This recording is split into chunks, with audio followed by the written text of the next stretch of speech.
And they're off. Quick start for First Premio in the center, appreciated up alongside. Musawat is not far away in third. Then it's Sterling Drive and Kazan. They've slowed things right down from the get-go. And it's First Premio the leader. Kazan goes to quicken the tempo on the outside of appreciated. Then Sterling Drive and Musawat, 3 lengths, covers the group as they round the first turn. Appreciated now puts his head in front. First Premio keeps pace at the rails second. 3/4 to Kazan in third. Then Sterling Drive fourth, 2.5 off the leader, and Musawat is just inside of him.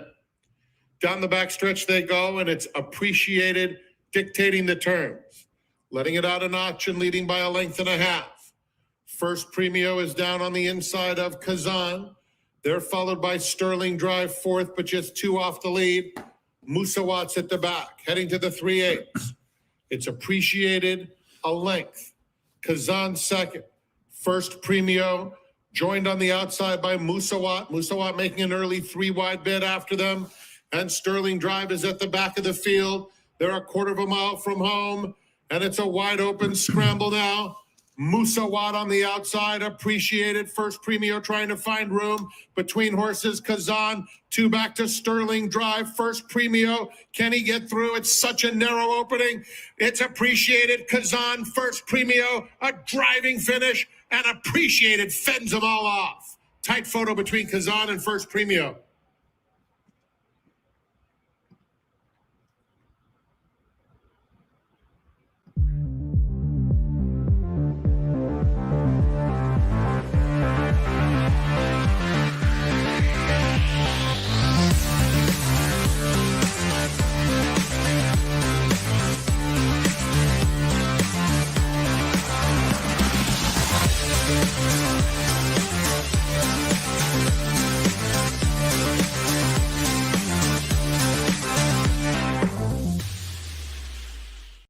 Good afternoon and welcome to EquinEdge Live. I'm Scotty McKeever from Fort Lauderdale, Florida, and we've got racing from all around the country today. We're going to focus on Santa Anita, but breaking news here that Golden Gate Field has been canceled.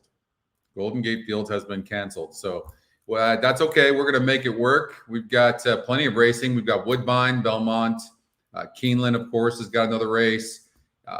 Of course, we've got, there's Hawthorne, but then we've got Santa Anita. So we'll focus on Santa Anita. Chuck, hello to you, Anthony, Alex, and Eric, Patrick, Jim, Jeff, Art. Welcome. How are you guys? How's everybody doing today? Yeah, literally just found out while we were doing our opening for the show. Gulfstream Park. Let's see here what we've got.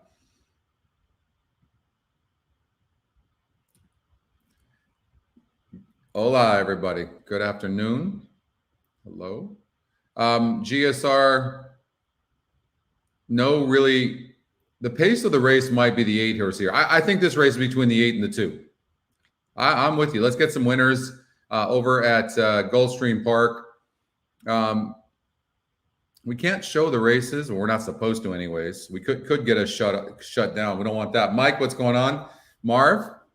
All right, you guys ready to go? We've got a horse that just came up at Belmont Park, so we'll take a look at that. Race 10. All right? So we'll look at that.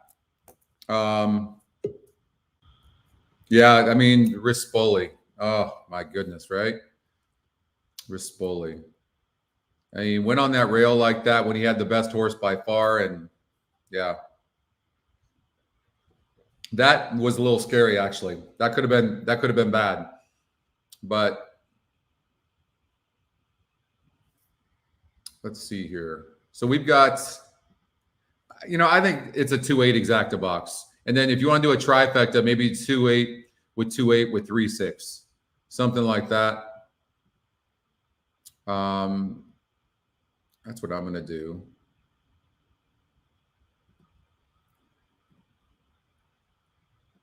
2-8 with 2-8 with 3 and 6.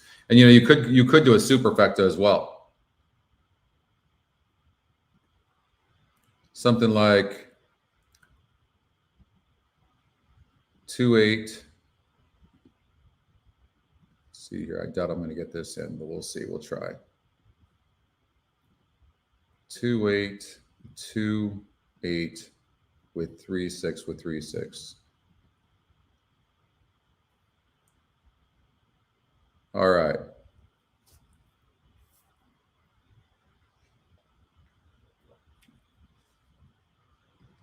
And let's see here. For race number 9, final live race on the Sun. All right, they're going into the gate. What's up, Mike? Yeah. I heard that. What's up, Christy? Michael in the house. Roger, hello. Loloy. Wow, look at you. All right, we're going to thank you for the thumbs up. Thank you. Appreciate that. All right, we're going to have some fun today. And Golden Gate's canceled, and that sucks, but that's okay. That's right. We've got a bunch of races, so ignore the upcoming over here at Golden Gate Fields. They're going into the gate right now. This 3-horse over at Woodbine is very, very fast. The problem is you have the 5-horse that's fast too, and they could duel with each other. Now, I don't like the 5 to win, but the 5 could show a lot of pace. Who's going to be sitting in second? Who can finish? And who's tactical? The 1 is, and Silent Flash seems to need the lead, needs to be close to the pace. I wouldn't like the 4. So for me, it would be the 1 and the 8. So like you could do it like a 1-3-8.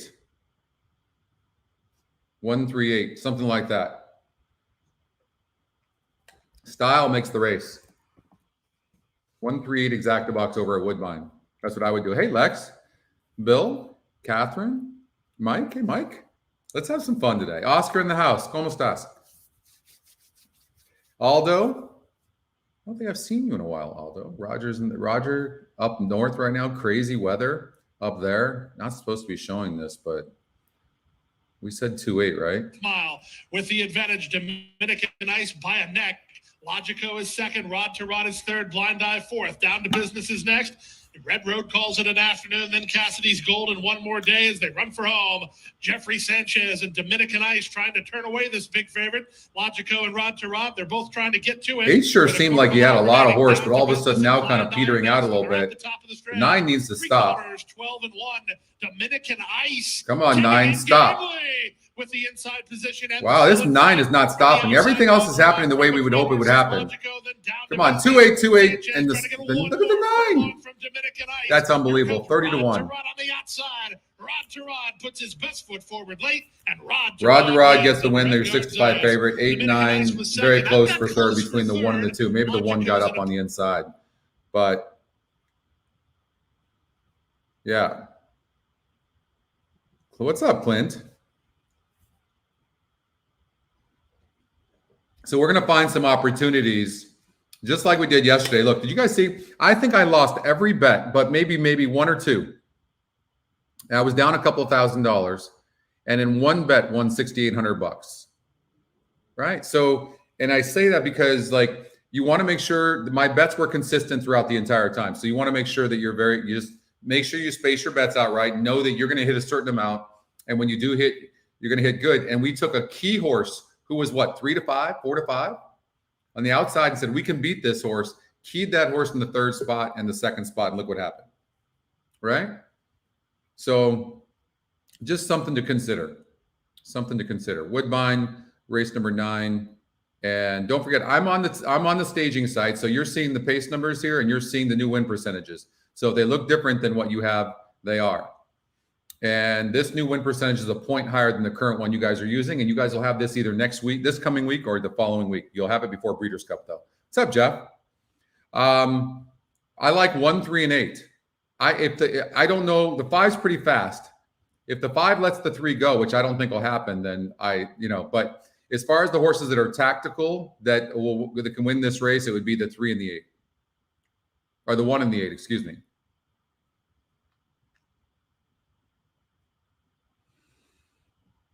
This 7 might run a good race as well. Let's see what happens. Let's see if the 3 and the 5 duel. From Crafty Conquest, Hitters Park on the extreme outside. There's the 1 Hitters Park just crushing and the 8 we talked Hitters about, right? Park out the ballpark. Because I'm assuming I didn't see the beginning of the race. It looked like 8-3-1, but you see, so we did that, right? We did that. 8's tactical, right? So this is what we were looking for. Look, we called that one, didn't we? See, the 8's tactical. You say the 8's pass, it's just tactical, right? You got it? You guys got that? All right, good. So, and the 1 horse ran a good race as well. I'm assuming the 5 horse dueled with the 3 early on, but I didn't see it. All right. What's up, Daniel? Gary's in the house. Tony's in the house. John's here. All right. We got the entire crew today. See? 60-second handicapping. You guys can do it as well. 3-5 dueled. There you go. Right? All because of those pace numbers right there. Look. And they both need the lead. You can see, right? See, this horse doesn't pass horses. The 5 horse doesn't pass horses. And they both have a 99 and 94 respectively. That's how you beat a big favorite right there. And then you got this 8 horse who's tactical, has the next top win percentage. And we know he's tactical because of the 50 number. So the horse will sit back a little bit behind all the speed. And then it's also Scotty's second pick. And there you go. There you go. What's up, Bill? Got the trifecta. All right, good. What'd that 1 go off at? That's a good way to start, though. Good way to start. Happy Sunday, Greg.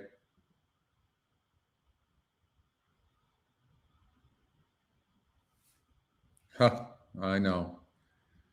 Oh my God, I feel like this should be the theme of the show is bagging on Rispoli.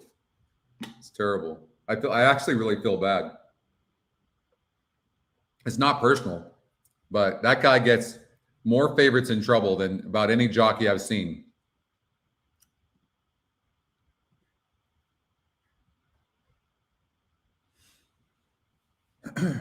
Now you got to give him credit too. Like sometimes he gives rides that others don't give either, but there's no comparison between him and Pratt. None. But then there's no comparison between Pratt and anybody, is there?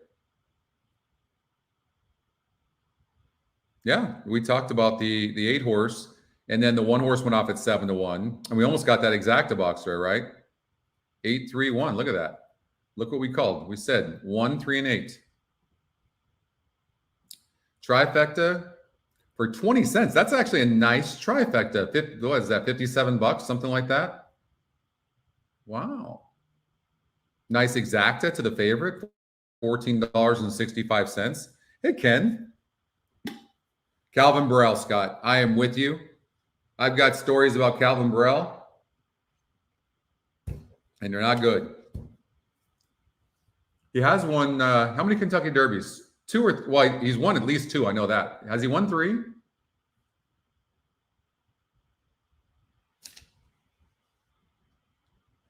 Anyways, all right, let's get out to Belmont Park.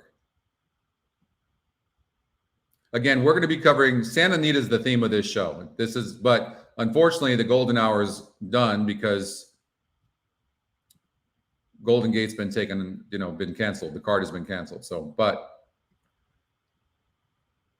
we'll try to throw in a few other tracks here.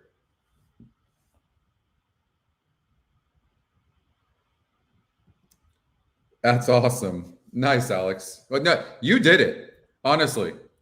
Nice, Tony. You did it. You guys did it. I promise you. This information is right here for you guys. Now, I know you guys don't have the pace number yet. And you will. You will. Let's look at the difference between the win percentage in this race and here at Belmont and the new algorithm and the old algorithm. So Suit of Armor, who I have a note on. It's an old note. Really good first effort. Watch for longer. Gallop Out was great. All right. So 21% on the 8 and 19% on the 4. This doesn't like the 8. Look at that. 10% on the 8. It's giving the 10 horse a 22%. And the 1 and 18%. The 4 does have a 26% though. All right, so Tony likes the 7 horse, iGen. Added blinkers last time out. Let's see if they take them off. No.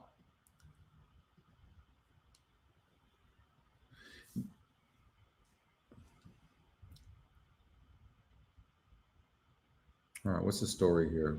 38. Was bet a little bit last time out. The EquinEdge morning line's 8-1. I just think this is such a shitty field. I mean, or I hate to even say that. It's a competitive field. Let's just say that nobody really stands out. Swinton's a first-time starter. I'm guessing this horse can run.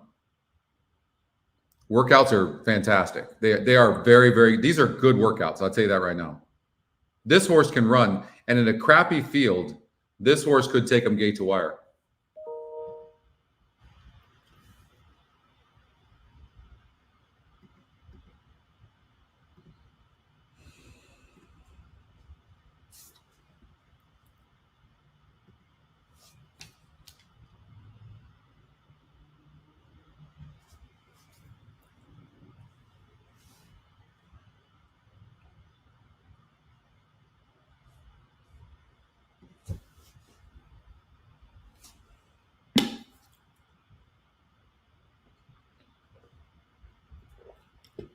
Absolutely, Alex.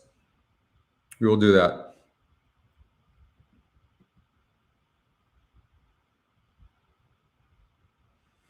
I mean, I can't see the 7.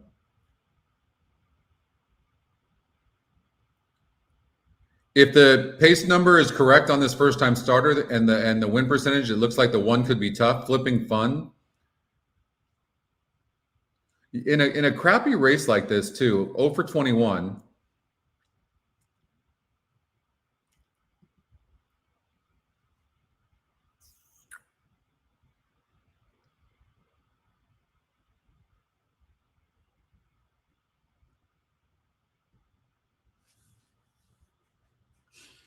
Yeah, I will say this. The win percentages on the new algorithm don't like the 8 that much.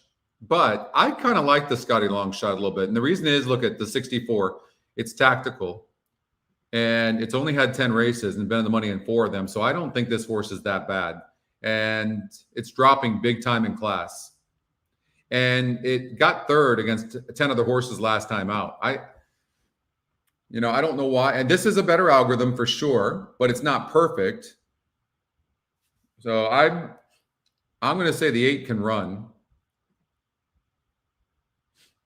The 4 horse had the 11 posts in the last couple of races. You can throw that out. This is the horse to beat for sure. And dropping in for a tag. Unless this horse is toast and can't run anymore.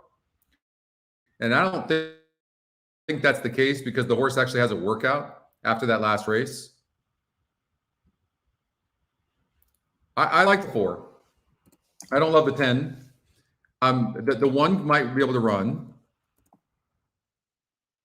And this 11 horse is very intriguing to me. Very intriguing.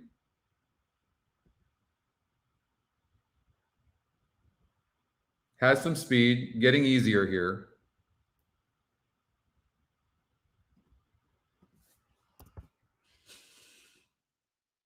All right, we're going to go to Santa Anita.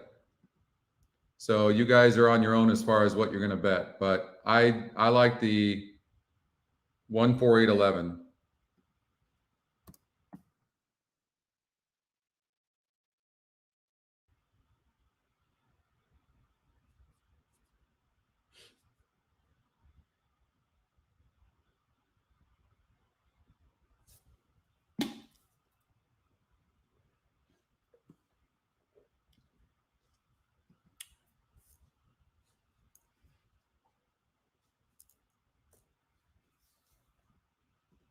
All right, race number 4, pick 6. Do an $80 ticket. The 1 horse is extremely fast. And you just can't eliminate speed like that. So I would add that horse.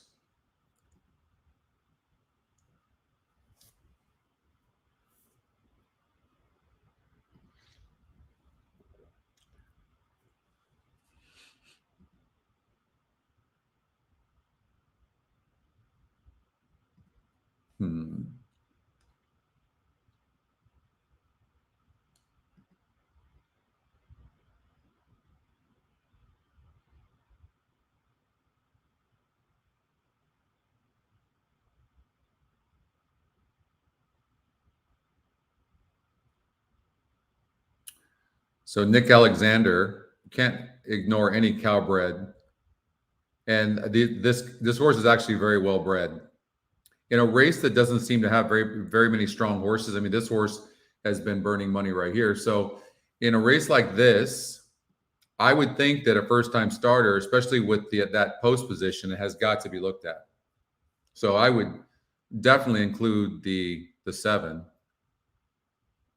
The truth is, like, you could get the favorite to win this race, but on paper anyways, this race does look tough, right? There's nothing wrong with this horse. If they go fast up front, this horse could sit a good trip. This horse is just a fast pace away from getting from winning.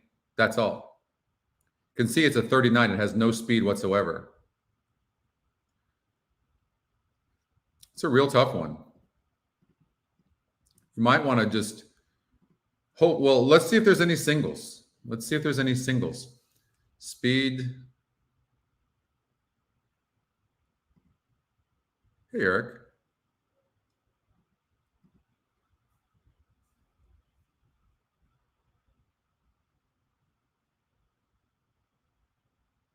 A lot of speed in this race.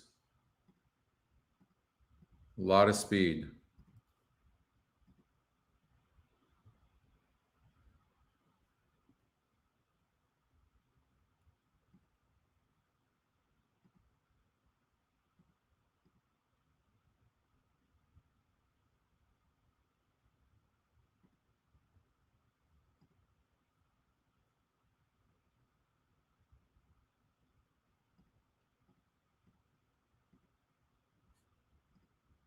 That's what I would do. And you can cut back wherever you want to cut back, but that's kind of what I would do. Let's see what the betting looks like here.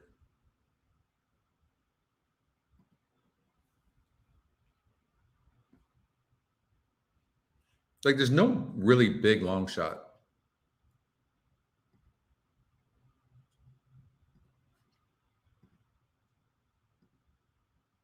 And 4, and they are in the stretch. So that one horse, that first-time starter, huh? 5-1. 5. Then Suit of Armor and Remember Mom, Distract and Attack as they come down for on the outside. Here comes the 10. Swinton with the lead, putting it a late run. Who's got a big chance? Going to get there. And here comes. And that 11 ran good as well. The winner at the end. Swinton was second, and it's 10-1-11. Wow.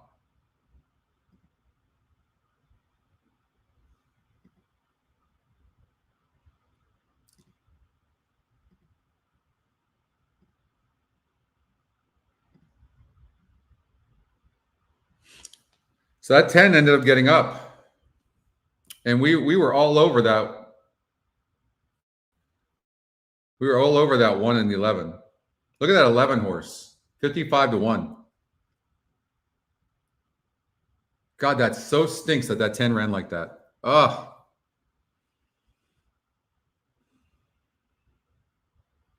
Man.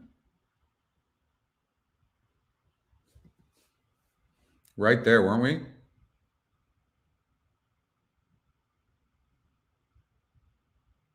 $55-1 on the 11.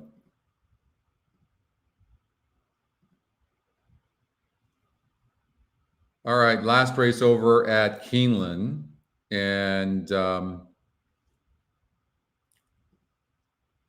this horse can rate some, and I think this could get good position. Joel Rosario on Uni, so I wouldn't ignore that horse. Texas Shuffle probably is the horse to beat. The 3. 4 has no speed whatsoever, and probably going to make a run. It has the class as well. I think the system's got it right. 2, Don's Dancer, good as well. Yeah, this is a tough race, but there's some cheap speed in here, so I probably wouldn't take anybody on the lead here. 10, 7, 5. I don't mind the 2 because the 2's tactical. 2, actually, the Scotty Longshot could get the best trip in here. Could get the best trip.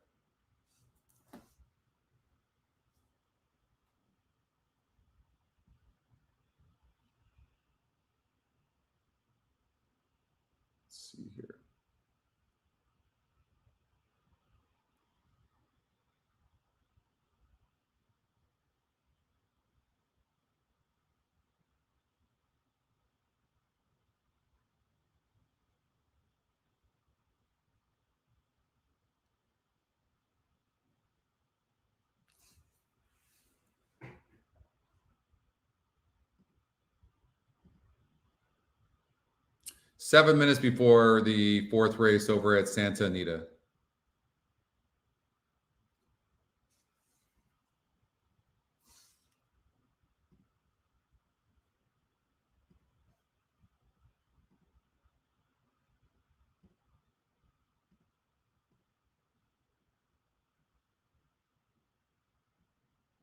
So 2 could get a really good trip.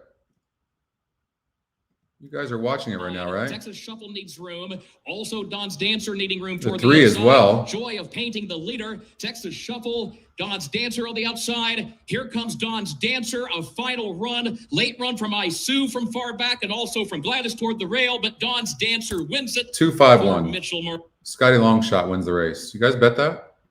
What do you go off at?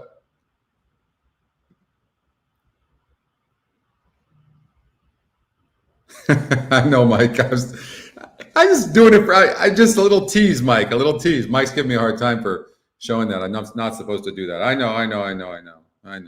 It's so hard not to be able to watch it.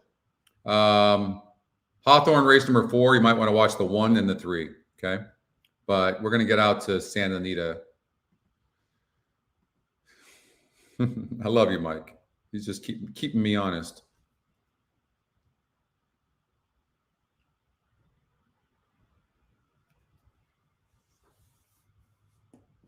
You want the exacta? I don't know. Like, did anybody bet the 2? I said I like the 2. Here, I said the 11 at 55-1. The 1 horse, the first time starter. Look at the pace number. Did you guys see that pace number? The damn 10 had to run.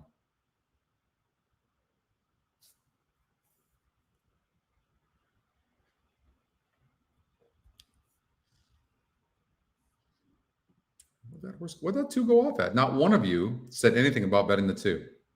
Wow.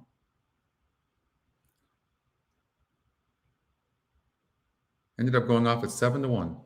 Scotty Longshot said a perfect trip. See what we're able to do with those pace numbers? Look for that middle number, and then another metric had it. I think it was, look at.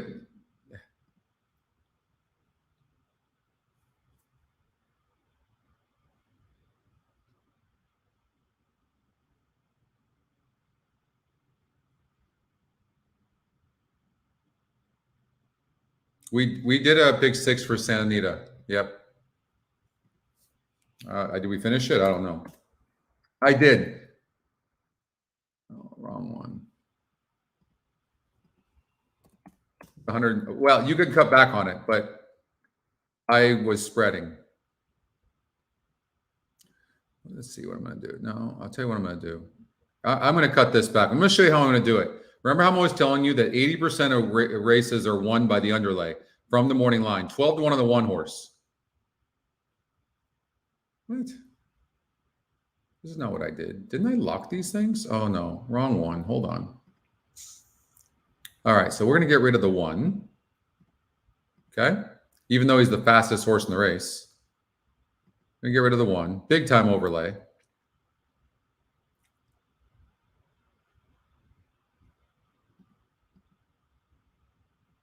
Eight and 6. Okay. Try to 6, 8, and 1. All right. Let's see what happens here. All right. That drops it down to there. That's all we can do is see these odds and give ourselves a better shot. All right. I kind of like this 7 horse here at Santa Anita. Bonnie Bray.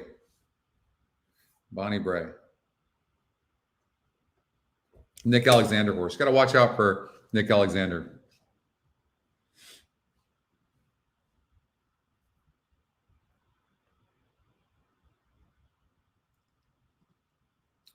No reason why this 7 can't run.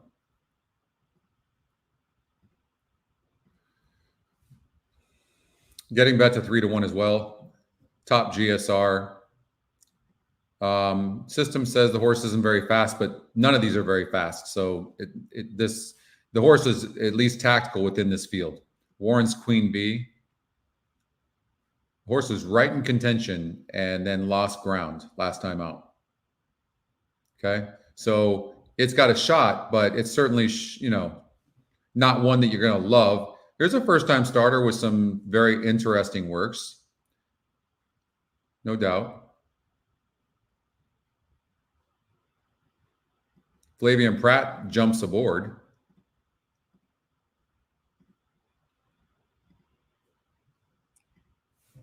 Thanks. So we want to talk a little bit about the one, Her Perfect Vision for Jonathan Wong. I thought made a...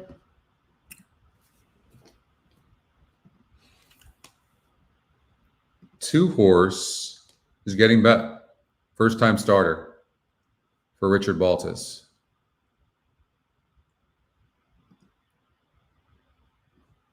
Breeding's not that great.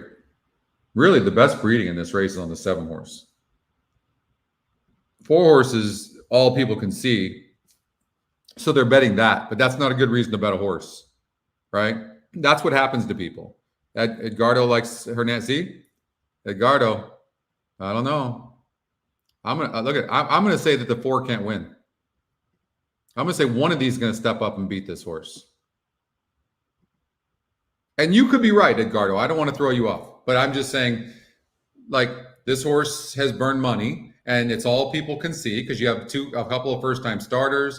Mo Connolly broke last and still only lost by 3 lengths, right? The 2 horse Flavian Pratt, some good works. The 5 horse, let's take a look at this 5 horse. I mean, this horse has not done anything either. It is a Scotty long shot.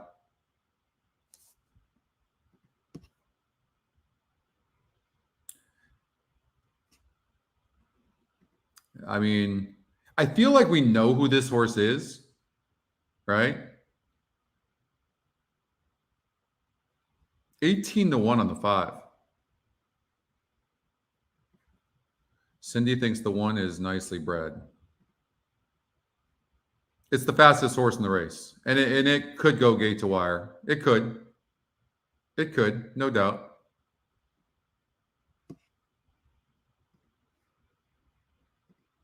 $74. God, it is. You know what? It's kind of tough to leave out that kind of speed, isn't it?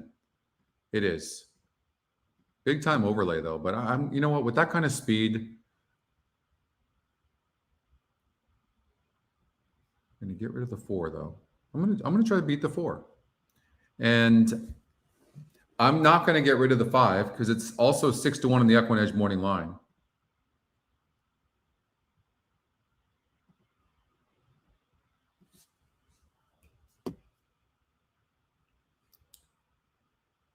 You think 4 is a lock, Bill? Come on, just because I'm picking against it? Maybe. This will tell me how hot I am today. We'll see. I'm playing this. You bet your ass I'm playing this ticket. All right. Peak Seeks, 20 cent. 1, 2, 3, 5, 7. 1, 2, 3, 5, and 7. 1, 2, 3, 5, 6. There's an old saying, no balls, no blue chips. Anybody ever hear that saying before? Big Coupe with Flavian Pratt. 1, 2, 4, 5. And finishing off with the 10, Dancing Rinka. Rinka. 20 cents. $100. All right. I'm going to contribute. Heat check. What's up, Chris? All right. They're at the gate. There's the 2 souvenirs. They don't usually run well, but we'll see.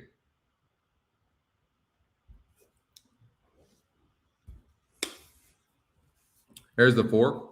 To be fair, the 4 looks really good. Again, you guys know how I am. If I lose this bet, I'm going on to the next one. It doesn't matter. See, that's why. What's up, Boldy? That's why you want to be careful about how much you bet in the race, and don't go all in hoping. And the 4's just burned too much money for my liking. That's all. Oz is very fast. Warren's Queen Bee, flashing speed. Here comes Her Perfect Vision through along the inside, quicker than all of them. And Smilin' Evie is up close now in second. Prescott third, 2 off the pace. Nation of Laws now 4th. Warren's Queen Bee is the gray at the rail in 5th. Then it's Mo Connolly, Bonnie Bray second to last, 3 clear of Addie Did It. They're running toward the 3/8 pole, and Her Perfect Vision opens up 3.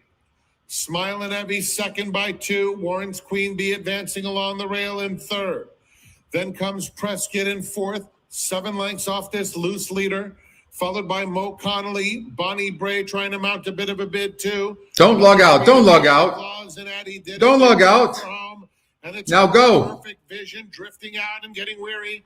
Down at the rail, here's Warren's Queen Bee. On the outside, Smiling Evie. Smiling Evie takes the lead. Then Mo Connolly in the center of the track. Smiling Evie strong at the 16th pole. William Pratt Warren's with Queen another Bee. winner. Here's Mo Connolly with a late run. 2, in the 3. second. It's going to be Smiling Evie to score by 2. So I'm going to tell you that just so you know, like that 7 horse, they never asked the 7 at all. So you might want to watch that horse next time out. Let's just see where the breeding is on this horse. So it's got breeding everywhere, but really good on turf. And I'm going to suggest this. Well, you know, maybe the horse needed the race. I don't know, but they never asked. And the horse broke slow.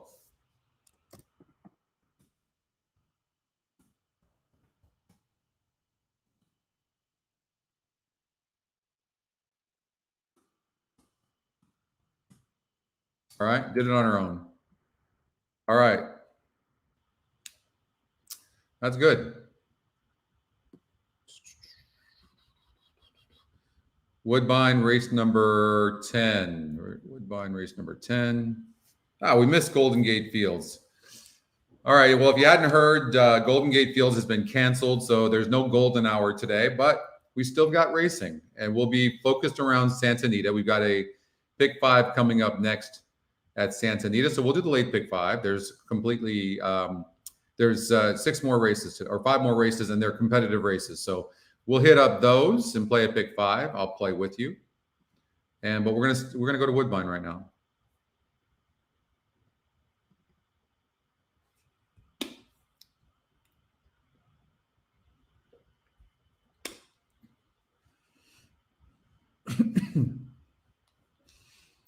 So as far as the horses that have speed,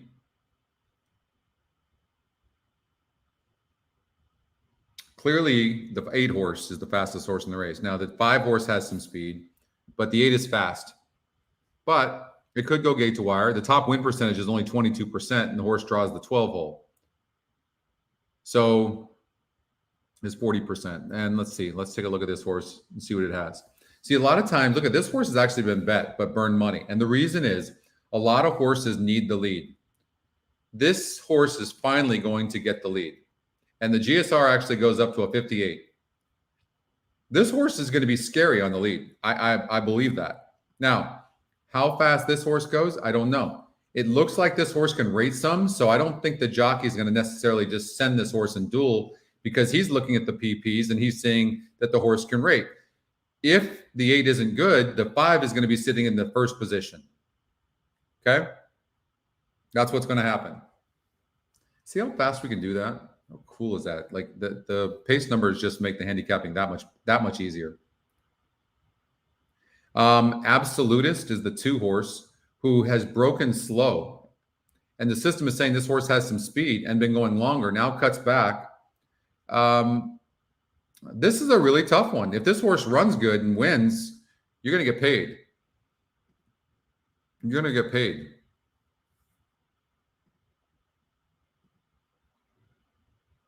Very interesting horse, though, right? Then you have this horse who's got a big GSR, no doubt, but has 1 second place finish in 3 tries. And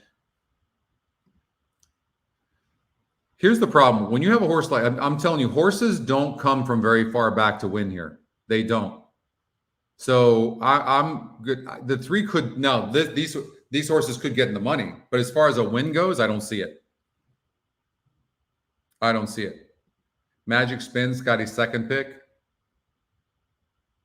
And I mean, look at this horse, how much money this horse has burned. Every time he gets to the stretch, he loses ground almost. Oof, that horse is scary. Scary, like if you bet on it. 50% on the 12 horse in the current win percentage algorithm, but only 22% on the other. And I would agree with the new one. Why is this horse taking so much play? All because it's dropping in class.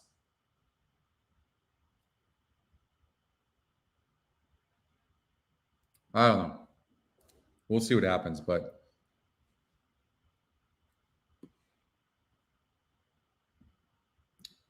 rookie radar. What's wrong with this horse? How far back? 41. Not going to be too far back. This horse actually looks very, very good. Really improved with blinkers against similar horses, if not better horses than this, but hasn't been seen since last year of November. So 10 months, 11 months. So that's a tough one. But 13 looks like it can run. Off slow, second time starter, nothing wrong with the 10. It's a really wide open race. This horse, I think this horse is going to run good, the Scotty Longshot. What's up, Mark? I think the Scotty Longshot's going to run good, but it has no speed. Again, on this track, I'm just not taking speed. I think the 5 horse, Boxer Brief, really makes a lot of sense if this horse can sit behind the front runner, who's going to be the 8. Who's going to be the 8?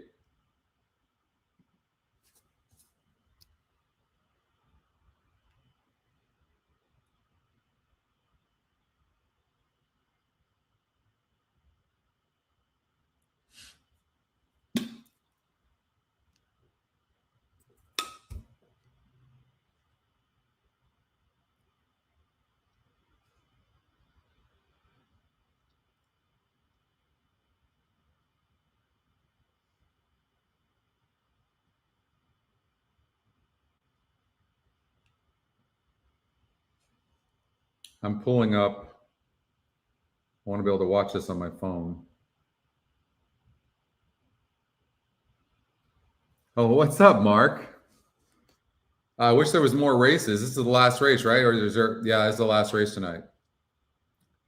You like who did you say you like? You like the 5 horse. I like the 5 as well. I think the 5 is going to win this race.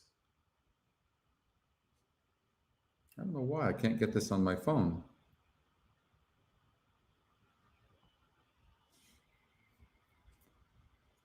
All right, here we go. I want to be able to watch this with you guys, but I better not take any risks of. I'm assuming the 8's on the lead.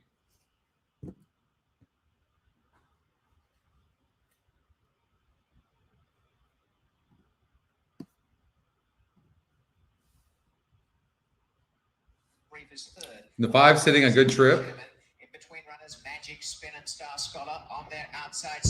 How good is that pace number? The jockey in the 5 just needs to be very patient right here. Very, very patient, because he's got the better horse. You could really utilize these pace numbers strongly over at Woodbine because speed really is amazing on this synthetic track. Here comes the 6, Magic Spin, who's Scotty's second pick, 9-2. And we'll see. Might catch them both. But these horses aren't stopping. Look at this 8.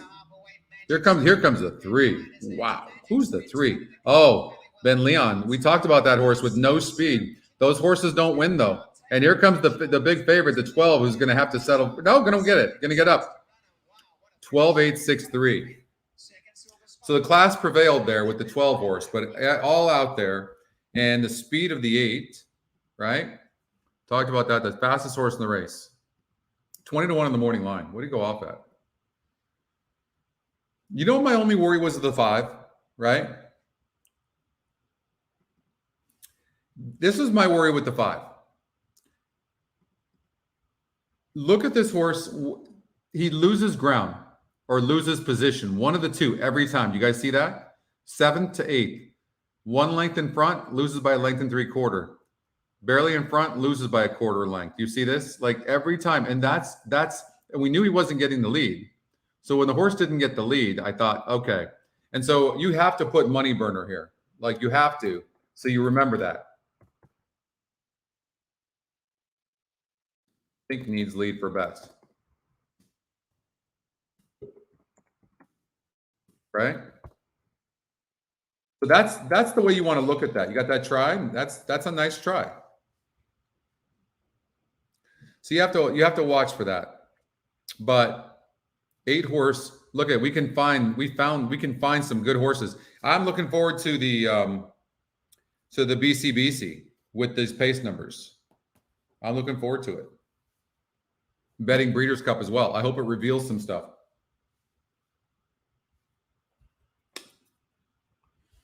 Eric, you go, okay, nice.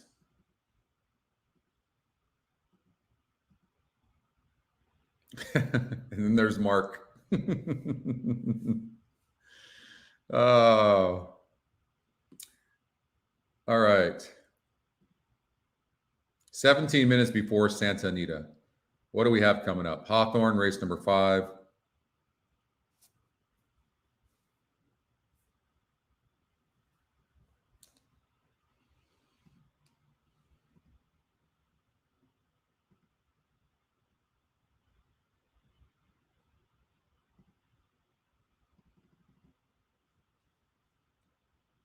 You have a present.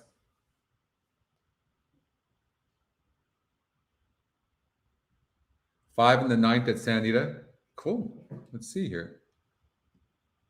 Race number 9. So we're gonna, we'll start working on a pick 5. 5 in the 9th. Malibu Mayhem. All right. Let's take a look at this. Is there any good juicy information on this?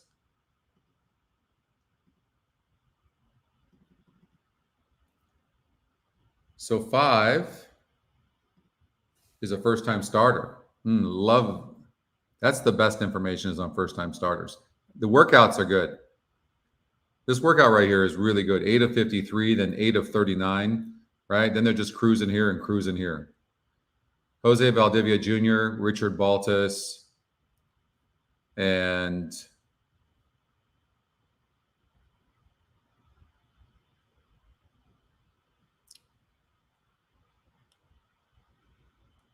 all right.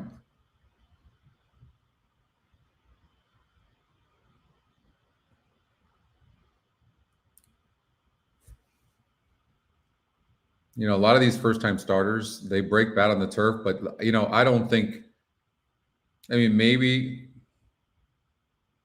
this horse is going to improve on the turf, I would think. Look, it's a 72 GSR where last time it was a 56 GSR. So that's 16-point difference. That's a lot.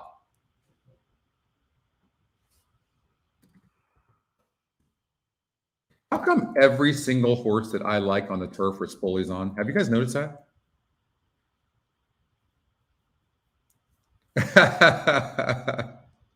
I'm going to hold it tight, Bill. I'm going to hold it tight. I know, Alex, right? I know, I'm telling you. So good. And it's suggesting well, not suggesting, this is one race. So, but it adjusts as the horse runs. It adjusts. With first-time starters, I don't think it's not as good as the other ones are, but it's still, it's good. I've seen it off. It's but we're going to continue to get better. This algorithm that you guys are looking at is better than the other one. I can tell you that. We can even look through that and you can see that. Where should we go? I'll show you. Let's take a look together. Gulfstream Park, race number 1. You guys tell me. I'm looking at this for the first time. The 6 horse who won the race was 30% on the current algorithm and only 19% on the new one. So that was better. Okay. 3 horse, 21%. 21% on this one.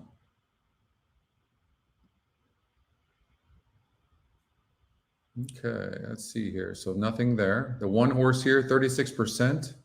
And on the new one, 43%. Okay.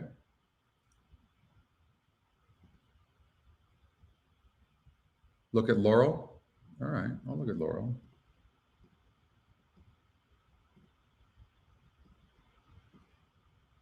The winner was the 1. This one, it had a 9%.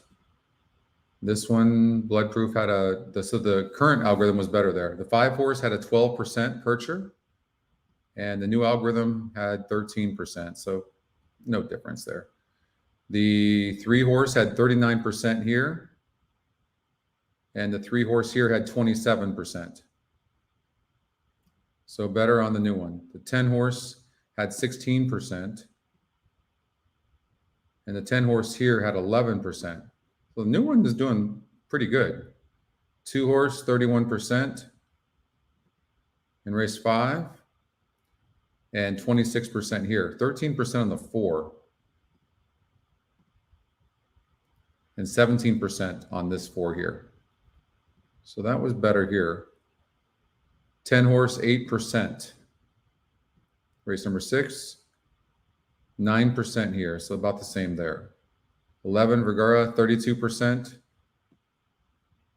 And here, the 11's 31%. So the same. The 2 horse is 18%. And the 2 horse here was 6%. Mischief's model, so 18%. So this one was better here. Scotty Longshot. Here's what I've noticed. This is what I've noticed what's better about this algorithm. Oh, you got it. Nice hitting on that. Thank you for saying that too. I appreciate that. So here's the thing. This is what I've seen. When a horse is Scotty Longshot, I've seen that the win percentages in the new algorithm are more accurate and better. So they'll reflect whether the Scotty Longshot's more live. And I think we're seeing that here. Look at the Scotty Longshot here. Scotty Longshot, price play, 18% and 73 on the pace and the top GSR. If this wasn't a bet, I don't know what was. Look at that. How insane is that? And then the next closest number was I guarantee you this 2 horse went gate to wire. Right? So good stuff.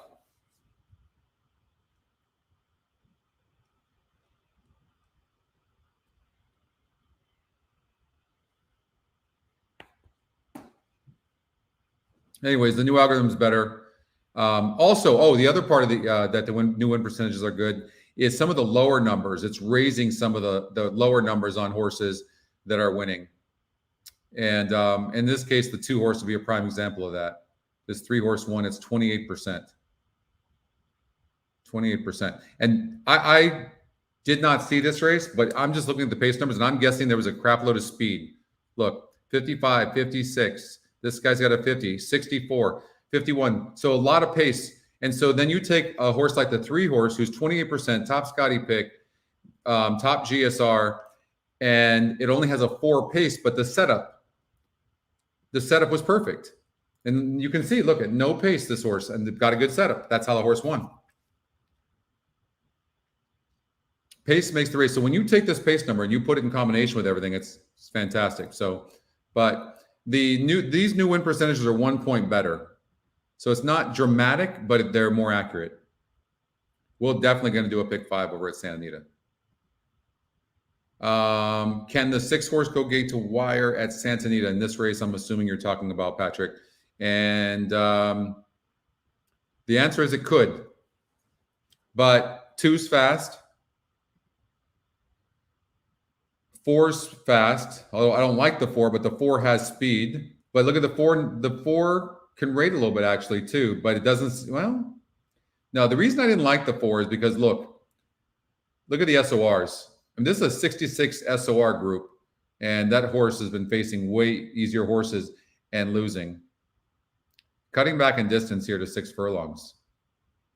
It's never been 6 furlongs, though. That's really interesting. Horses that show speed going longer and then cut back do very well. But this is a big step up. I would disagree with Quentin Miller putting a horse like this in the race, and I'm sure I just put it in the winner circle. But is that only one? They only have one? I don't know. I just why put this horse in the 40,000 claimer? Maybe it's his only horse. I don't know. But Flavian Pratt's on the 1 horse, who has 0 speed, 19. When you have to come from that far back, it's very difficult to win unless you see this, because there's not much pace in here. It's going to be very difficult for this horse to win. Fantasy Heat is tactical. Consider perfect trip, has the class. The GSR is higher. I think Mark Glatt's sitting on a winner right here. Don't you? I do.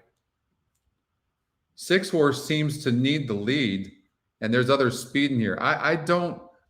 The 2 horse is going to go flying probably to the lead, but it can rate.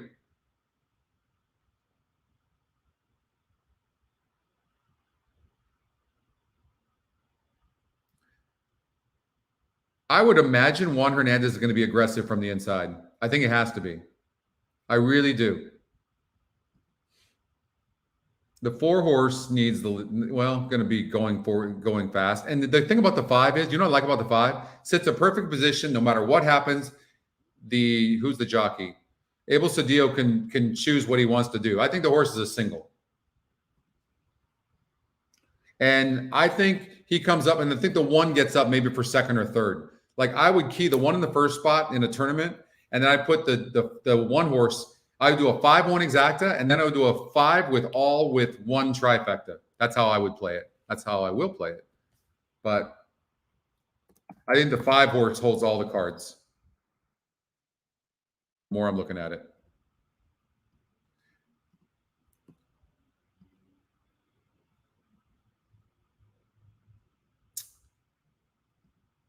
There you go. That's the ticket.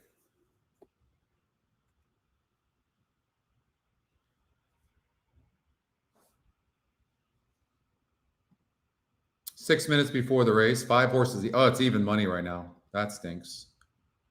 That's a drag. So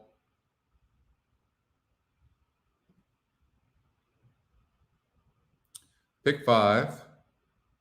5 with 1, 2, 3, 5, 6. With 6 with 1, 2, 4, 5. With 1, 4, 5, 9, 10, 11. 1, 4, 5, 9, 10, 11.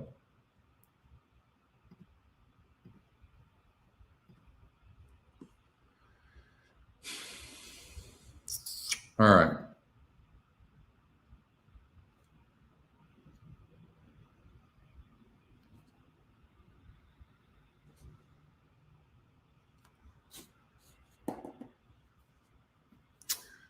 All righty. All right, let's go look at Hawthorne coming up and see what we can do here. I mean, the 7 horse could go gate to wire. 6 horse will be sitting in the garden spot. And 7 can rate.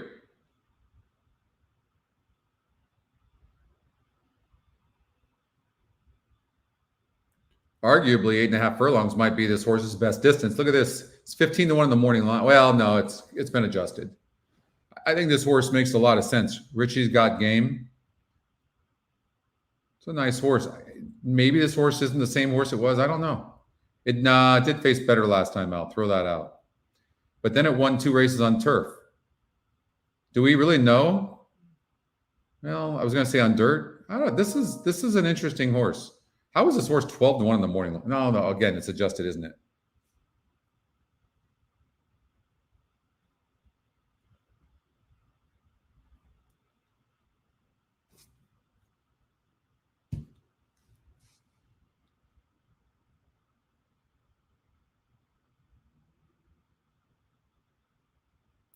This is the Pizza Man Stakes. God, doesn't pizza sound good right now? Anybody?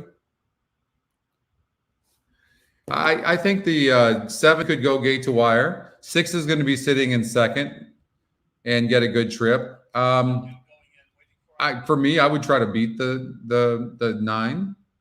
And I don't like the style of the 3 horse that much. I think it needs to be near the pace, and it's not as fast.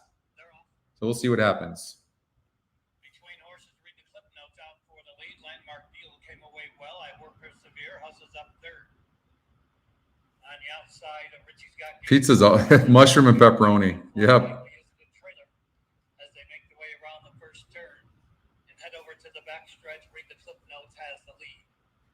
racing in second position, Landmark Deal. I Will Persevere out there third and fourth position. I don't know what happened to the 6. Did he break bad? I don't know. 7 lengths from the leader. But you know he has more horse because he has more speed. Journey on the Hawthorne backstretch. That's true, Cindy. I know it does. I know it does. I Will Persevere into second. The 7 ended up, look at this, got bet down to 7 to 5. Four wide, what's up, dude is on the move. And trailing Flight Nightly, they take tighter order. Seems to be running easy. Covered by 6 lengths with less than a half mile to go. And it's still read the clip notes, the leader. Richie's got game in between horses second. What's up, dude? 3 wide third. Landmark Deal on the rail fourth. I Will Persevere lost a bit of ground. Then on the outside, 6 is done. Nightly still at the end. 9 horse and the 7.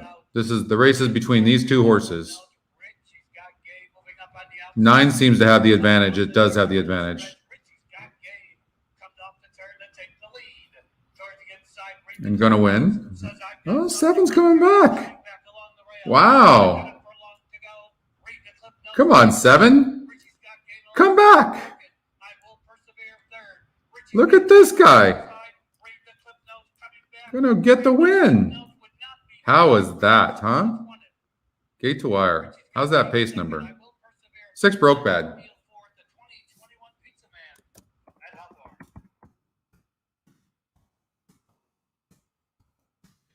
It sounds crazy, but even a note like this is really big.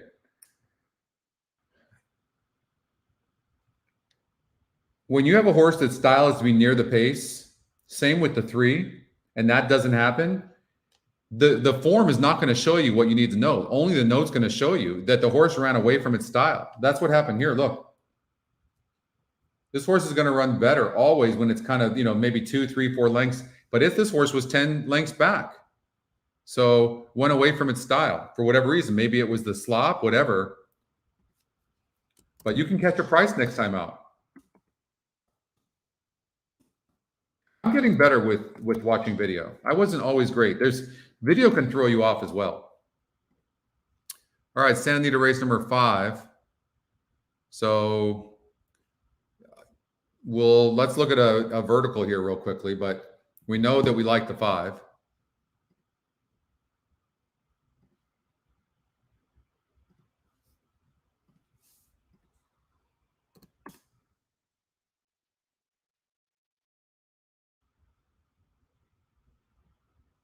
Oh, the one to me. The 1's going to be second or third. That's how I'm playing this.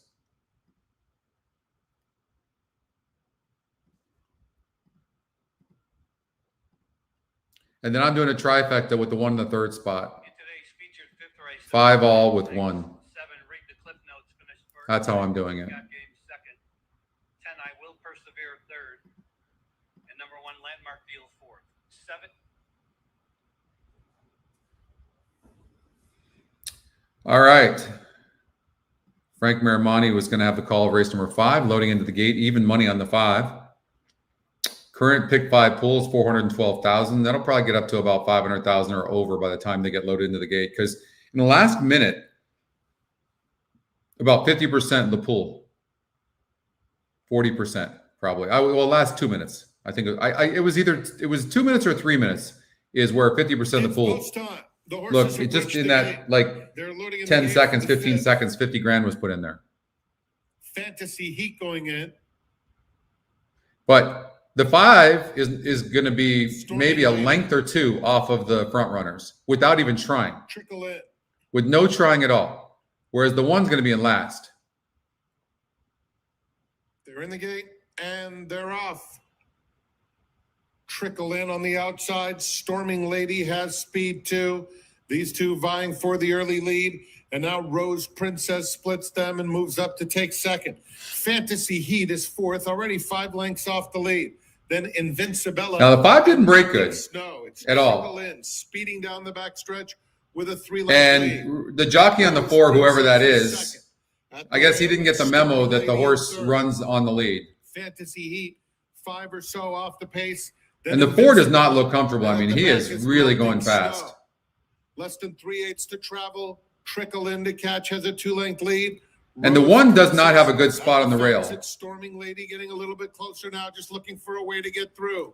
Storming Lady angles off the rail. Invincibella hugs the fence as well. But now the 5 had to go. Oh, look at Pratt. Fantasy Heat. Wider route is Melting Snow, a furlong out.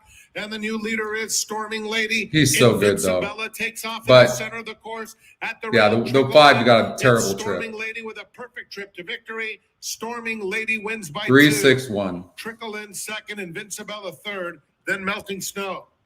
Really bad trip. It was a bad break, and it was just a bad trip. You got that, Mark? Storming Lady.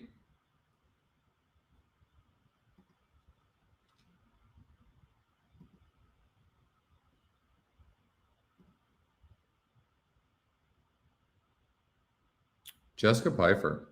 There we go. Really a bad trip.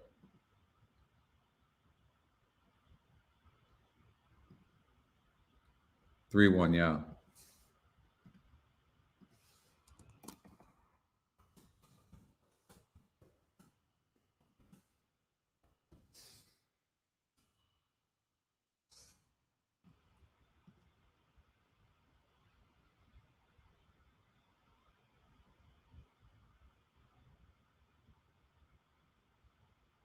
Really a poor effort, wasn't it?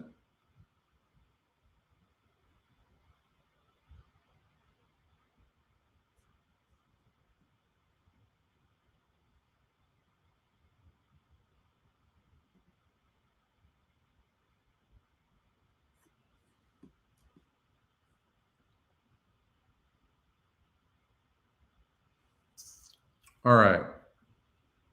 Where should we go now?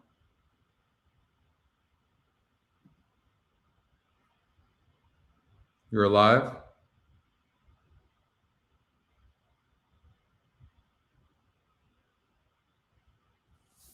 Three, 1.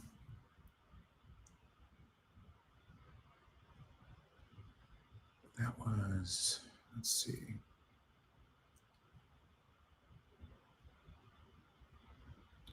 So in the pick 6, we had that horse. So that's good.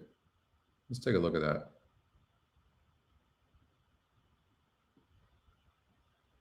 So 1, 2, 3, 5, 6. All right, well, that's good.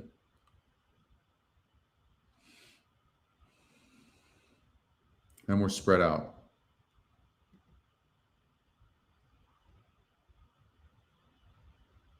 Yeah, we're live in the pick 6, not in the pick 5.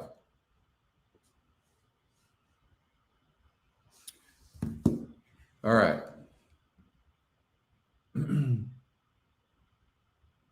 Let's take a look and see how many of these, since we have a little bit of time, let's take a look and see how many of these pace numbers, like we'll go to Belmont and just see how they did, right?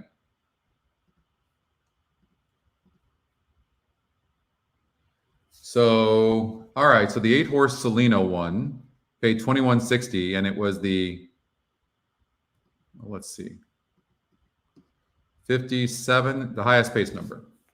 Okay. All right. So, and look, in a wide open race, highest pace. Next race, the 3-horse one, and it was, hold on, we need these. And it was tied with the 2-horse for the highest pace, but it was 43%. So the pace number in itself is extremely accurate. The 4-horse one, Side Dog. Wow, look at that. Anybody bet that horse? Look at the top GSR by 12 points. You don't see that very often. Wow, didn't have any speed.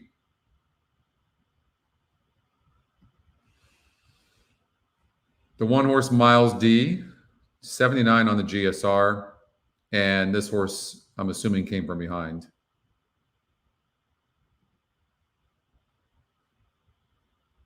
Four-horse Top Scotty Pick. And top GSR again. Remember, I told you the top GSR wins 25% of the time. 8-horse wins. And there was a lot of speed in this race. A lot of speed. And needed that pace and got it. And it had a decent win percentage. So if you think you beat the 12, and you have to try to beat the 12 from that post, don't you? Here's the thing. Let me tell you why. When you guys get this pace number, look, you see it's a 17 on the pace. So we know it has no speed and it draws the 12 hole from over here. So this is the and it got bet. I don't know what it went off at because the staging doesn't show the off odds.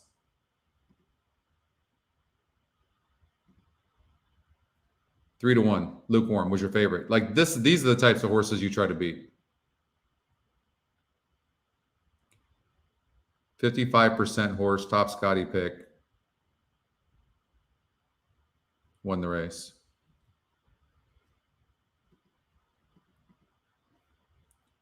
Five horse. Lowest GSR. Look at this race though. God, top win percentage is 23%. That's ugly. No pace whatsoever. You could take a race like this and spread out for sure. That's what I would do. Race number 9, Sham Rocket, 47%. Top Scotty pick, good GSR. And race number 10. See, the point I'm making is you can find these winners somewhere. Look at the very strong pace number, good win percentage in the group. And the horse almost went gate to wire. The 10 horse was Scotty's second pick and top GSR. I didn't like it, but it was 23% as well, top win percentage. But I was wrong. And we identified that there might be some cheap speed in there. And the 5 was one of them. The 8 was another one. And the 11 horse, we had the 11, went off at like 55 to 1.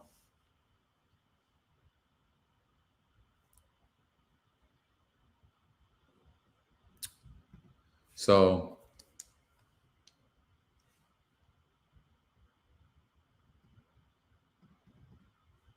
race 7, Miss Pepina, 55%. Had a top SOR. So you see, you can really easily, what's up, Joe? You can find very easily your horse within these metrics.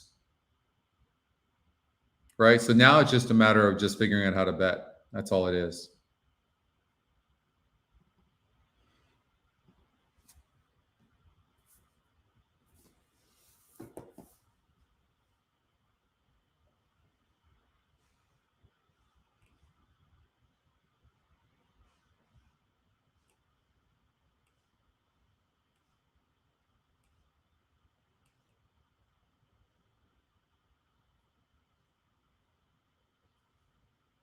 It's the pace number is not up there yet, Robert. You're going to have it up.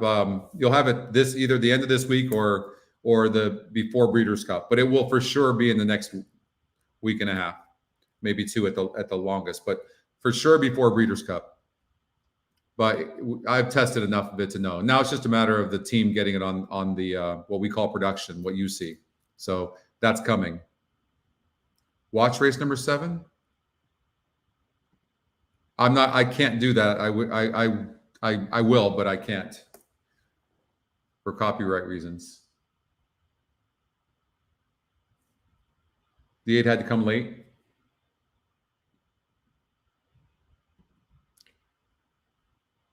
Zia Park race number 9. Let's see what we can find. Is it 9? Yeah. All right, let's see here. So clearly the 1 horse, they're going 8 furlongs, the 1 horse and the 4. So here's the thing. When I look at this, I see that the 4 horse had a very easy lead. And this would be attractive to see and then maybe bet, correct? But no, look, that was a 30 SOR group. But it's just maybe this horse needs the lead. Maybe, so you have to consider 2 things. 1, it faced crap. Sorry, but true. 2, it doesn't matter what it faces really. It just needs the lead. Yes. And will it get it? It's the fastest horse in the race. Now you come with this one. This one doesn't need the lead, but it's tactical and it's been facing way, way better horses.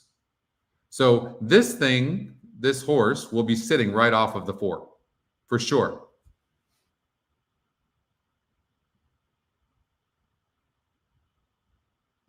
Yeah.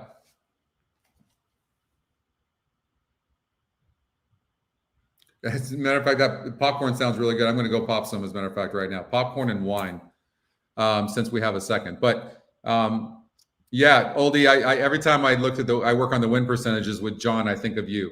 I don't love the current win percentages either, but I don't want the win percentages to be focused and on the odds makers morning line, you know. But the new one is great. I don't know. I don't know if Zia's a Racino or not. Is it? Anybody know? It's in New Mexico, right? It's in New Mexico. Well, let's look. Yeah, Hobbs, New Mexico.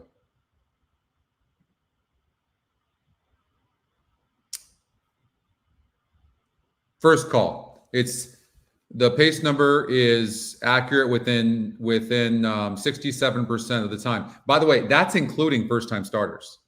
If you take away first-time starters, it's even more accurate. So it's 67% of the time predicting the horse that's going to be first or second at the first call. I don't think there's any value to the win the win pool, because that can change in seconds with the CAWs. So no, I think there's so many things. The reason I like these metrics like this is I can make a decision from right here. My entire goal is I'm hoping that 90% of the time you never have to click here and go to Handy View. That's my goal.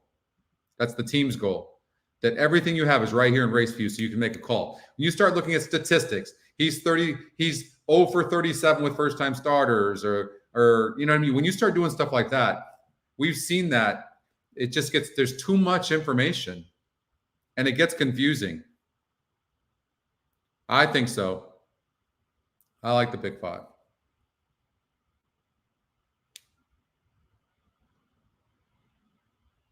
That's true. That's true. 43% on the 3, top Scotty pick, top GSR. I don't like, even though this horse is going to have the lead, I don't like this horse. I like our workouts, a particular workout used for first-time starters. Wait, our workouts or a particular workout used for first-time starter pace. Workouts are not part of the pace number at all. Even for first-time starters, it's 100% on breeding. It's less accurate. The first-time starter pace number is less accurate for sure. But we saw on that one horse that got second how accurate it was. So sometimes it's accurate. It's just not as accurate as the others. We would have a higher. I'm guessing we'd be at 70% without the first-time starters. But we wanted to give a number for every horse, just like we do a win percentage, just like we do a GSR, everything. We think that's important because there's first-time starters are part of horse racing. So if you have nothing for those, then what can you do with those horses? So that's the intent for us. So if you're going to take 2 horses that have speed, which one are you taking? Of course, you're taking the 1, so you would eliminate the 4, knowing that the 4 is fast. 1, 4, speed. Okay. We know that this horse has a 43%. What we want to do is make sure this horse doesn't need the lead, and it doesn't. It can rate. Soon, we'll have the asterisk next to the pace number that's going to tell you whether the horse needs the lead or not. Yeah, I love first-time starter races. Could be. We'll look at that in a second. How much time do we have? 15 minutes. So we'll go over there and we'll do a pick 4 and look at that closely. So now I'm looking for the middle numbers, like the 3 and the 6, the horses that are tactical, that have other numbers that are good. These guys, look at 12% of the 7. All right, so 25. Let's see, not terrible, but it's going up in class. So I don't like the 7. Okay. 2 horses, 28. So it doesn't have a lot of speed and it doesn't have any kind of class advantage. So I don't like the 2. 5 horses, 2% and a 28 pace, low pace. So that's what I like. 1 horse to possibly go gate to wire. or sit right behind the 4. And the 3 or 6 to pick them up sitting in the garden spot. So maybe I would do like a 1, 3, 6 exacta box, something like that. But you guys bet better than me. So, hey, Keith. All right, 1 second. I'll be right back.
All right.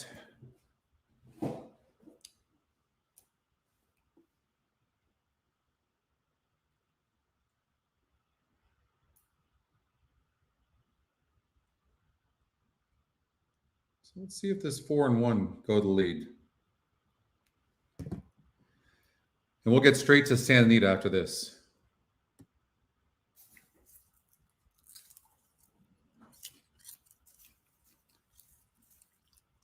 A nurse here bet the pick 3 and pick 4 all Pratt.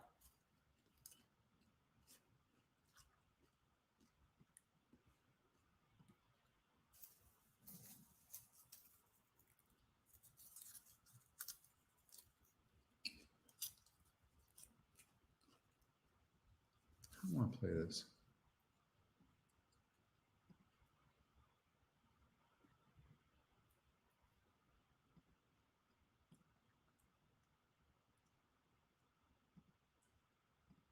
How did I do that? So I went, I think the 1. So 3 and 6 with 1. I'm going to go 3, 6 with 1. I'm going to do a trifecta. 3, 6 with 3, 6 with 1. And win on the 1, just in case. It's post time. We're loading into the gate for race 9. Storming Texas Sun, Masterclass Double 2. Alexander Hill, Attila's Flag, Right Jab, Elliott. To the outside.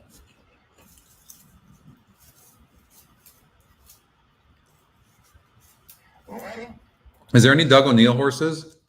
Because Doug's been on fire. Talbot 2, Storming Texas on break 1-2, joined by Alexander Who and Right having a center of the track. They're in no particular hurry as they sort themselves out running the clubhouse turn. Alexander Who is in front. Talbot 2 is stretching him out from the inside. Right jab taking advantage in the through path and attracting the third. Storming Texas on the Wrangler back to center infield. Elliott is fifth, turning to the backstretch. Masterclass floated to the outside is in sixth. I really don't know why the jockey and the 3 would want to do that. I really don't. Duel with a horse that probably has no chance of winning. Storming Texas on seating ground fourth. Elliott is 5 next to the fence in fifth. It's Masterclass in sixth. A tennis slide is 2.5 points last. There's no change as they lead the backstretch and move on to the flag turn after half of 38-16. Now the tempo's quickening noticeably and they stack up 5. Oh, the 1 had to check up. Makes his lead in tandem with Elliott. The other 2 fights on from the inside. Masterclass is in the far outside. Then it's Storming Texas in. Alexander Harris throwing up the right flag. How good was the 1 in here? At the top of the stretch, they're doing 6 4 12-86. It's Delbert 2, outside right jab. Farther out, that's Elliott. Storming Texas has a peek at the rail. Masterclass flattens out. Final 8th of a mile. Delbert 2 is digging in. Storming Texas hitting one foot from the inside. Right jab the outside. Elliott the far outside. Delbert 2 keeps on finding. Storming Texas in. And right jab. Delbert 2 the winner. Oh, I believe right jab was second, but it's a photo along with Elliott and Storming Texas in. oh, that 1 was so good. Had to check up. 8-1. Yeah, that was a bad mic, right? Oh, it's terrible. That 1 was so good in that race. That's too bad. You see how we can find long shots so much easier with the pace number?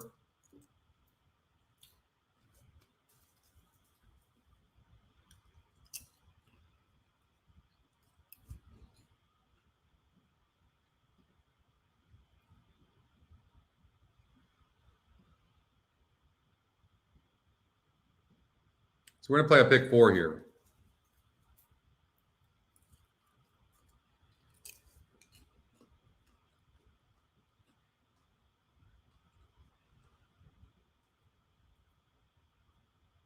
Pratt is on the fastest horse in the race, but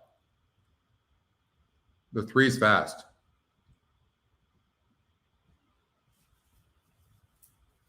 So is the 2.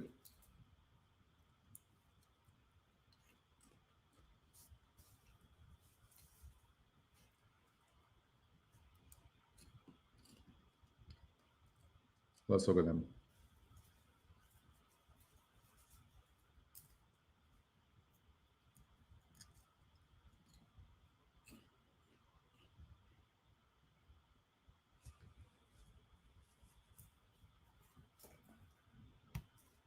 Four didn't look that great to me.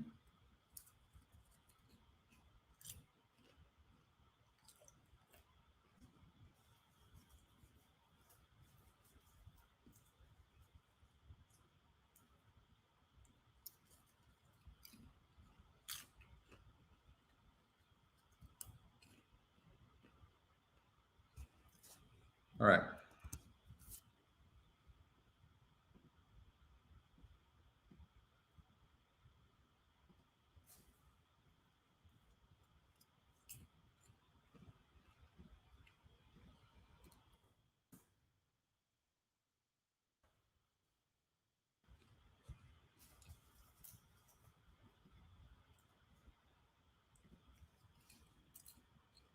I didn't think the 7 looked bad.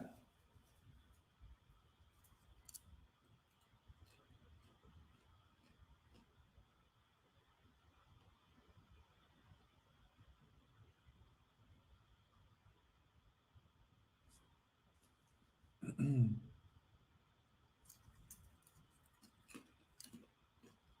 had the super? Nice, Art.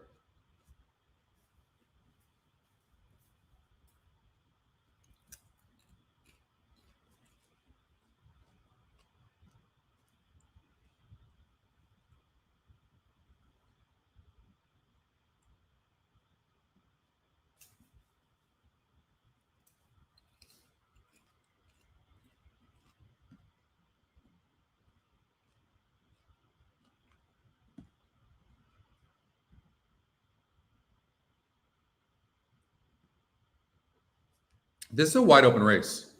It really is. Here's the thing. The one seems to need the lead for its best. Look what it's done every time it's got the lead. When it didn't run good.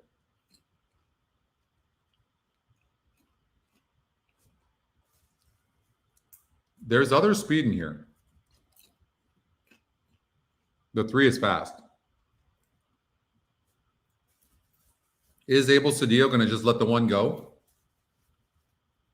Or maybe he says, okay, I'll concede the win to the 1 and I'll just sit behind. I don't know.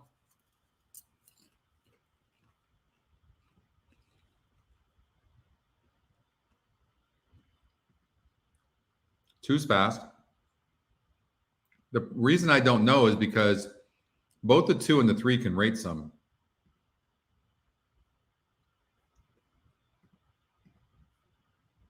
Same with 5. 5 can rate.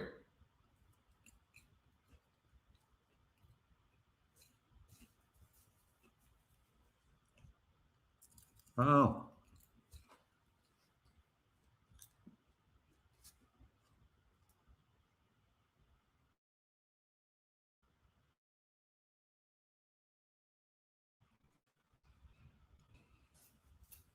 I'll tell you what, this horse can run 5.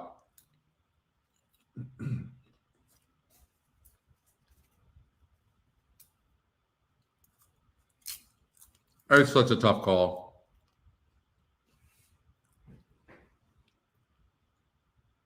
One needs a lead. That's for sure.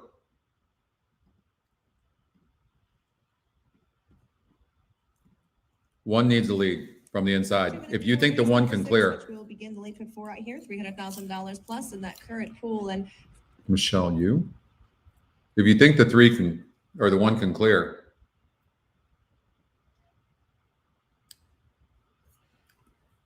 What if they go dueling? Who picks up the pieces? Let me tell you one way of playing this. Is forget about who's going to win. Who's going to be in the money?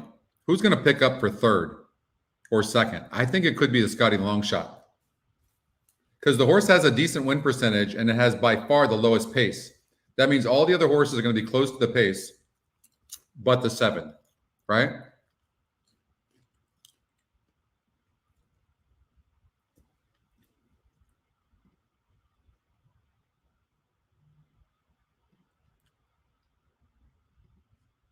Well, I think the 10 could be a single.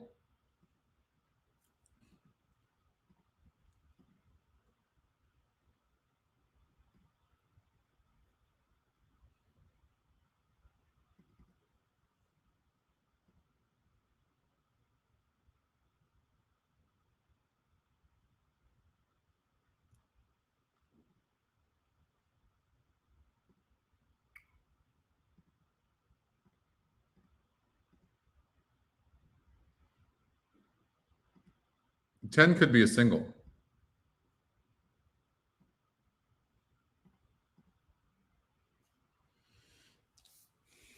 I think the 7. This is the pick 6, the pick 4 ticket. Hey, Greg.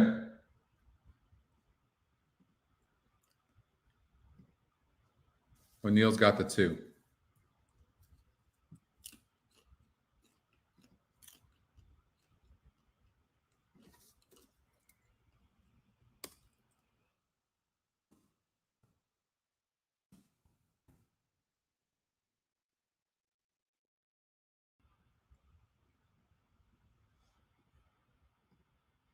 One, 2, 3, 5, 6.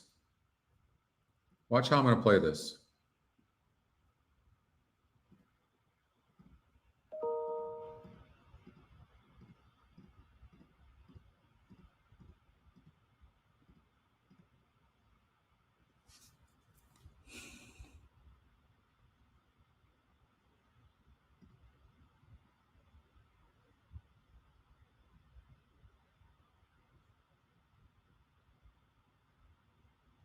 I'm going to say the 1 can't be 2nd.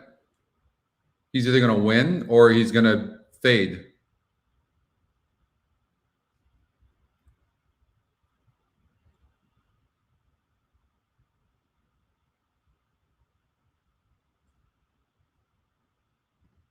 I'll try that. And you could come back with a super.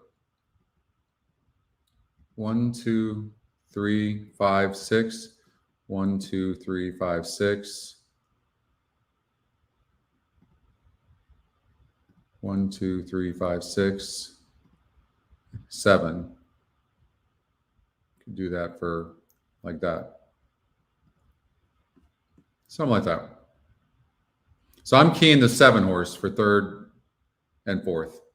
To the outside. Frank Miramani.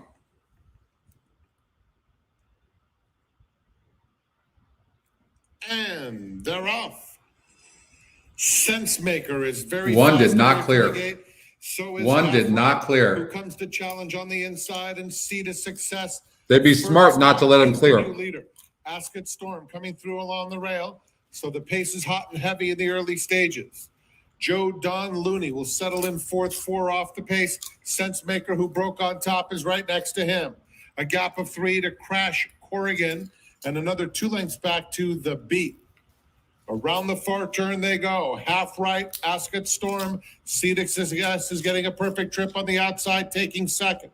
It's a gap of 5 to the next flight. Sensemaker, Joe Don Looney moving up inside of him. Joe Don Looney angling out now for the drive.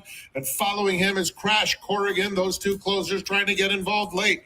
Top of the stretch, half right on the inside and C to Success squaring off. 5 back to Joe Don Looney in 3rd. C2 Success takes over, coming to the 16th pole and edges away from half right. Joe Don Looney continues to close, getting into 2nd in the final stages.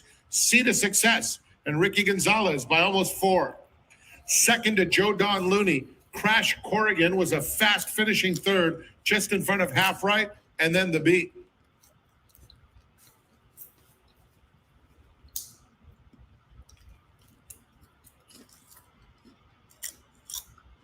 Six to 1. Beat the 1, right? See? You see how we could use those pace numbers? 7 didn't do its job. That was huge, though.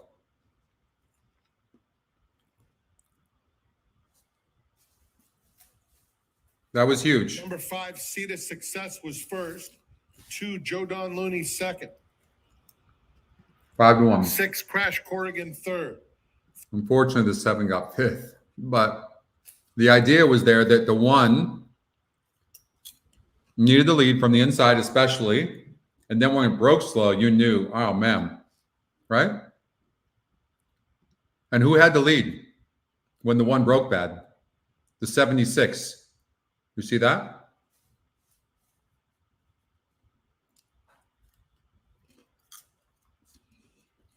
Broke slow, couldn't clear.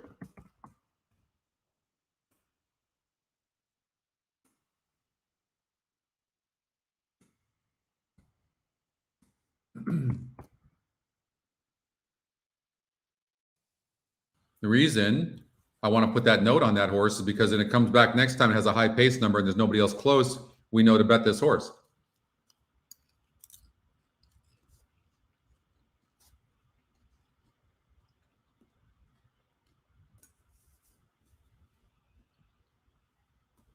They're looking good, aren't they? I know. They're a great tool with the other metrics. Great tool. When you make money is when you beat horses that everyone's singling. This horse was 8 to 5 on the morning line. If you don't think that probably at least 50 to 60%, if not more, of everybody playing a pick 6 is singling this horse, you'd be wrong.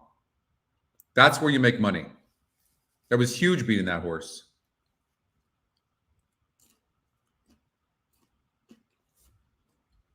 But we knew this horse needed the lead. And we knew that this horse wasn't the clear pace. 80, but 76 here. The 2 was 70, and the 5 was 66. The 5 actually sat a really good trip having that speed. First time Kristen Mulhall as well. I didn't notice that. Because the horse can't rate.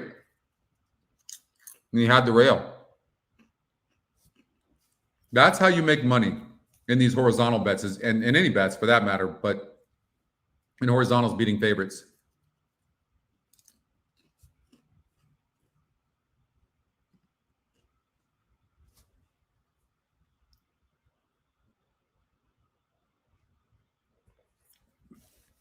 1580 on the win. Pretty cool stuff, huh?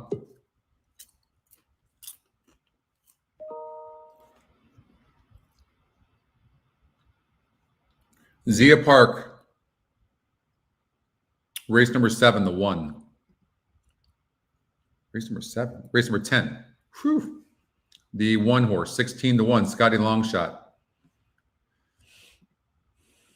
Let's see.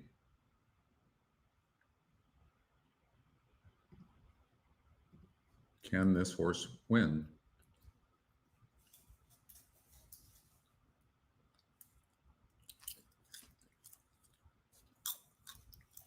You got it, Anthony. Thanks for saying something. I appreciate that. Sipping on the cab, actually. And Skinny Girl popcorn. Have you guys had Skinny Girl popcorn? It's actually really, really good. And low calories. You would never know. I don't know about you. Like, sometimes I just need to like stay busy. And that kind of does it for me.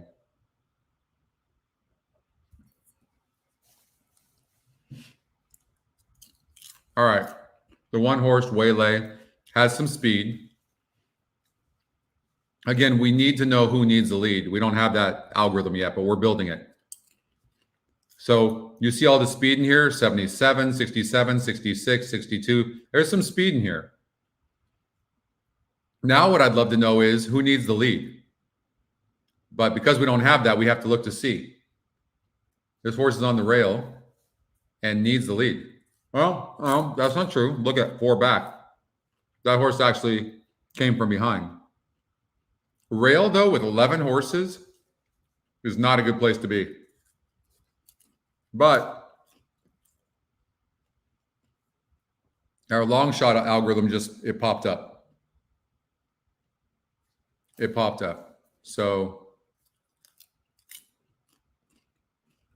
now I can eliminate these horses. Look, watch. 1%, 25 on the pace. 3%, 25 on the pace. So we can eliminate that way. And when you eliminate, the algorithms on the ticket generator can't use these horses you're eliminating. Now, you have to be careful. If you're playing a vertical, you might want to use those horses in the 2nd or 3rd or 4th spots. But when you're playing a horizontal,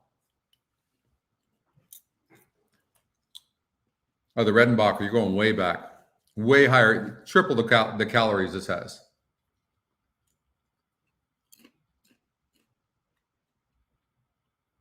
Here's one for you. Watch how we can eliminate. And I could be wrong, but you have the 11 horse who's 10% and a 29 on the pace. No speed. 4-1 on the odds makers morning line. 12-1 on the EquinEdge morning line. Watch. We can eliminate that horse. This horse has a 34 and 5%. EquinEdge morning line, 9-1. What's the story with this horse?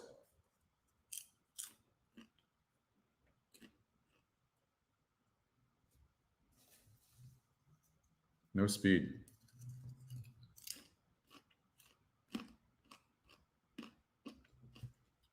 I don't like it.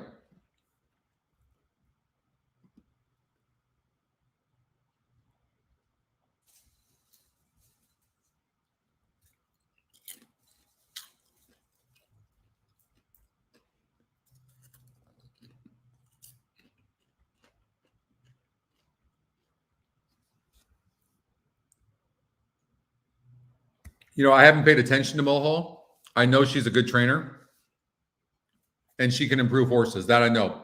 Where she's placing her horses, though, that I haven't followed.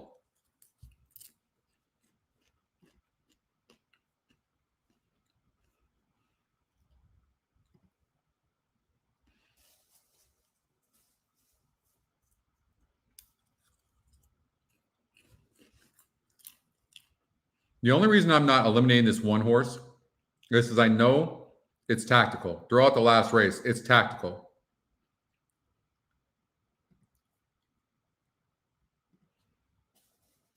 The 9 horse is facing way, way easier. Way.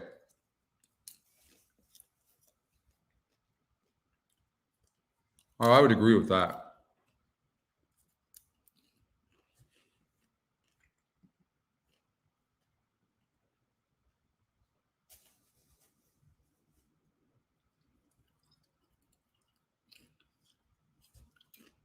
So we know the 9 is fast, but doesn't need the lead.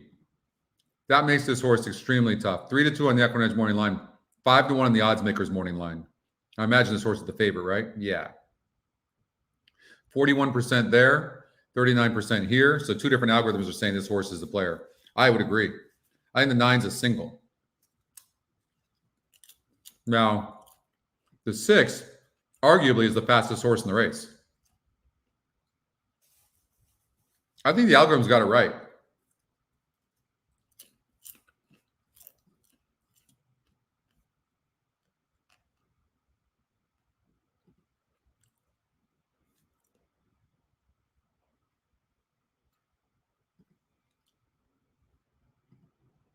I don't like the 1. I think the 1 could get third, but not first or second. So I'm vetoing that bet for our CAW. So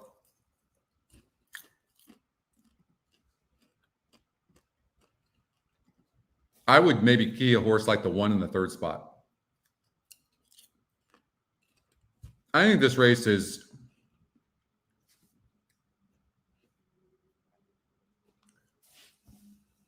so the 10 horse needs a lead. And it's fast. But the 6 horse is faster. So that means the 10's going to stop. What's his odds? 5-1. I don't like it.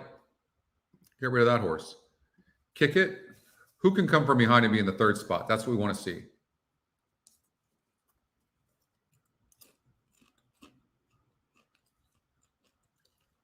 This horse continues to lose ground or position. I don't like the 4. 3, Quantico Joe. Just has bad form all the way around.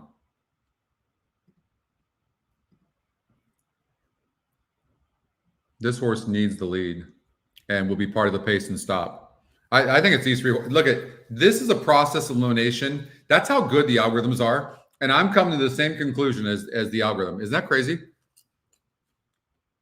I see 6 clearing. I see the 9 sitting in like 4th or 3rd and pouncing, but the 6 could get away. And the other speed in the races are going to stop because the 6 is faster than them, and the 1's going to come up. Now, if somebody duels with the 6, then the 1 could get second. But I think the 9 wins this race.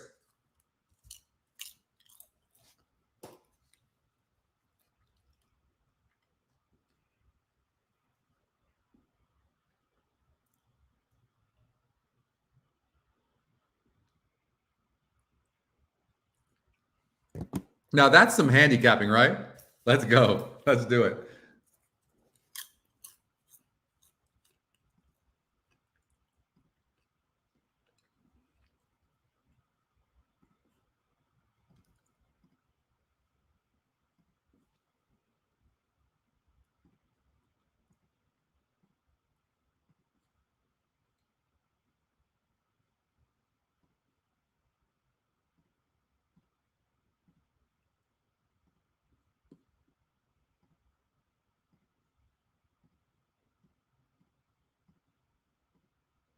I would do a trifecta, keying the 1 horse in the 3rd and 4th spots. I think the horse is going to run good. 13-1 right now.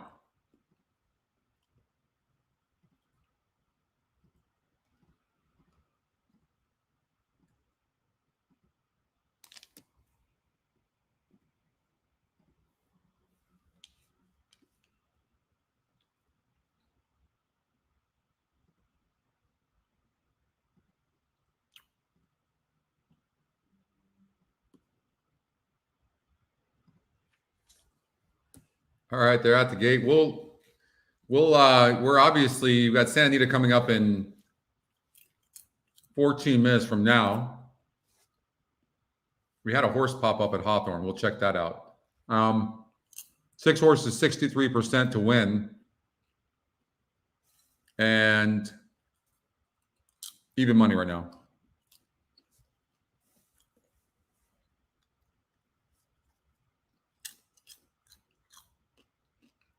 Well, hopefully the 9 gets a good break. Let's see. Yeah, I don't blame you, Roger, by the way.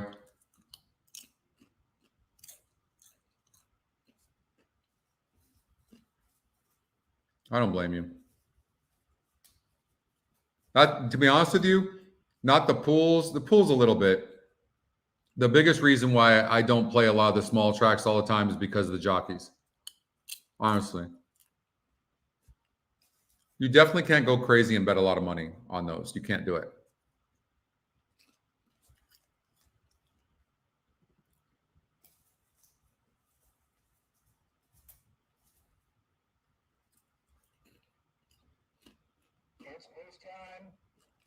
I feel like there needs to be a memorial or something. I can't believe they're taking away Scotty's picks. It's not right.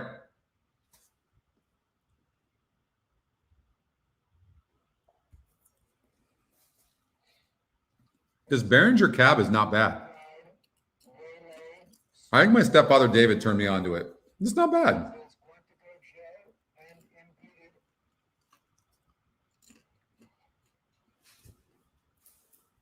Going into the gate, let's see if Mississippi Music gets the lead. That's the 6 horse. He's batting at 7% in the last 365 days.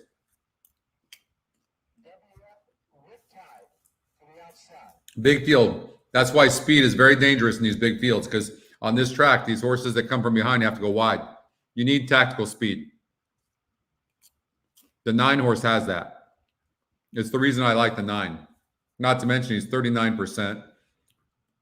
Top Scotty pick. It does, Spencer. It does, doesn't it? You're so mean.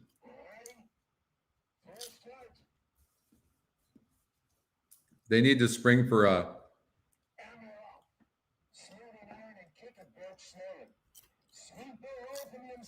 Blasting out for the lead with Mississippi Music and out wide. Near Genius is a close-up third, but it's Mississippi Music. 9 sitting in second. The best finishers in second.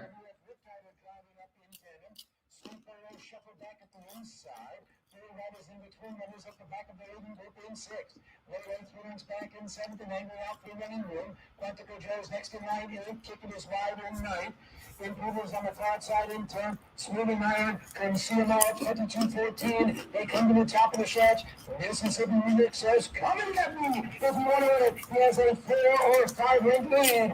Near Genius is giving chase second. He is rolling down the center of the track. Going wide, sweep ball over the inside. 16th Mississippi Music in front. Railway is closing in but shifting in on the far outside. That's impeded. They're running out of ground. Mississippi Music, Railway, Mississippi Music, Railway, and a photo finish.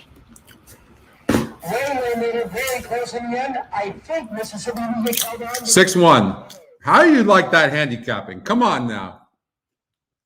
The 9 didn't do its job, but it came in 6-1.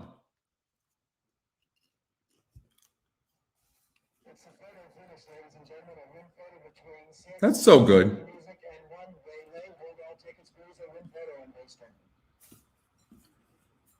Boom.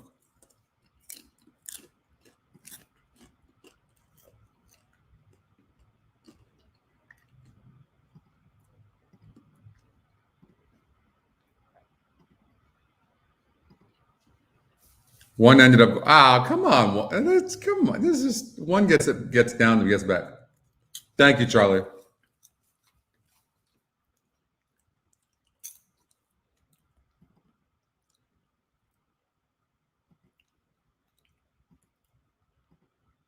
Bet down to 9-2. That was a lot of horses to handicap. 6 horse went off at 5-1.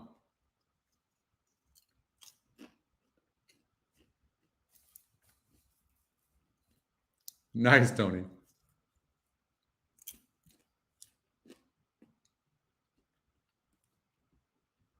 You see how we can use those numbers? All right. Good stuff.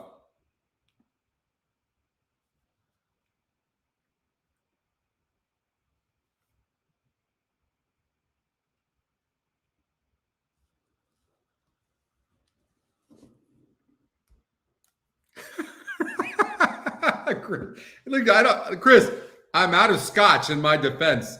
I'm not drinking Merlot. It's Cab. Not that that makes a difference. I don't have any scotch. I need to go get some scotch. That's funny. I'm like Justin now. I'm drinking red wine. Oh, that's funny. Race number 7 in Hawthorne. Where's all right, lost my focus. See, I lost my focus there. Race number 7, the 1 horse. 12-1.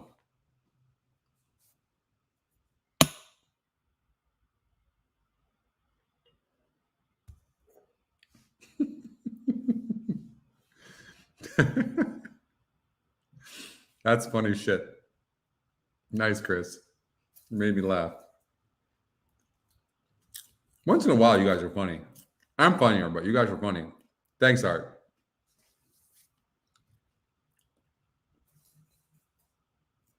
Thanks, Tony. Who got 3rd? All right. We got Anita coming up. Zia Park. Hawthorne race number 7. I can't wait for you guys to have all the new tools. Pace. Why does it do that? Sorry, guys. Okay. Pace-wise, it's clear that the 6 is fast. Like fastest. Right? 6 is fast. 13%, top GSR, top SOR, fastest horse in the race. Can't see why and pacing easier. What's wrong with this horse? Look how fast we can find that horse. That horse wins. That's it. I'm walking off the set. What's his odds? 5-1.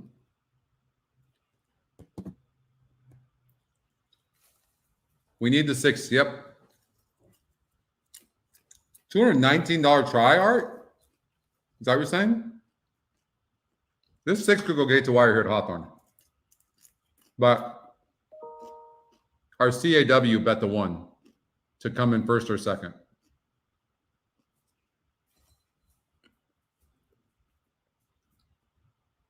$36 exacta? Wow. Nice. Thank you, James. Right on. For a 50-cent trifecta, 219. Holy crap.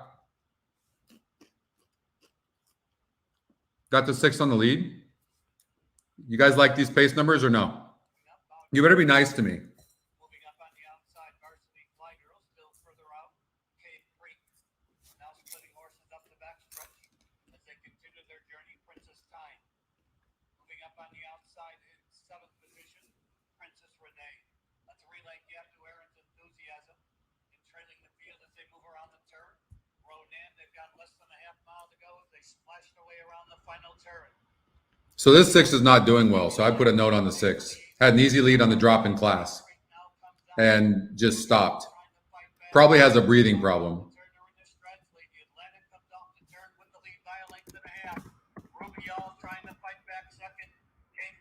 Is he coming back?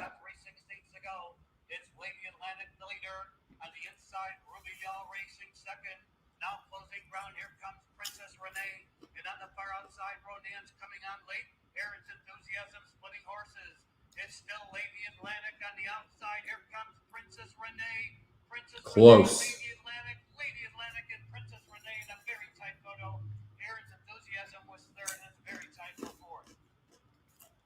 Here's what you should learn from that. 73 on the 6, who's clearly no good. Something's up with the horse.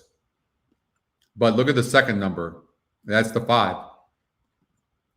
And the 5 is the horse that can rate, right? And then when you look at the SORs, you see how the SORs are, this horse is competitive here. 20-1 is a bad morning line. You see how fast we can do that? 9-1 in the EquinEdge morning line as well. That's pretty darn cool. Horse went off at 5-1. So watch out for that second number as well. That's Scotty Longshot as well. So that's another algorithm. Be careful. I would use the win percentages as a confirmation, like, oh, and the win percentages like it. If it doesn't, it doesn't matter. It doesn't have to win. All right, Santa Anita race number 7. We need the 6-horse Big Coupe, who's 63%.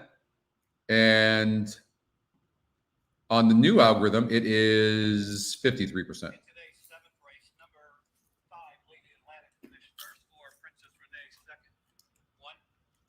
1. The problem, Bill, is that when I'm doing shows or talking about Scotty picks, people get completely confused as to what the hell I'm talking about. But I love you. I appreciate that. They'll be available by Breeders' Cup 100%. 100%. I know, Lex. By the way, that's my daughter's name, my youngest daughter. My oldest daughter, Erica, is getting married on Wednesday in Utah in Zion National Park. I'm flying out tomorrow. I'm flying out to Vegas. I'm going to stay the night with my best friend for a night. And then I'm going to drive a few hours to Zion.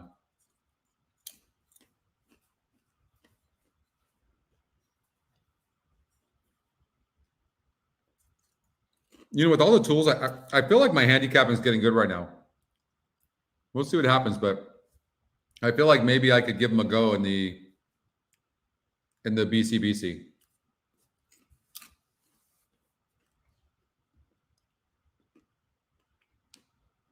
I know it's going to be fun, Art.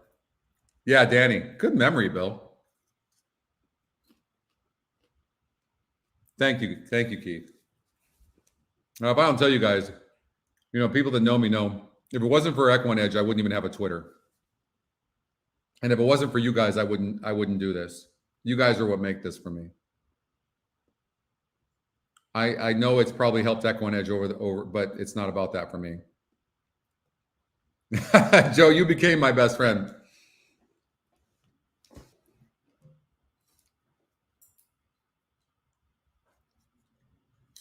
It's fun for me. The reason Justin created the booms. The booms, though, represent everybody doing well and winning and things like that, you know?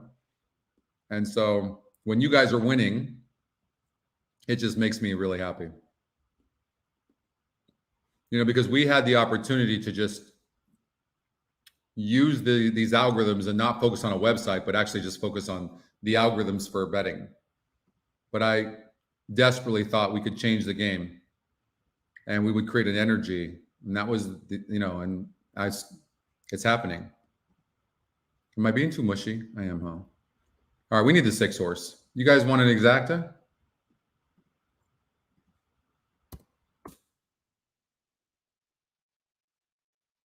That's not going to help you any. How about this?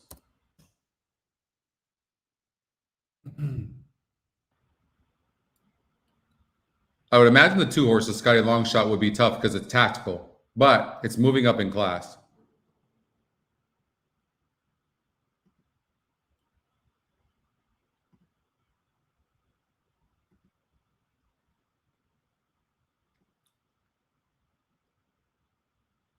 Two has the turf breeding as well. This horse's form does not seem good, but the 4 can run good. But, I'm going to say 2. I'm going to say 6-2 exacta.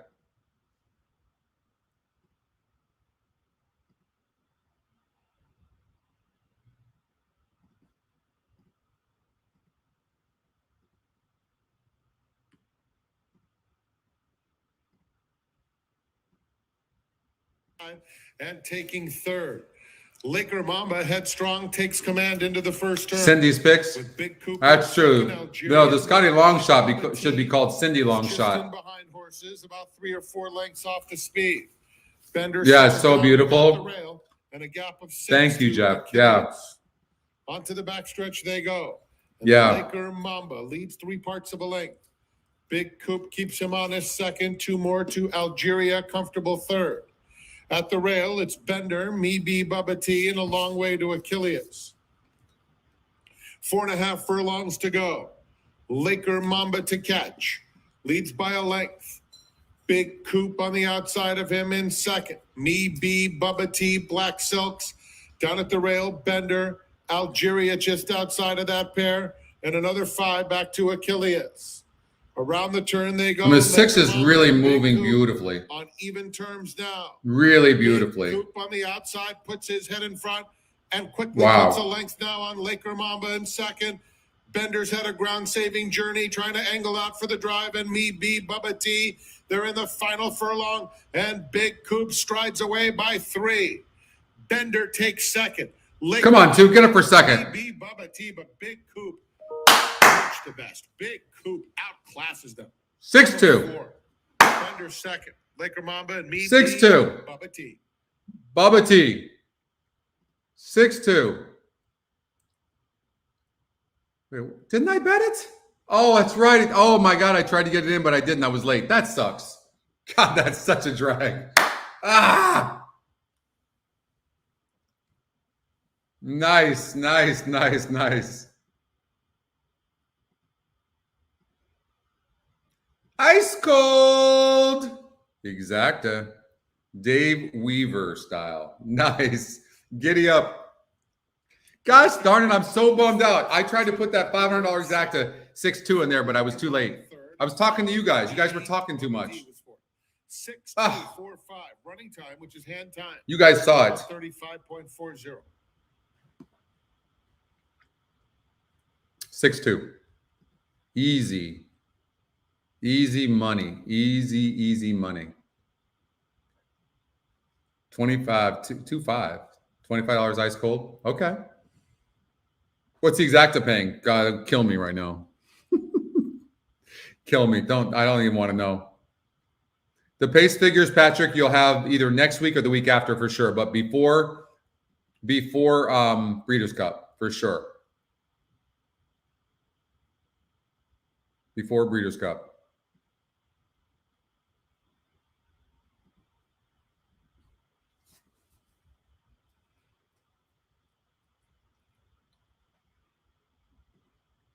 $9.10. $4,500 that cost me.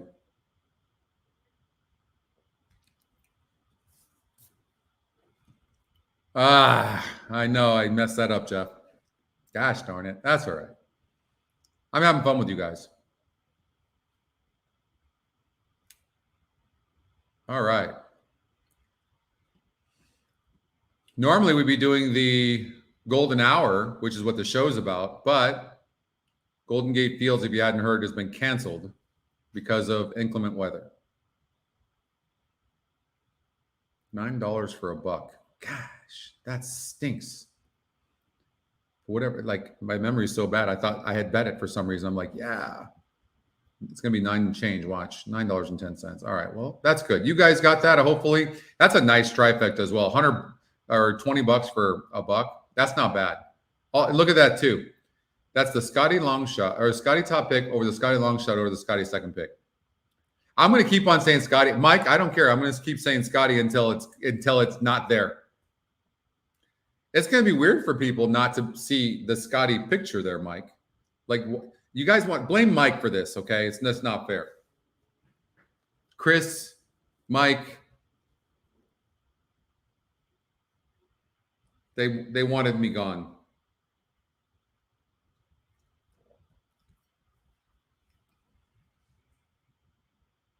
Mountaineer race number 2. 8. You know, for the races, this is the tough thing for TVG. So when I was working for TVG, when you would have races spaced out so far apart, very, very difficult. But we've had some spacing, but we haven't really. I learned from that. Not that I'm a producer, but I learned from that. Inclement weather is an understatement. It's absolutely dumping all day long.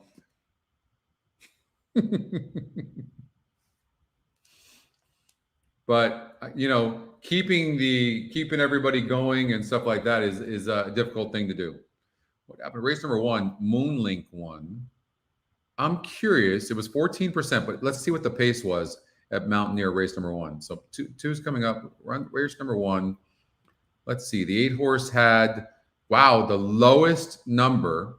But look, it's 23% here. So the 4-horse was 45% here. You got second. But the new algorithm suggested that maybe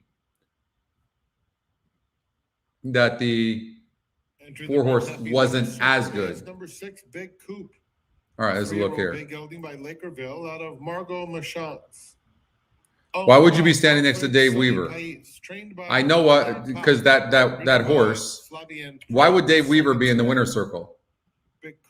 What's that horse's name again? That nice horse. You've been telling me since 2-3 races ago how good that horse was, and I didn't. I bet it one time, but I didn't believe you. The 8th is the Anokia, and it's the start of the Golden Hour pick 4. Post time in 25 minutes.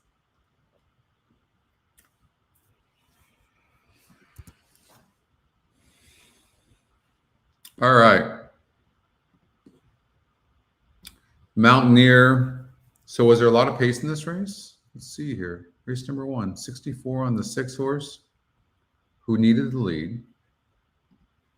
Showed the lead and just stopped. Then you had this horse, the 2-horse, who probably tried to go to the lead.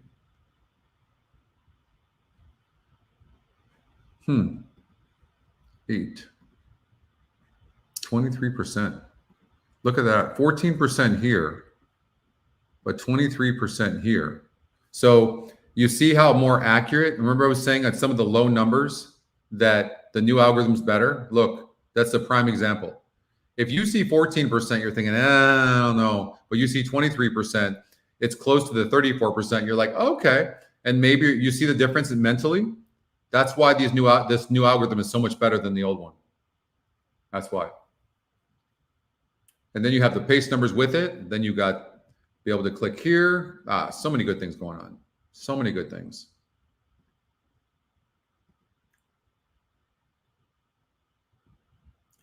All right, Mountaineer race number 2. Sort the GSR. Always have to sort the GSR. It's money. All right. 1% horses I'm going to get rid of. Boom, boom. Okay, now we're looking at 5 horses.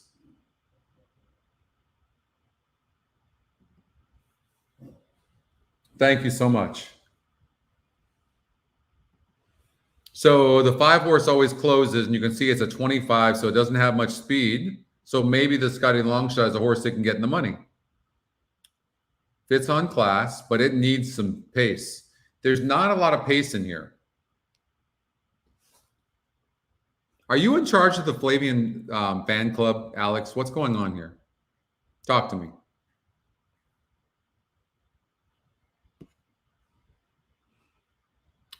The only horse to have won a race, no, the 2 horses, the 2 and the 4. And they're the top 2 Scotty. Okay, what happened here? 109-1 against a 52 group on the turf at Meadowlands. Can somebody please tell me why if this trainer, Carmelo Ortiz, had the EquinEdge GSR Plus, do you think he would have put this horse on the turf? Look how this horse is run both times on the turf.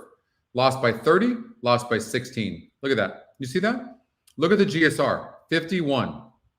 If he saw that, would he put this horse on the turf? He wouldn't. Wouldn't do it. 65 GSR.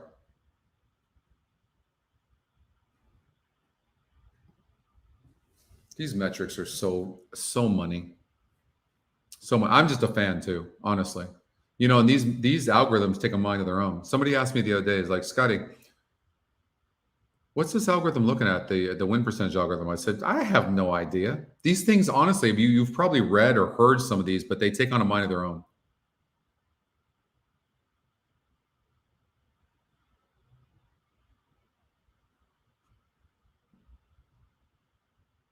But, you know, he's finally put, this horse is it's a 42 SOR, which is the easiest group. And then it's also the GSR goes up to 65. So the 4-horse figures. And it's not like any one horse has a pace advantage. Well, the 1 does. This 1 could go gate to wire, but here's the problem. Here's what you have. Yes, it's fast, but look at the SOR. been facing easier horses. Now, could it get Brave on the lead? A lot of horses that get the lead do. What's the EquinEdge morning line? 8-1. How are we doing on our pick six anyways? Anybody? Let's see.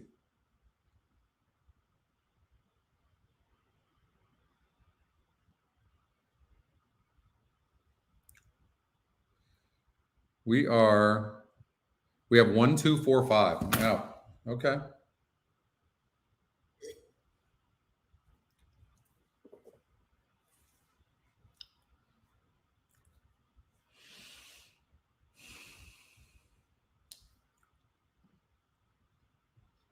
This horse is obviously dangerous because it has, you can see the 42 pace, 8-5 on the EquinEdge morning line, 32% top Scotty pick. It's very live, no question. Now we could look at the average SOR, and it favors the 4 big time, 48. This horse has been facing much, much tougher than what's lined up in here, for sure. You have to look and go, can you make excuses of the last 2 races? The horse went off at 109-1 last time out. Of course you can make an excuse there. What about the time before? What happened there? I think this horse is really honest. Here's what I'm going to say. I think it's very honest. I think it was trying in that 2 races back, but the field was just too tough. That's what I think. Now catches an easy field. I think the 4 is very honest. I think it's these 2 horses. The 1 horse, Queen Bobby, has been facing way too easy horses, but this horse can be tough. I'm going to say I don't. The 5 horse, Milisande,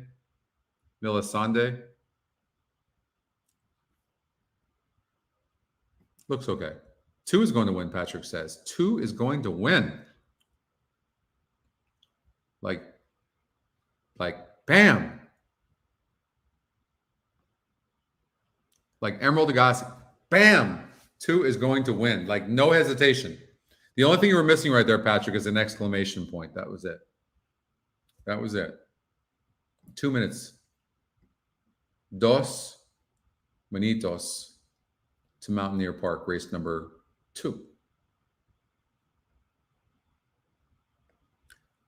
Pompano Racing is back. Yes, sir.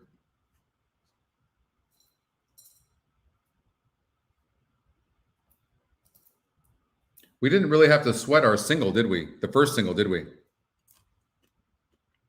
I'm definitely going to do a show. I might do 2 shows for Breeders' Cup, but 100% I will do a show.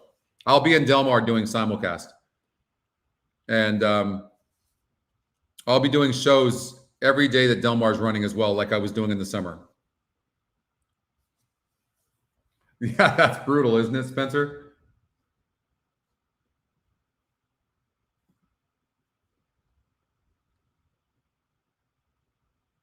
Gotta love Spencer.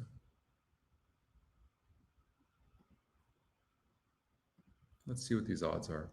Right now, 2-1 on the 2. Liesel, 45%. So the system is saying that the 2 and the 4 are much more equal than what this system is saying. No, it is too. But it's also saying that maybe the 1 horse and the 6 horse, also the 5, like, look, these are kind of eliminating. The 6 horse is only 4%. Here, it's 7. 1 is 5%, 13% here.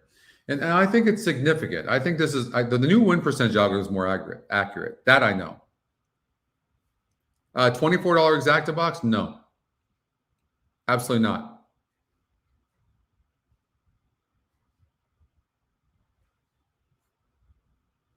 We'll definitely do that, Lexi, for sure. For sure. We've got time, right? 17 minutes, so we're good, Lexi.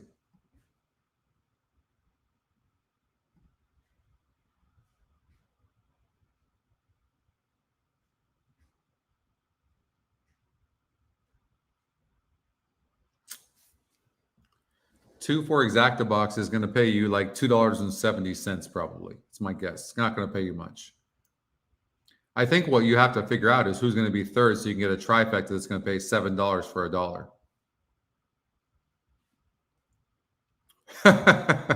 You're so mean, Mark. You guys are so mean over there. I've heard that about you guys. We're so nice here in the States. You guys are so mean.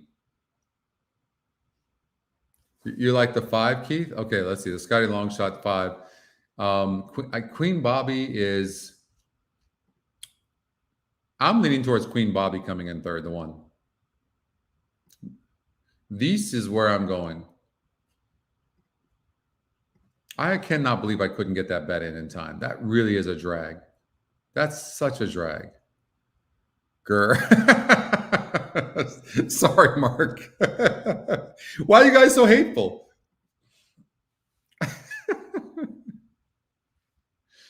Oh. That was funny. All right, 2-4-2-4 with 1.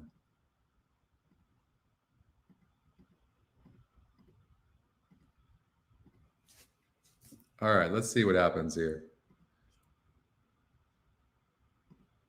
We got 15 minutes before race number 8.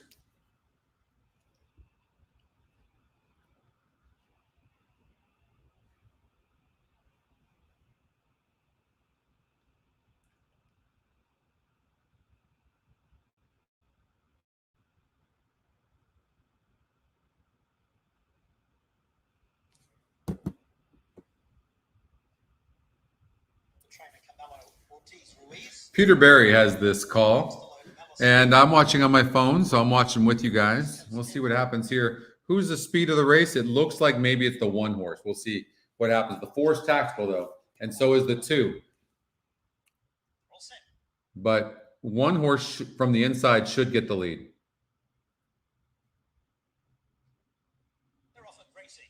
Put them in a good line. Untapped Energy began quickly with Queen Bobby hunting up along the inside. Weissel sits third early, followed by Woody's Reward. And then comes Melisande, followed by West Coast Temple. It will be latest. Have the pace numbers been wrong one time? Have they been wrong one time? 2 sitting. I tell you what, 2 sitting beautifully for sure, no question. When you see a horse that's tactical, that's way closer to the pace, that means the horse is doing really well. Right now, I would take the 2 all day long. And you can see the jockey's prodding the 4 to stay up. 1 horse got bet down, didn't it? 5-1? Jeez. These CAWs. Bastards. Oh, I'm a CAW. We don't use the odds. I'll tell you what, 4 is struggling. No, 3 is trying, but come on, we can't have the 3 beat the 4. Come on, 4. Stay up. Here comes the 2. Come on, 4. 4's toast. 2's going to win for fun. One of you called that.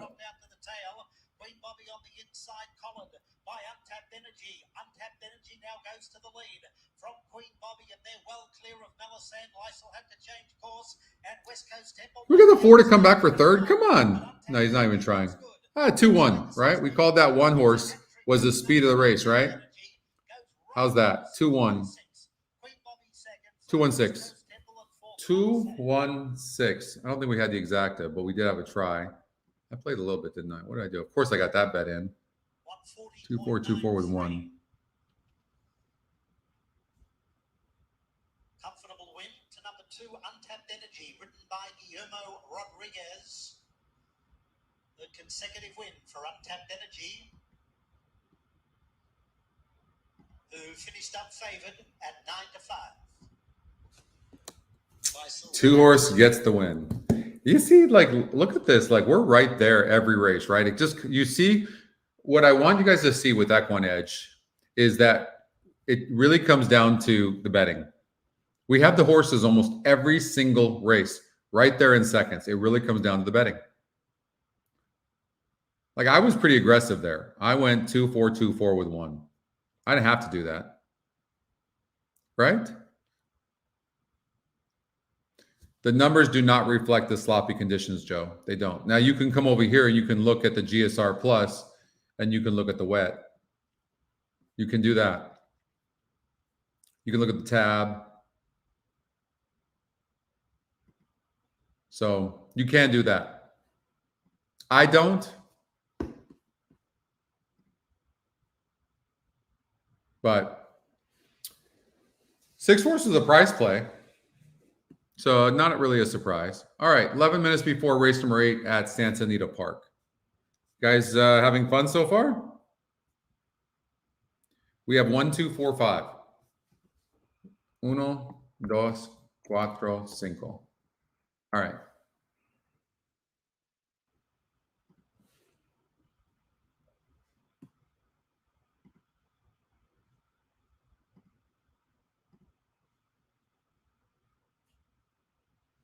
As far as pace, look, the 2-horse Lady T, the Scotty Longshot, has no speed.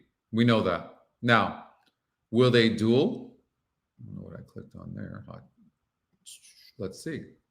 This horse can rate. 5 horse. We don't know if this horse can rate or not. This horse does not look like it can rate much.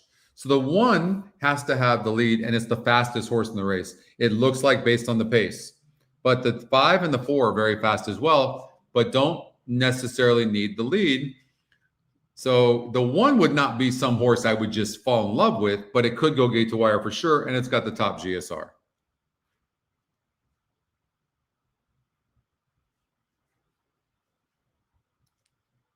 Oh, of course, it's my pleasure. I'm glad you guys are having fun. You guys make it. That's all. Without you guys, I wouldn't do it. I wouldn't do it. It's fun. The chat is what makes it. Sometimes when we lose and then nobody's chatting, of course, understandable. It gets, it's tough. It's like when everything is just quiet. I hate it. But don't forget, if you haven't liked the show yet, would you mind just liking the show? It makes a difference in our YouTube channel. We had sometimes we get trending on YouTube, and then a ton of people find us and follow us, and it's great. So if you don't mind. But the thing is, the way I want you to look at this, the way I want you to look at this is like, I'm not like a broadcaster here, right? We're just handicapping. I'm kind of almost like the producer that's kind of taking us, and we're just talking out loud. You guys are talking, I'm talking. That's what it's about. Right? It's a difference. You can't do this. Like TVG created this entire thing, which is fantastic. But the community, that's not been created. What we're trying to build is a community of people that help each other, teach each other, right? That's why I do my classes twice a week. And this is better. Instead of just being, you're doing a show, it's different on TVG. This is what they have to do. This is different. We're just like live and raw, and whatever happens. And you guys get to see me at my worst with popcorn in my teeth and drinking wine.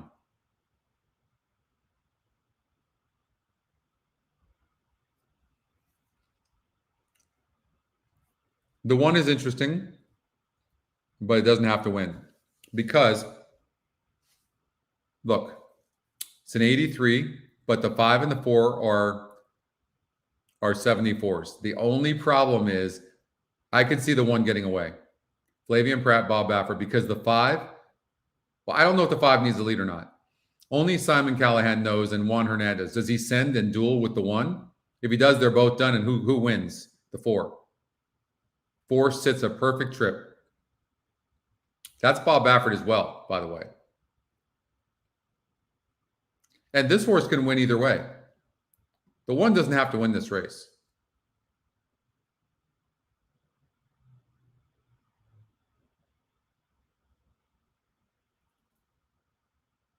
What happened last time out, too, with the 1?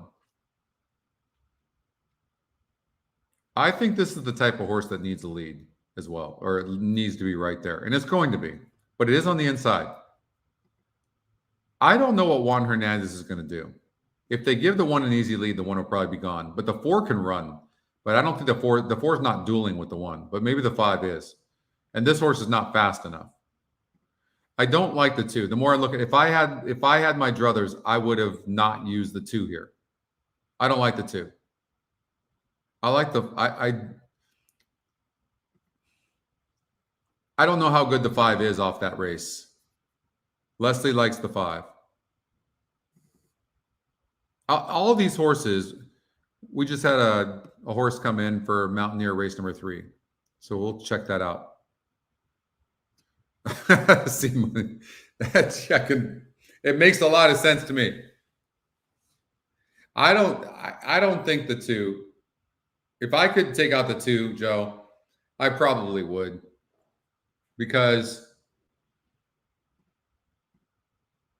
it's a 49 pace. It's going to be way back. And these horses aren't going to stop. These are some nice horses, so they're not going to stop, right? So the 2 would be my least favorite for sure. 5 minutes before race number 8. They're on the track. Let's see if we can take a look at them.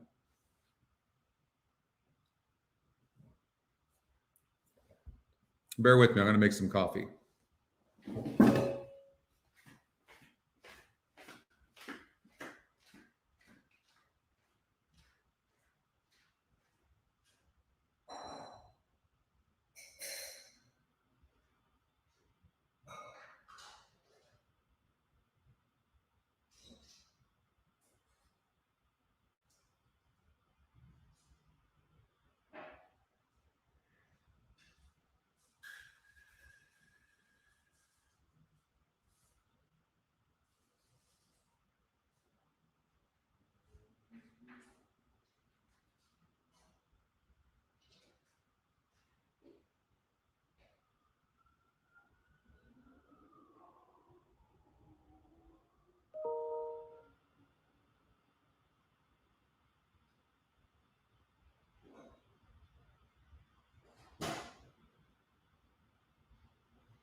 Sorry, guys.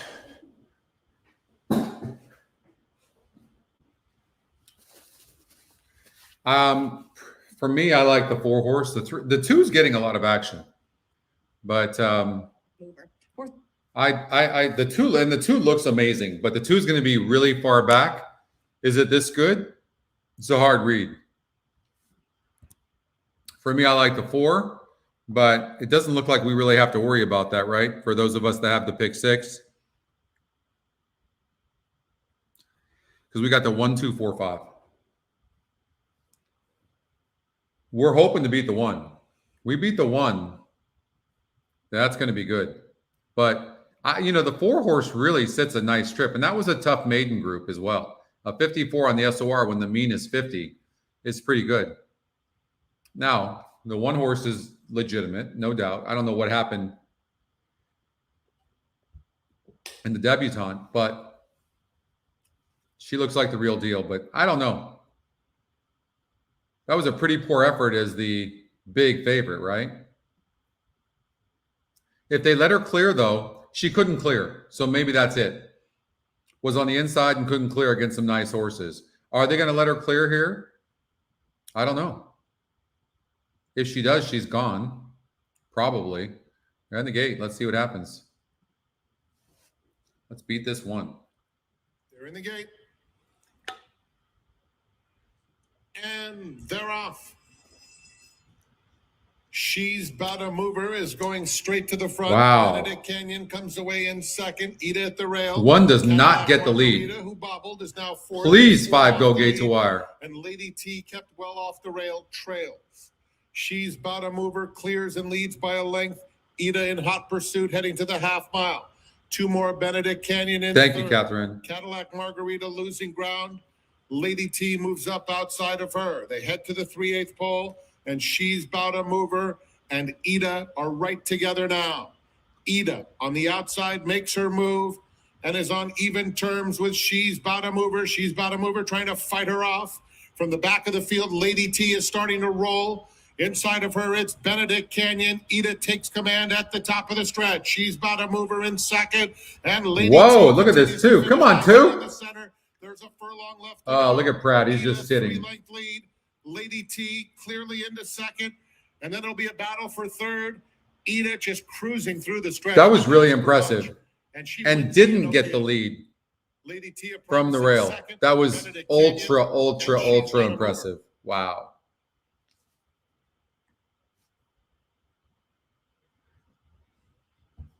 That was a really good performance. Wow. I don't like there's no gallop out, though. I will say that, right? I don't like that. 1, Ida was first. 2, Lady T second. 4, Benedict Canyon third. 5, She's About a Mover was 4th. The running time for the Enokia. Oh, you did, Greg? 10.41. What's up, Greg? I didn't know you were there. There you are. How are you, bud? No, 2 ran huge. That 1 was just the shit. Yeah, when they have kidney sweat, they're just too nervous. That horse is fast, though, like naturally very fast. Very fast horse. Has a future. I think the 2 has a future.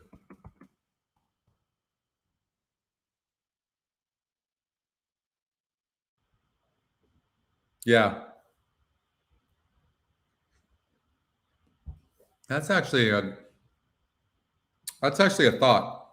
I have to see what the payouts are first.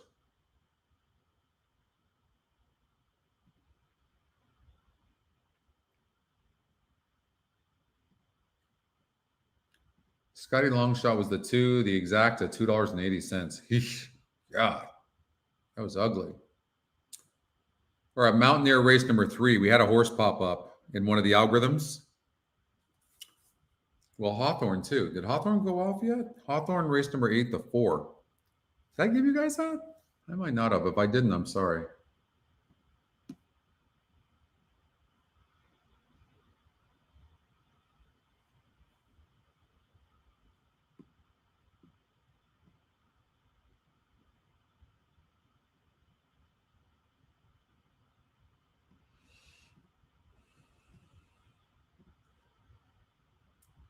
Real as a favorite.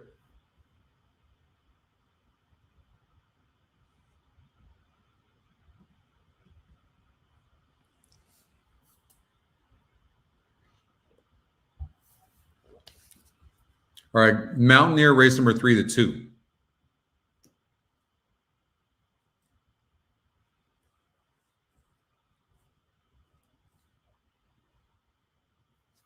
Mountaineer race number 3, the 2. Let's take a look at this.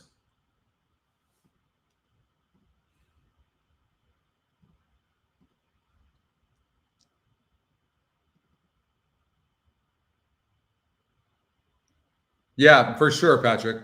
No, I can't live without the pace numbers now. I have always known though that that's what we were missing. Now we're going to have race replays and things like that. That's all going to be enhancements, no doubt about it. We'll make it so people won't have to leap. But the pace number was the only weakness that we had, in my opinion. And this is coming. What's up, Brady? Got Brady and Greg in the house. Look at that. By the way, dude, your show, good chalk, bad chalk, with Mike Somich was money, dude. Like money. You guys are going to surpass me. Oh, my God. My shows, you guys are so good. I'm telling you. You guys were so impressive. It was really neat.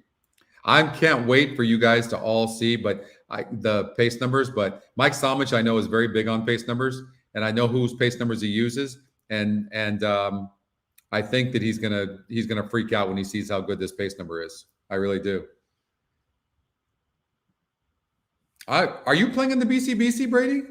I qualified, obviously, so I'm playing in it. But are you playing in it?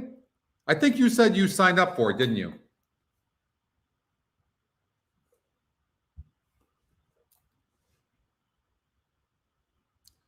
$602 to the 10.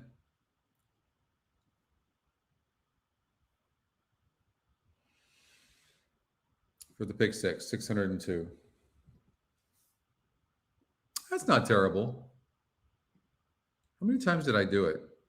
Didn't I do it a few times?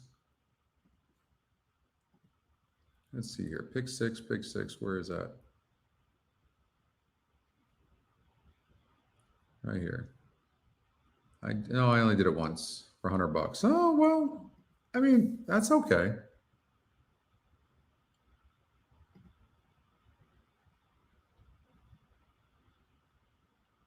No, I mean, I don't think I've ever played in the BCBC. This is going to be the first time I played. I'm pretty sure I've never played in it.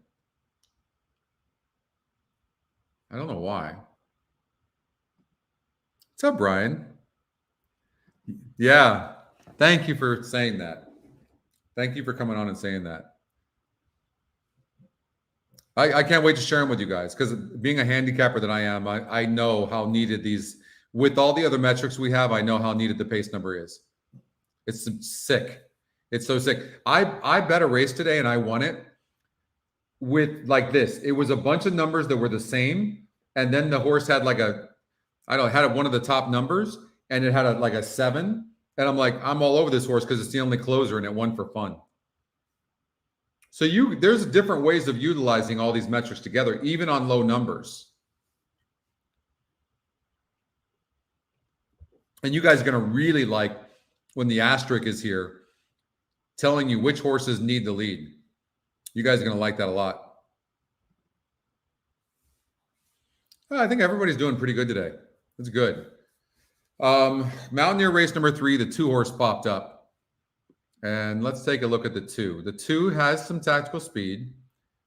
Hard read because its form looks so shitty. But I don't know. It did pop up. 0% trainer. This is the type of horse that may be put in the 3rd spot. Look at this horse here. 59%, 46% here. The 1 horse is 31%. I'm going to suggest that the 2 might be in 3rd. The bet was placed. I wish I'd done that earlier. I wouldn't have played it. I don't see that horse being 1st or 2nd.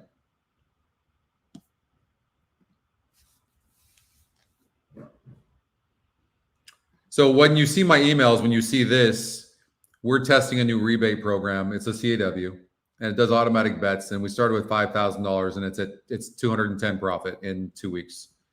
So we're only betting $40 per race to place. That's what we're doing. So, but we've, you know, we were up to 6,000 actually, and then last week we've kind of lost a little bit.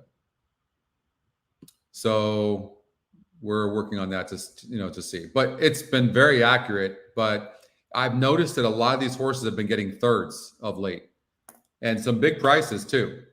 And I think that based on what we're seeing here, this 1 horse and 3, I think they look really tough for first and second. They do. And so maybe the 2 horse, the type of horse that gets up with the form like this, you know, you can see it doesn't have any early speed. Maybe you can get a price and put the 2 in the 3rd spot. Or what about a superfecta? Put the horse in the 4th spot. Right? Who was that again? 1-3, right? Yeah. So something like this. You can still make some money with this. 1-3, 1-3 with 2. And you can do a superfecta. 1-3, 1-3 with 2 in the 4th spot with all here. Something like that. And then you could do an exacta if you wanted to, because it looks like, well, pace-wise, the 3 seems to control things. But I think the 6 is going to go. The 6 has got a number as well. But the 3, the 3 kind of needs the lead. The 3 kind of needs the lead. So if the 6 goes with the 3, the 6 could hurt the 3. It's 5's a hard read. What I don't like about it is the 22 SOR in the last race. I don't like that at all.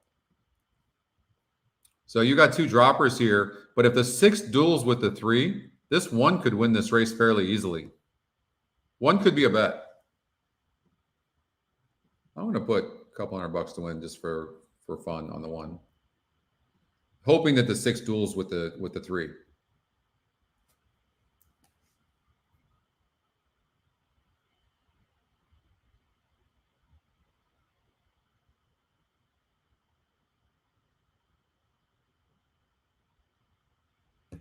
All right, they're in the gate over at Mountaineer.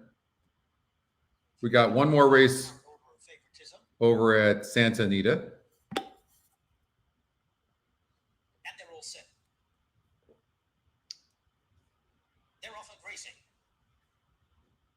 3 broke bad. Perfect split showing speed, so too Trinity Valentine and on the inside Jocko Road coming through.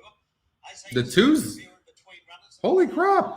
Look at this 2. Trinity Valentine takes them to the half mile by 3.5 lengths. Jocko Road second. 2 lengths away to Isaiah Street, followed by Perfect Split. We need him to be, well, second would be okay. 3's toast. We'll take a 1-2, right? They're about 4 or 5 lengths in front of Isaiah Street with a bit of work to do. Then comes Perfect Split, Ramiran, and Metrolazo's got a ton of work to do. At the top of the stretch, Trinity Valentine around the bend. Jocko Road on the outside is looming up boldly, and they are well clear of Isaiah Stream.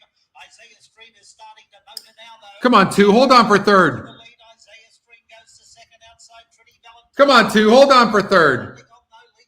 1-3-2. 1-3-2.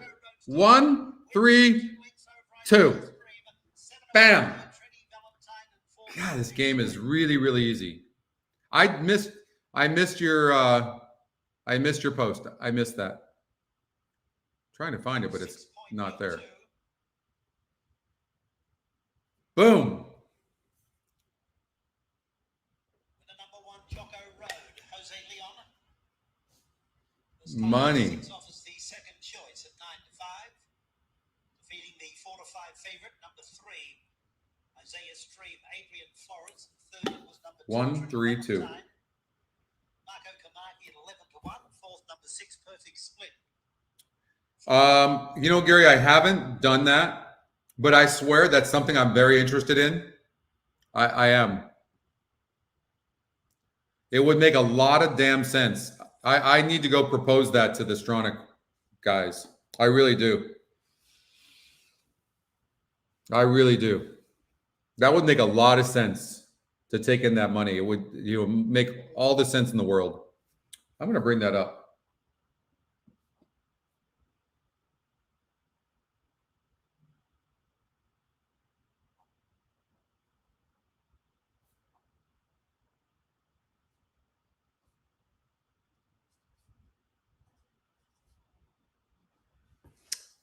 Thanks for the reminder on that, Gary, actually.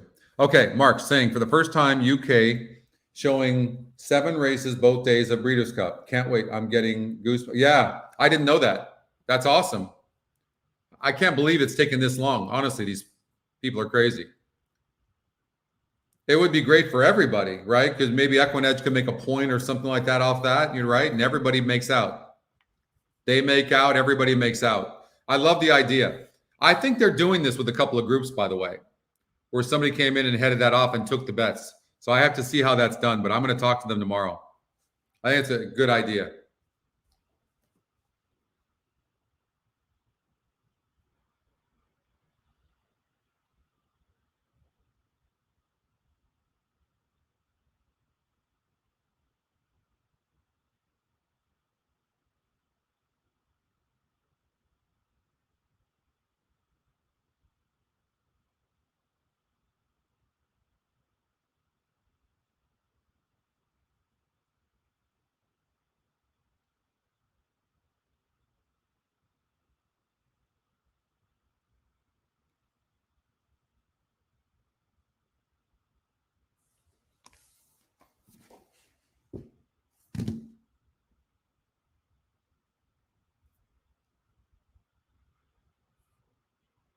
You know what they are? They really are. Well, I mean, they're running tonight, right?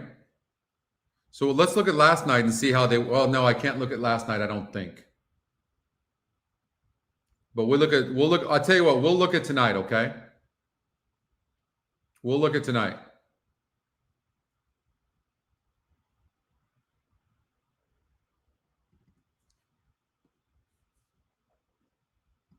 Santa Anita, 16 minutes before race number 9, and we have the 10-horse singled, but the 7 is the favorite who broke 8th. So clearly this horse has talent. Joe Bravo's aboard, second pick. We'll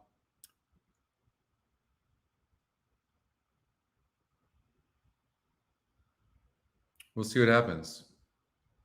4-1 right now.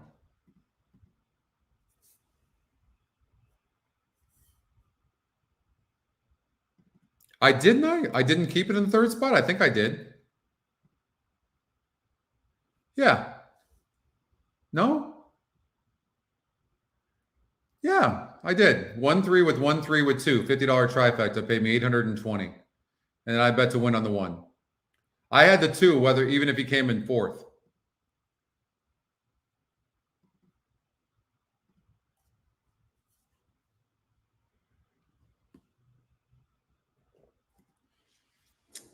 So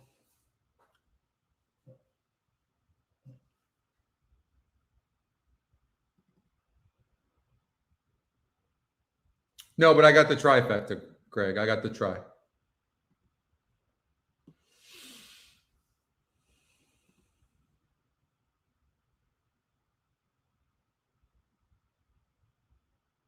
Remember I was saying to you how this new algorithm, a lot of these horses are getting 3rd at big prices. Well, that's an example. But look, we don't put that 2 horse in the 3rd spot without the algorithm.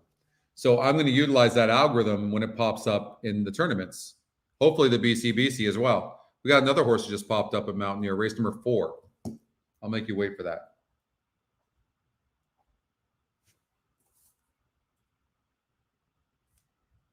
Actually, 2 horses popped up.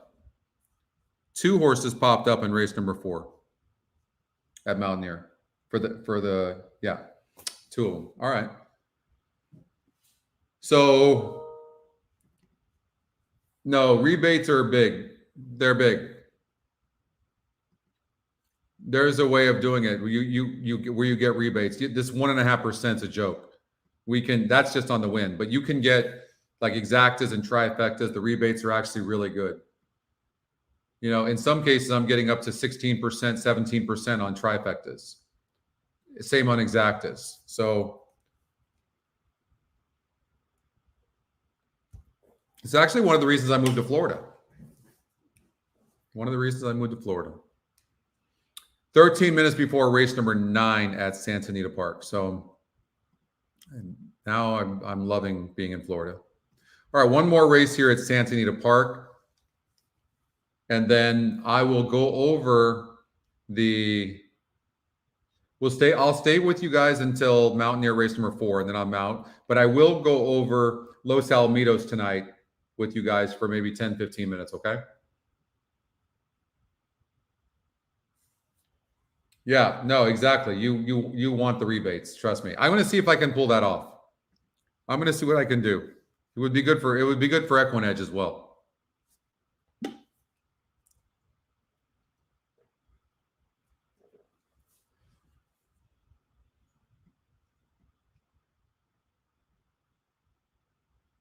It doesn't matter whether you're putting through a year $100,000, right? Let's just say you're putting through. How much would you say you're putting through in a day? What is your churn in a day? So if you start, what is your bankroll in the beginning? You start with $200-$300 or something like that, right? Let's just say you start with $300 and you churn that, let's just say 5 times. You're probably betting an average of, let's just say $1,000 a day. If you do that 3 times a week, that's 3,000 times 4 is 12,000 times 12. That's $144,000. So if you're getting back an average of, let's just say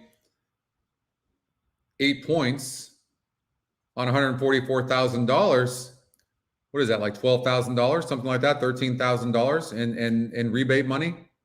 You see what I'm saying? So don't underestimate that rebate money. But the rebate money only works in certain states as well, right? It's one of the reasons I lived here. Like, you're in California, forget about it. You're getting a 1.5. Yeah, exactly, John. Yeah.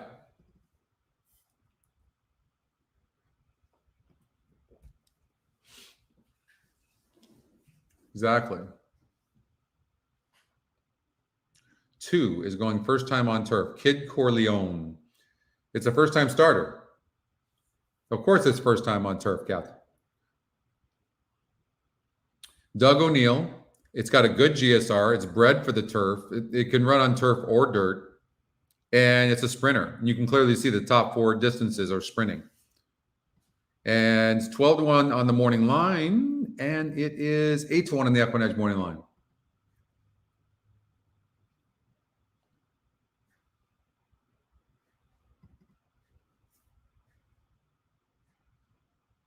We're going to have UK. We're going to have racing from all over the place. Hong Kong, everything. 10 is bred for turf. Yes. It's got the top GSR in the race. It is. By the way, too, it's got a 16-point difference and it ran a decent race until the stretch. And look at this. It's got a 16-point difference in GSR. That's what you're looking for. Top Scotty pick, 31%. Look, it's 19% here on the current win percentage algorithm, but 13% or 31%. You know, the second-time starter who ran on the 5 furlongs first time out broke 8. They went off at 9-1. Hard read. Memes. The only problem with this horse, Cindy, is the low GSR. The workouts are actually fantastic. Let's take a look. This horse is really more bred for dirt. Look at the tabs. 13 points difference on the dirt. I mean, these are pretty low.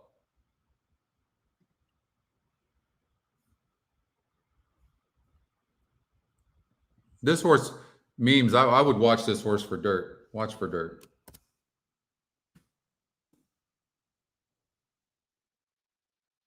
Don't be lazy putting these notes in. I'm telling you, these notes are really, really big.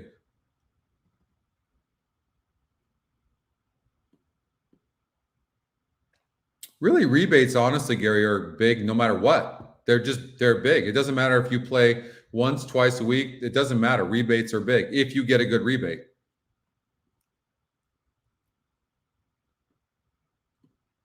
I mean, there's a lot pointing towards the 10 horse. The pace is 58.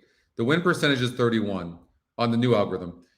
Top Scotty pick, top GSR. I mean, there's a lot pointing towards this horse.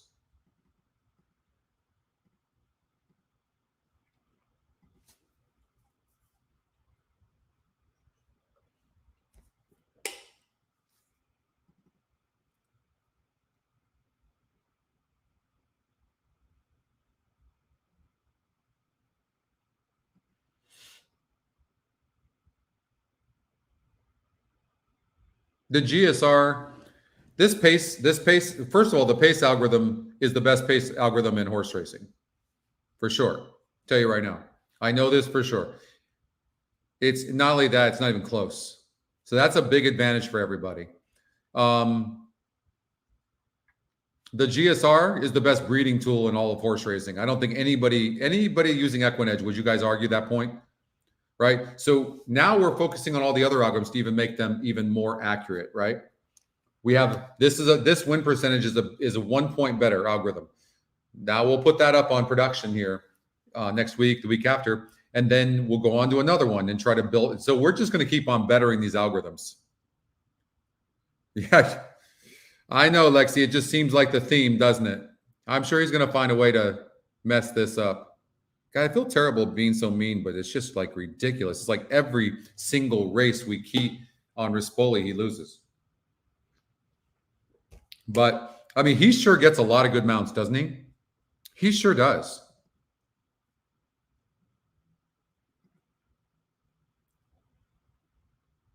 Where's Pratt? Pratt's on the 9. We haven't even talked about the 9.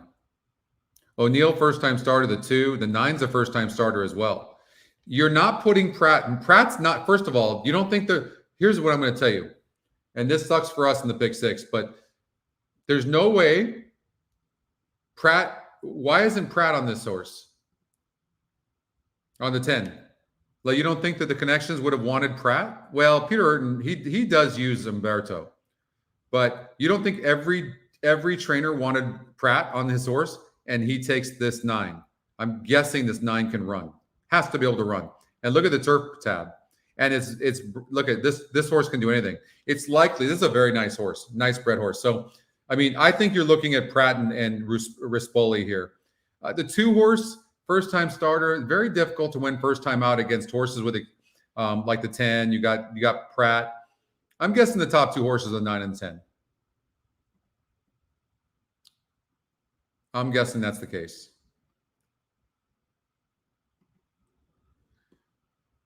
I mean, 7 is a second-time starter that wasn't even bet first time out. Did break 8 and lost by 2.5 lengths, but it was a 48 SOR group. I mean, it's okay. Second Scotty pick.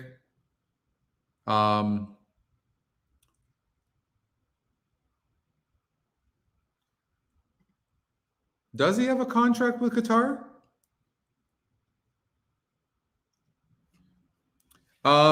I'm not going to do it. Of course, I'm always going to do a live. I'm going to do a bunch of live shows. So you're going to see me at Del Mar. Remember at Del Mar when I was doing 4 shows. So I'm going to do a show that every day that, plus I'm doing the simulcast with John Lees. And we're working on something too. We'll see. I can't say yet, but I'm hoping I'm going to be talking to Del Mar this week, but hopefully who knows? You might see something extra that with me down there at Del Mar. Doug O'Neill has been on fire, but it's going to be very difficult. This horse can be much the best to beat a horse like the 10.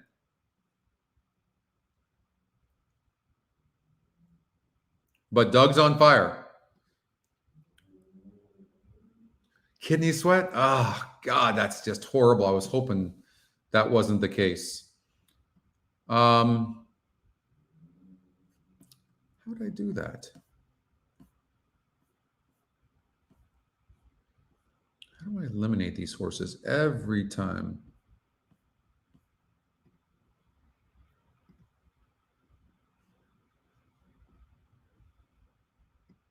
Four minutes before the race. So let's take a look at these horses. 2 looks fantastic. Full field here, going postward. A little for bit the of kidney finale, sweat. Maiden special weight, going 6 on the Belmont was grass. terrible, There's a Catherine? In look what at way? Corleone, who was giving assistant trainer Leandro Mora quite the 10 looks handle fine to me. earlier on.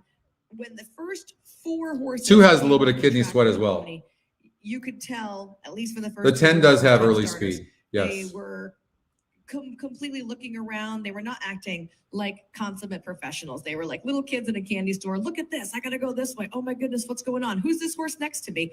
And we tend to see that from first-time starters. The 4 might have been just following along with what he saw the horses doing in front of him.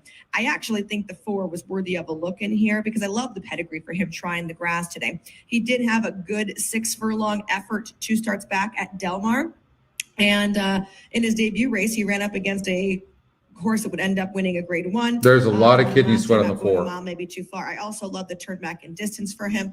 And once he got away from That's a those lot of horses, sweat. he did act 4 is a very lot nervous. better on And the you know what you warm-up. could put? Also, You I could thought put the warm-ups a lot of of kidney sweat on the 4 7 and the 10 was nervous, were and both this of the horse horses could who run raised bad their here, speed but rating, next time out run and huge, the right? riders took them way So back. that's really We've seen important Joe to Bravo notate on these the second things. facetious do that quite often, and you see that this horse had broken slow on debut, and you heard from his connections that wasn't something that he normally did in the morning. So I'm hoping here with the extra warm-up and Joe Bravo getting him to really stand up and pay attention, that will assist him out of the gate. The 10 Dancing Rico Rispoli also going away from the pony there. Peter Urton actually entering a pair in here, both by Practical Joke. And unless something happened in the last couple of days, Practical Joke still winless as a sire as far as turf Oh, horses vertical, go. vertical, But vertical. This Cold Monstrous shot was a very nice little turf filly in her own right. He's coming out of the race that Corniche would go on to win. The American Pharaoh was victorious in.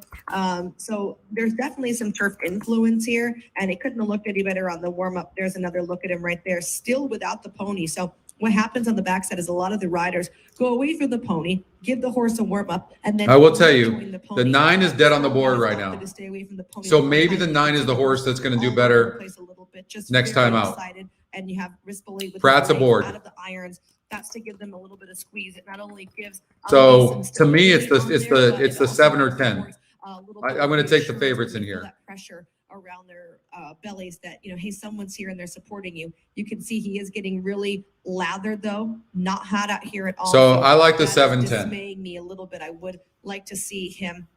I not think the as 2 hot. could run good. I love that he's doing this with him, though. He's standing him right there to pay attention. This is something that you'll see trainers do in the mornings when horses come out, either before or after they gallop. They make them stand. It teaches a horse patience. It helps them to take a breath and just relax. So excellent. I think the horse 10's going to be awfully As horses tough. get I going in the really gate do. now. For the finale, everybody, good luck and good night.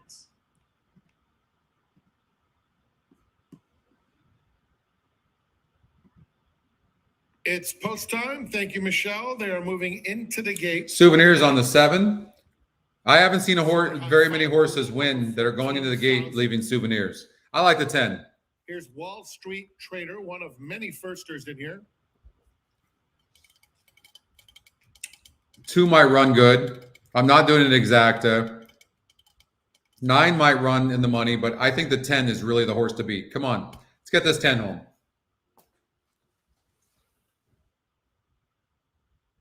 Memes. El Novato likes the 7 on top. 4 horse, a lot of a lot of sweat. This is a very nervous horse. That takes it out of a horse. 5 does not look like it's ready to win to me. 10 horse looks incredible. Mark's rooting for the 2 or the 7. No, the 9. Excuse me. Coupe. Solid support for Dancing Rinka. Second choice.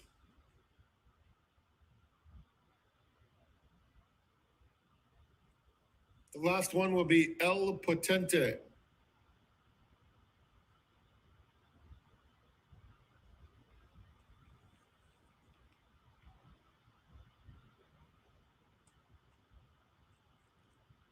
JR wants the 11. I think the 10's the fastest horse in the race. And they're off. Very slow beginning for King Apollo. There's the It's a 2. quick one for Kid Corleone. Far outside, El Potente has speed and Cabo Spirit in between them. They're joined by Low Bro Coupe, one from the rail. Facetious in a good spot just behind this quartet. Same can be said for Dancing Rinka. A gap of 4, Altruist has made it over to the rail, followed by Memes as they pass the half-mile pole. Wall Street Trader is next, a gap of 3 back to King Apollo on the outside of Malibu Mayhem. Around the far turn they go. Cabo Spirit, Low Bro Coupe heads apart, a length clear of El Potente in third. Kid Corleone is fourth, and in between horses having to steady a bit was Facetious, losing a little bit of ground in the process.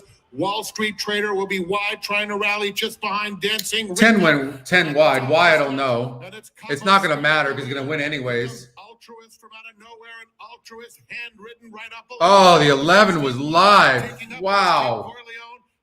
That's too bad. And it's Altruist to win very easily. That was a really terrible ride on the 10. Cabo Spirit, Dancing Rinka rallied for third. Who's the 11? God, I thought that. Look at that. Lowest GSR Altruist, first-time starter. Between Memes, Wall Street Trader, and King Apollo. With fantastic works, couldn't have seen it. Couldn't have seen it. No way to see this horse. 11-4. Watch that 4 next time out.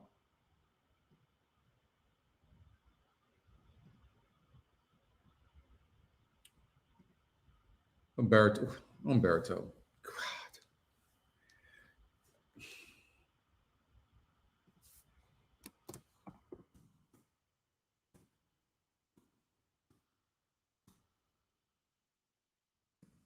Number 11, Altruist was first. 4, Cabo Spirit ran second. 10, Dancing Rinka third. 2, Kid Corleone was fourth. And 9, Wall Street Trader finished fifth. 11-4, 10-2-9. You got that, Jeff? Nice. Nice going.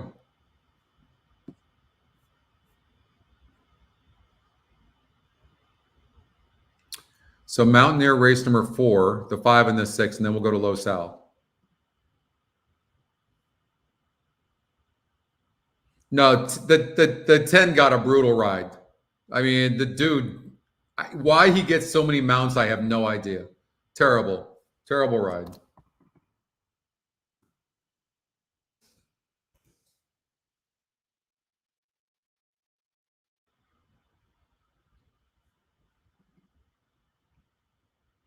Nice.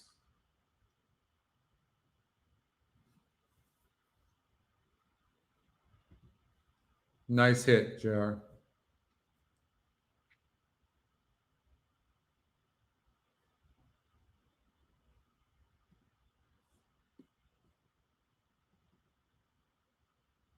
So watch the, we're going to go to Los Al in a second, but watch the 5 and the 6 here.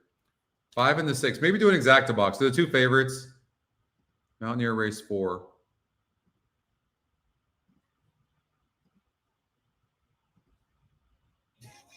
Approaching the gate. They're at the gate.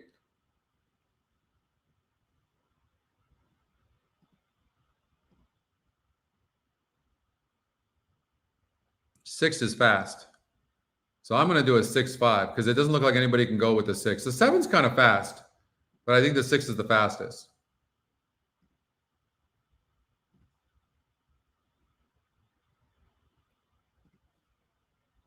I'm going to do the 6 over the 5 and the 7 and win on the 6.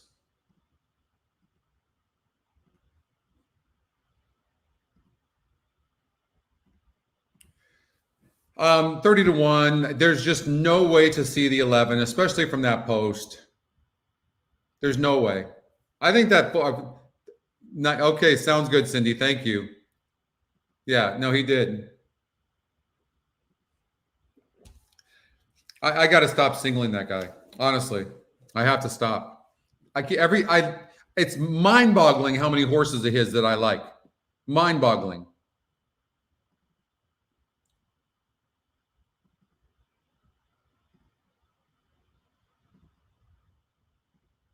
On the inside by a head over Eggnog. They're 2 lengths in front of Street of Jewels, who's moving up to third on the outside of Swamp Witch Hattie. Amari S is next to last, and the trailer is Kitty's Posse as they run towards the quarter pole. 3 in line now. It's going to be Loves to Veto in front from Eggnog, and Street of Jewels is on the outside as they come for home, followed by Swamp Witch Hattie, Amari S, and back at the tail on the inside, Kitty's Posse. They're into the stretch. Loves to Veto and Luciano Hernandez down to the furlong pole by 2. Street of Jewels is on the outside, It's followed official. back along the rail by Eggnog, but it's Loves to Veto in front with about 70 yards to go, and Loves to Veto is going to be too good. 5, 6, 7. Well, we had the horses. Hopefully you bet that right. I didn't. All right, so we're gonna go to Los Alamitos real quickly, and you guys are gonna have to take notes, and I'm gonna let you guys go. But we'll do the notes on. Look at these horses, and you make a decision on the pace number. Okay. Entering the Run Happy Winners Circle, number 11, Altruist. Couldn't have had that horse. No chance. I might play a pick 6 at Los Alamitos because I think they had that $10,000 bonus, don't they? All right. So first thing we can do is we go to the GSR, we sort it. We see a 30-1 EquinEdge morning line, 1% and an 8 on the pace, out. 24 on the pace, 40-1 EquinEdge morning line, out, right? So we can eliminate these horses immediately. I can't eliminate the 4 because even though it's only 3%, the 6 is taking up a lot of that win percentage, and it's 9-2 on the EquinEdge morning line. So I can't automatically throw it out for that reason. And it's 20-1 on the morning line and 9-2 on the EquinEdge morning line. And Ed Burgart's fantastic on the morning line. So that's really interesting. So maybe, I'm not saying the 4 can win. Oh, thank you. Thank you very much, Leslie. I really appreciate it. I'm not saying that this 4 can win, but I'm just saying you could get a price here and make some money. And oh shit, look at this. Look at the second Scotty pick is. So it's 2 different algorithms that are saying the 4 horses live. Wow. I know. I think I might do it, Anthony. I think I might play Los Al tonight. I have nothing going on tonight. And here's another thing. The 5 horse has some speed as well. So it's 4-1, but 8-1 the EquinEdge morning line, but the pace number is good. But look who the pace. And guys, there's nothing wrong with Tiger Mom and Blue Butterfly. But Chiapino Pasadino.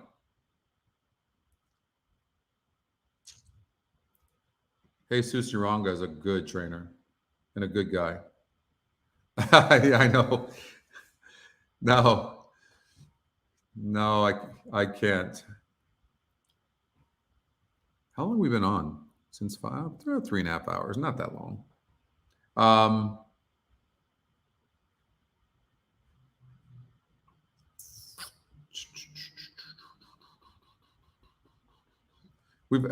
Good news is we've had no internet issues, which is great.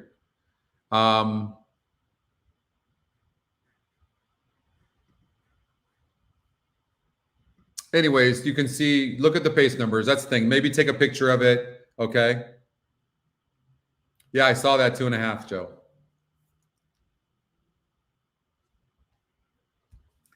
Okay, I'm going to tell you a story, Jeff, on that. Speed is huge, no question, with quarter horses, right?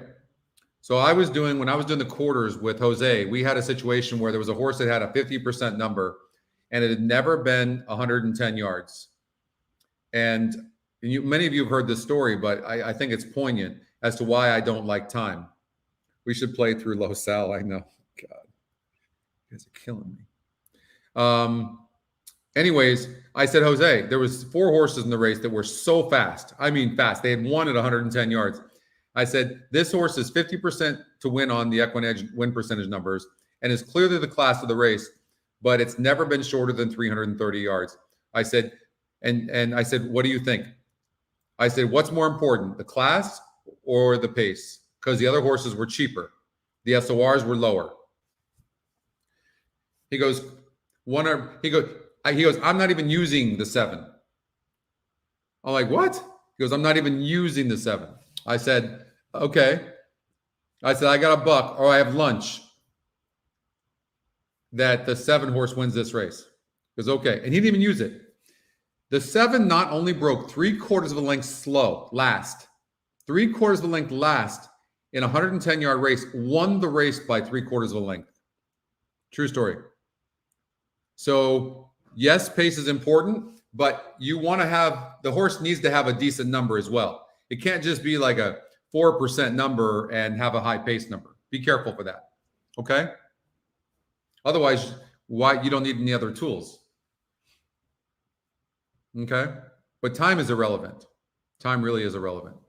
And with the EquinEdge tools, the time doesn't mean much. All right? So hopefully that helps a little bit. But in this race, I don't love horses like this. I will say this, though. The horse has been in the money in 3 of 3 tries, first or second.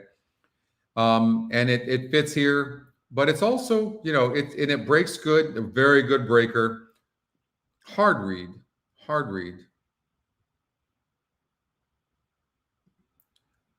I mean, this horse lost by 3/4 of the length, breaking second to this horse.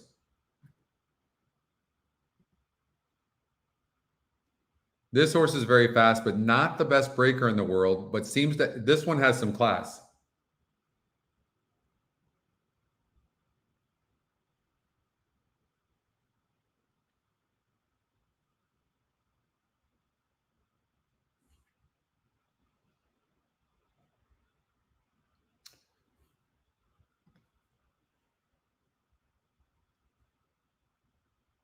All right, let's go to race number 2. Let's see what we can find. 1,000 yards. Wow, a 90 on the pace. There's your single. Run, anti-T, run. 74%, 90 on the pace, 7-5 on the EquinEdge morning line. Top Scotty pick. And top GSR by far. Wow. 3 is a single. There you go. 3, 3, 3. Okay. We don't need to spend too much time on that one, do we? Sort the GSR.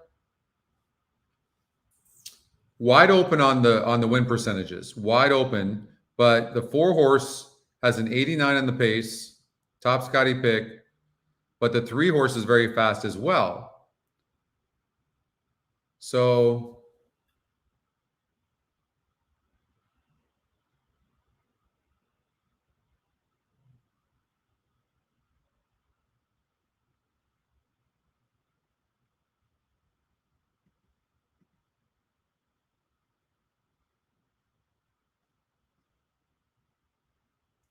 big drop in class here for this horse. Big drop in class, 12-1 as well, but 5-1 in the EquinEdge morning line and fast.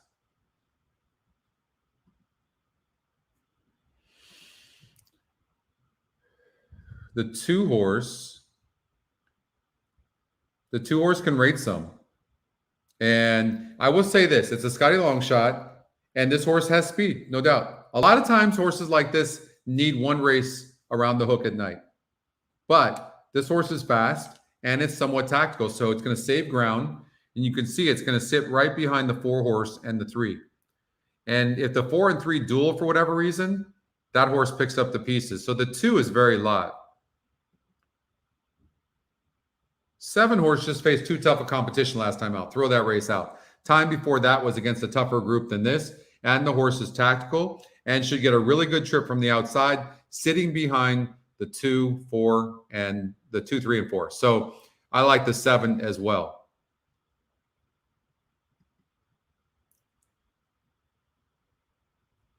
This horse looks too cheap. I don't like the 5 at all. It's 7-2 on the morning line, 7-1 on the EquinEdge morning line. This horse will never go off at 7-2. It's going to be way higher. No. 4, Verrazzo. It's like the form on this horse is just atrocious. 4-1 on the morning line, 10-1 on the EquinEdge. This doesn't even look like Ed's. Is this Ed's morning line? Ed's one of the best morning line odds makers. I don't understand these morning lines at all. I'm looking at these 4 horses here. Okay, the second race, we talked about this already. The 3 horse, race number 4. 90. Oh, there's some fast horses in here. Luck be mine. 3 for 3 at the surface and distance. And the horses broke on top the last 5 races. Nice horse. But this 5 is freaking fast. And they faced each other last time out. And they dueled. The 8's got the outside this time. Last time they had the rail.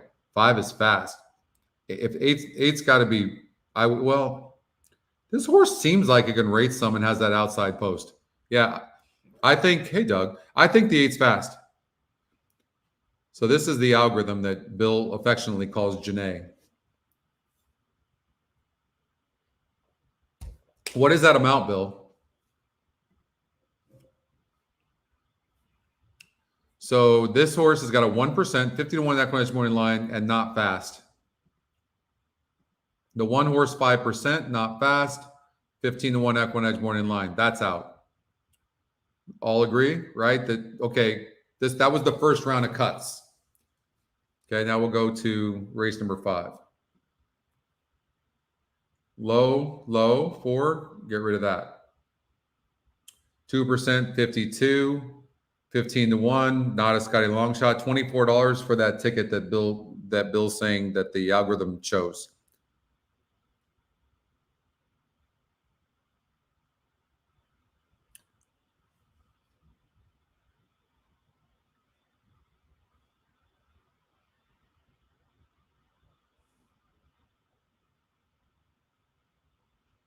Now, the fastest horses in the race by far, you can see clearly here. Now we're going with quarter horses, right? So 5th race is quarter horses.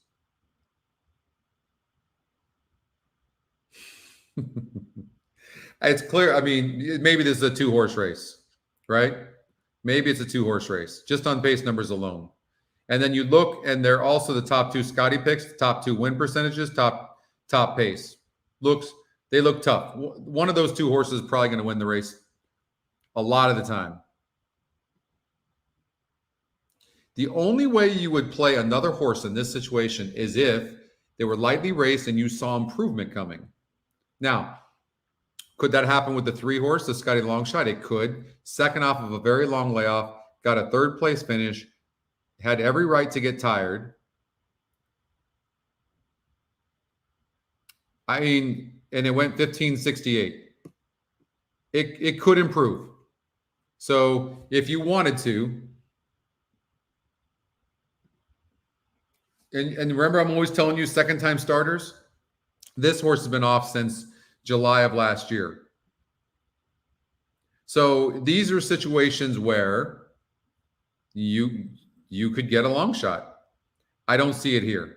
4 to 1, 8 to 1 in the EquinEdge morning line. So those 4 horses, depending on your budget, okay?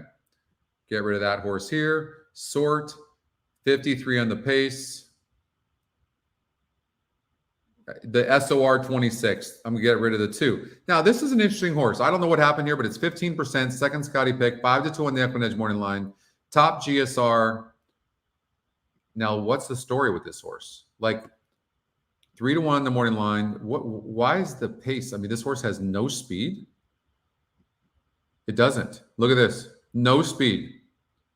It's coming back at the same level.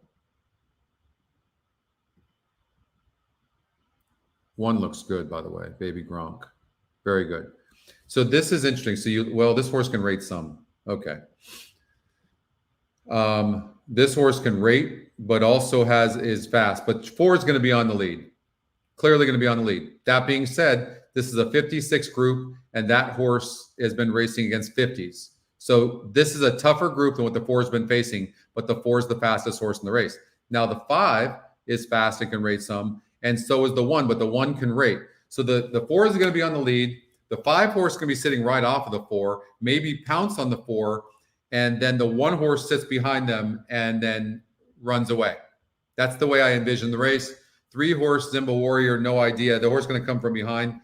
I think that the 1 is so much faster than this horse and has the class that the 1's going to be very, very tough. But the 4 could go gate to wire. That's a certain, and then the 5 horse could be sitting right off of the 4 and win the race. So if I was going to eliminate 1 horse here, this pace is just, the horse is too far back and then has a big, second off a layoff. just going to be too far back. It came from behind and won, but that was against a 48 group. Can it come from that far back against a 56 group? I don't know.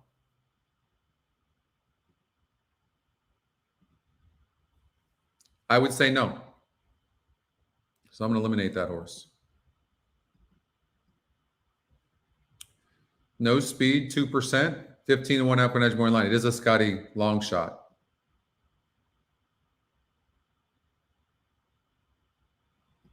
Oh, 66% on the 3. 6 horse has the second speed.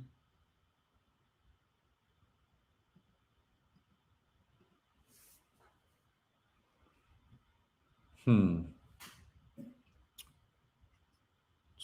66%. And also, when you're 66 top Scotty, top GSR, 60 and top pace number, right? Throughout the last race. I mean, this horse qualified for the Los Alamitos Oaks. Now it's in a maiden special weight. Look at those seconds. 5 seconds and 7 tries. It's not facing anything in here. The 6 horse is a Scotty's second pick. Here's another way of looking at it. Look at this 3. It's been facing, look at this, 80 last time out. Of course, it wasn't a contender, but 58 and got second, right? And now look what it's facing. Its second Scotty pick is a horse that's been facing 36, 40, 32, and still not winning. I mean, right? Now, the thing here is, though, is you have a horse that veered in against a 62 group, and so you don't know how good this 5 is. You don't know. That's the problem. So if you wanted to use the 5, you could. You could use 3 and 5 to try to beat the 3 with a horse that's only raced a couple of times. The trainer obviously thought, Zamundo thought this horse deserved to be in the trial. Okay. And the 3 horse has been off since March. So just a thought.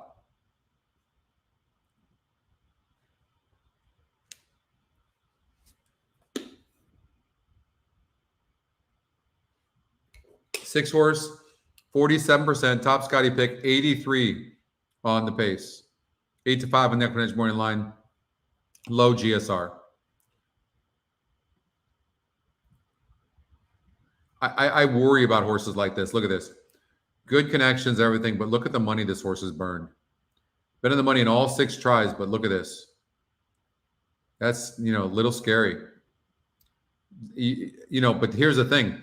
Which horse is going to beat it with? So maybe this is a spread race trying to beat the 6.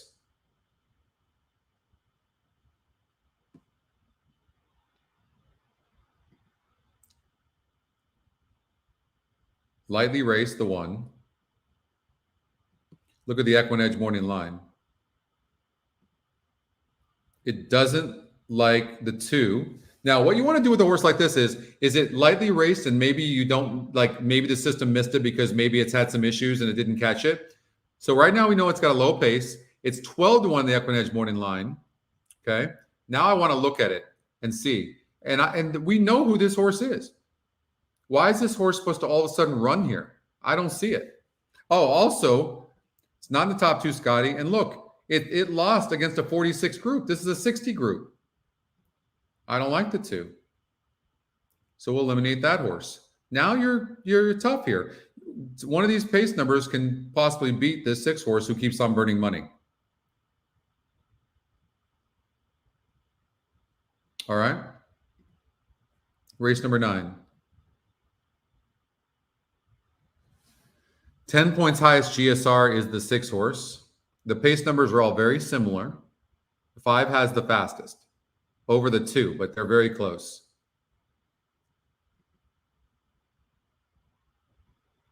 It is, Craig. It is. But everybody here on the chat they're slave drivers.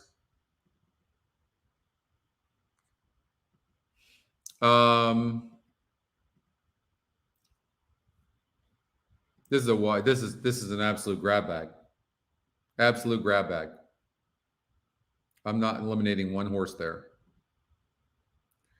1% and a 4 pace. No, thank you.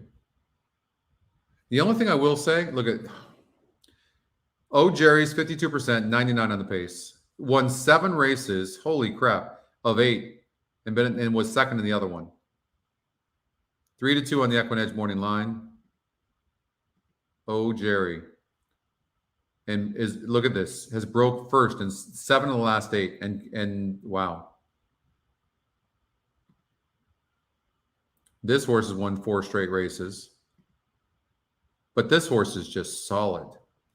I mean, yeah, Jerry.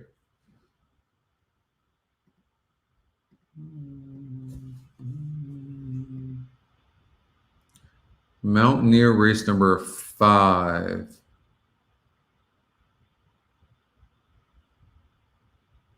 I'm going to be there, Doug. Yeah.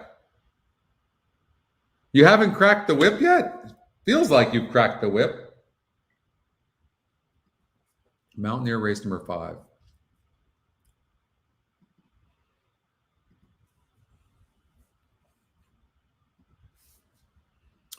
The pace of the race. So there's some speed in here. The 3 Pers again is fast and needs the lead. Clearly, you can look on the running lines and clearly see this horse is not passing horses. So it needs the lead and it's fast. And if it gets the lead, it could be tough. 34 group, it's gone almost gate to wire against a 42 group. So the horse is dangerous. If it clears, it's dangerous. But Manatee needs the lead as well and is fast and been facing better horses as well. So these horses could duel.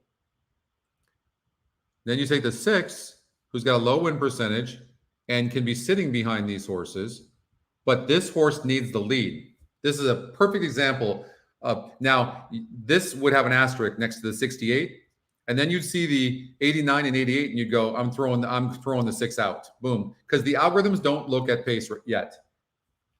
Okay? So you throw that horse out. These 2 horses can duel. And then who sits the best trip here? The 2, clearly. So either the 1 gets away. Well, no. If the 1 breaks bad and the 3 clears, the 3's gone. So here's how you would do this. You would do 2 to win, and then you do a backup 3-1 with 2 exacta. That's how I would play it, right? 3 to win. Wait, no, I'm sorry. 1-3 with 2 exacta and 2 to win. That's how I would play that.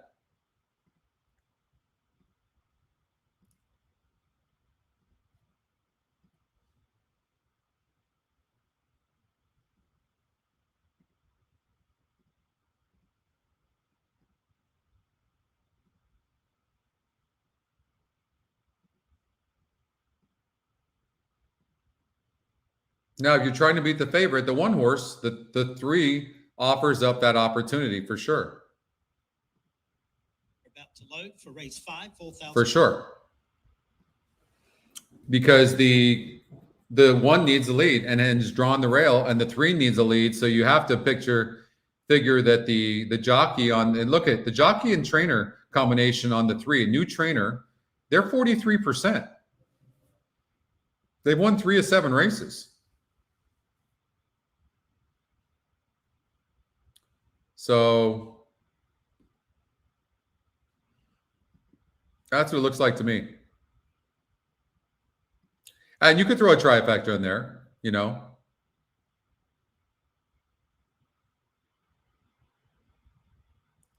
No, for sure. 100%.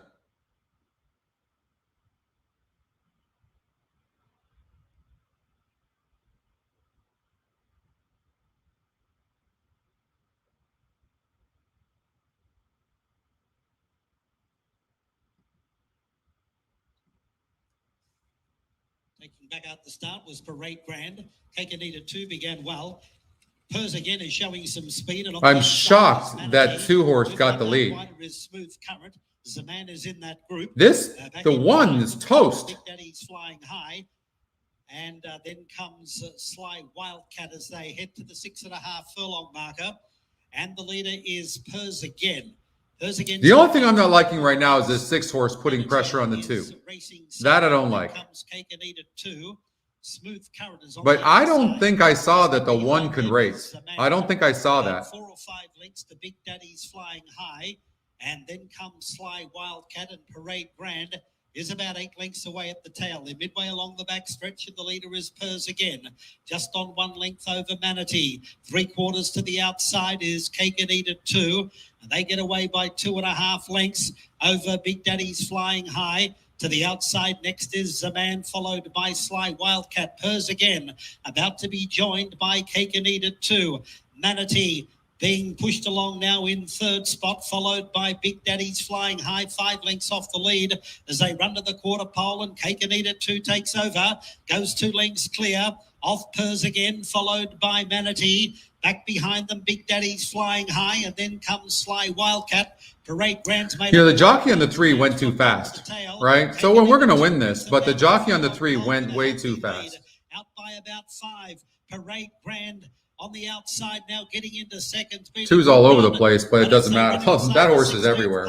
Cake and Eat It 2 is well clear, and Cake and Eat It 2 wins by 4 lengths over Parade Grand.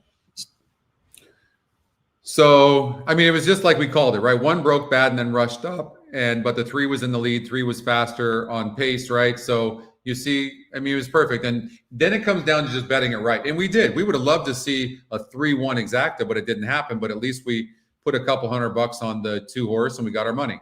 The horse got bet down late. The horse was 2-1 going in the gate and ended up going off at even money. All right. Got some action, had some fun, watched the race. It was all good.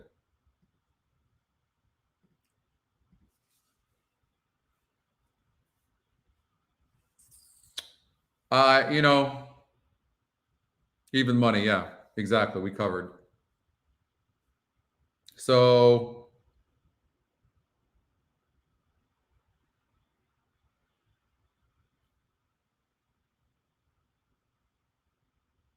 I mean, this 3 is tough. I mean, this is my recommendation. Well, Jesus, look at this. I will just say this. Look how fast the 1 is. I mean, there's some serious speed in here. There really, really is. And look at the 2. The 2 can rate. So Edgar Pear is going to sit a perfect trip. 2nd Scotty pick. And let's just say the 7 horse capture the C. Let's just say the 3 doesn't break perfectly. You've got the 1 horse has got a 92. The 9 horse has a 95. The 5 horse has a 99. There's some speed there. Who does the race set up for? It sets up for the 2. And we'll look at the 4 horse. The Scotty Longshot can rate. And it's going to get a good pace to chase. I mean, I would take the top 3 Scotty picks. That's what I would do. So the fastest horse in the race you take is the 3, just in case it clears. And if it doesn't, you take the 2 horse who's going to sit a good trip and the Scotty Longshot. That's the way I would play that.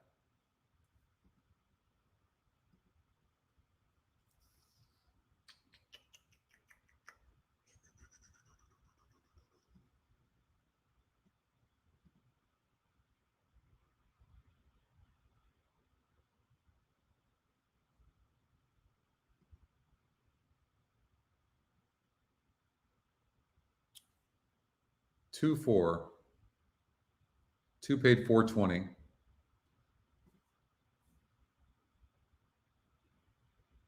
Yeah, no, a good call on that 4 though. I mean, the race broke down, but the thing about it is based on the pace number, the 2 was going to sit in the best trip. You have to visualize that, Mark, right? Who's getting the first run on that pace? It's the 2. The 2 had the pace number that was much better than what the 4 was. Remember? So you know that the 2 can close. And so you have to know that the 2 horse is, look, it's 42. Not much better, but it is better. But you had to figure the 2 was going to get a better trip. And not only that, it has top Scotty pick, 34%. 9-5 in the EquinEdge morning line, and top GSR of 67, which is 8 points better. So you had to figure the 2 was getting first run on these horses. And really, this horse has been burning money, the 4 horse, and it got the pace today. And it just prodded along and got up for second. That's all that happened. It was never in contention for the win. 2 was lucky. How was the 2 lucky? Come on, Mark.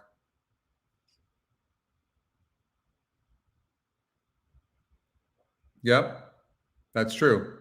What's up, Colin? No, they won't let me go.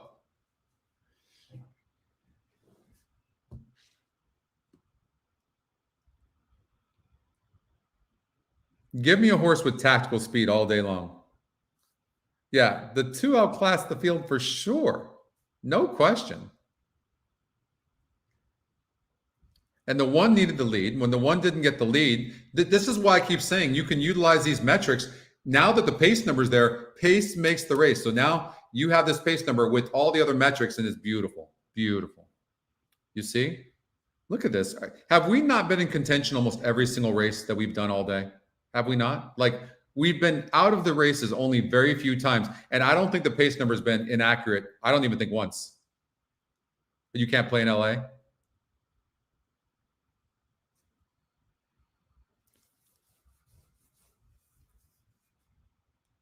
One of the things that the EquinEdge team is most looking forward to is having races all over the world. Being global. That's the thing we're most looking forward to.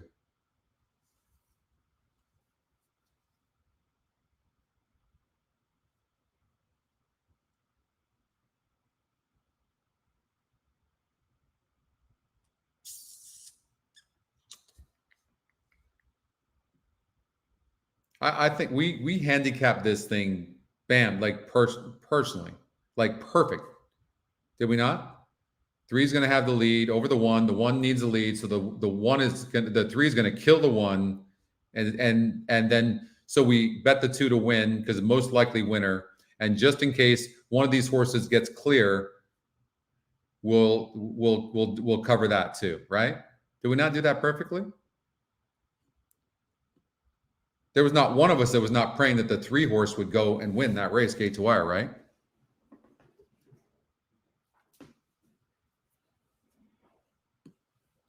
It's good stuff. If you haven't liked the show yet, everybody, if you don't mind, would you please just click on the thumbs up or thumbs down if you don't like it, but either way, just click on it. That would be great. Really appreciate that. They're going 2.5 furlongs here. The handicapper from Mountaineer is really good. I haven't, Doug. Let's see. Let's go on TVG real quick and see what Jose played as far as a pick 4. And I miss doing the quarters with Jose. I don't know if any of you ever saw me and Jose together, but we had a good show.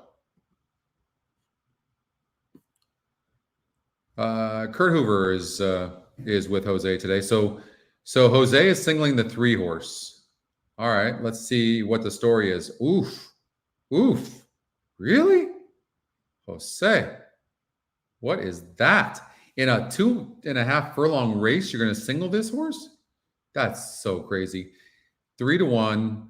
And Jose uses the EquinEdge tools. 10 to 1 on the EquinEdge morning line. And it's not the fastest on pace. It's got a good number, though. That is a crazy single. Sorry, Jose. If I was on with Jose right now, I'd be just giving him such a hard time. And, of course, Kurt doesn't even use the 3. But I'm agreeing with Kurt on this one. I think he might have got thrown out. I don't know who did the morning line, but these morning lines to me don't look like Ed's. They don't.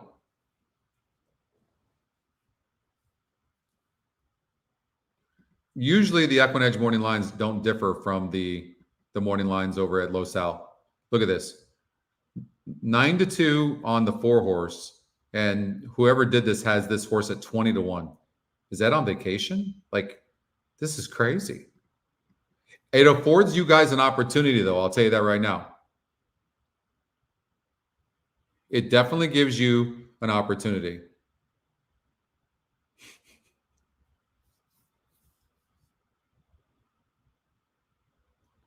Jose is a fantastic handicapper. I respect Jose's handicapping. We'd be betting tacos with cheese and no cheese. He owes me. He says he doesn't, but he does.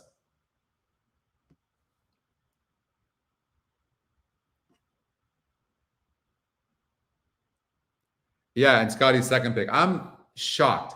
You see, and people are looking at that morning line. And and see, it's 28-1.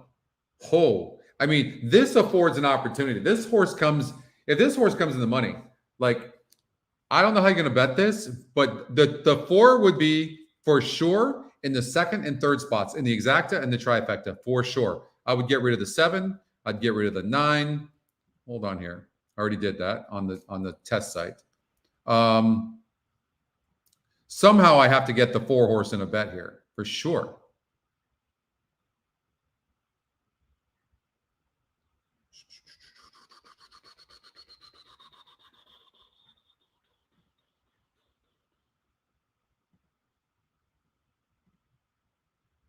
See, here's the story. Jesus Urango takes over. That's the difference. That's what's going on here. That's what's happening. I don't think the 4 can win.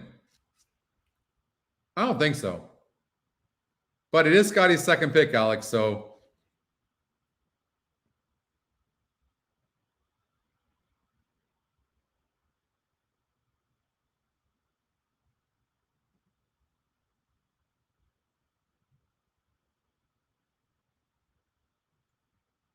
there's no class advantage really. A little bit with the 2. Well, he's got some class. I take that back. But he's not a great breaker. Very difficult to win. But you like the 2, Colin? It's Jeff's ticket. I'm just trying to figure out how to bet this. All but 7 and 9. So let me try this. Trifecta. All, no 7 and 9. All, no 7 and 9 with the 4.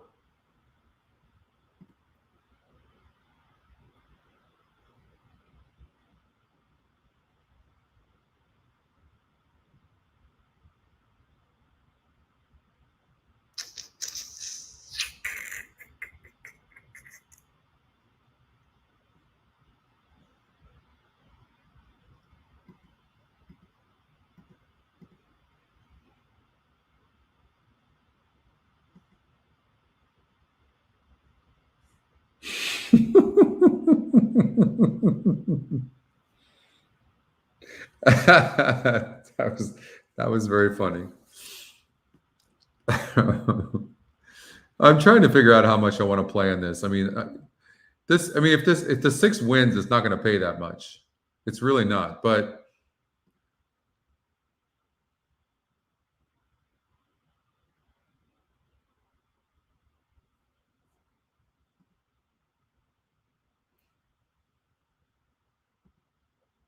I'm in the mood to bet. What about superfecta? What about all 4? Take out the 7 and take out the 9. $2 superfecta.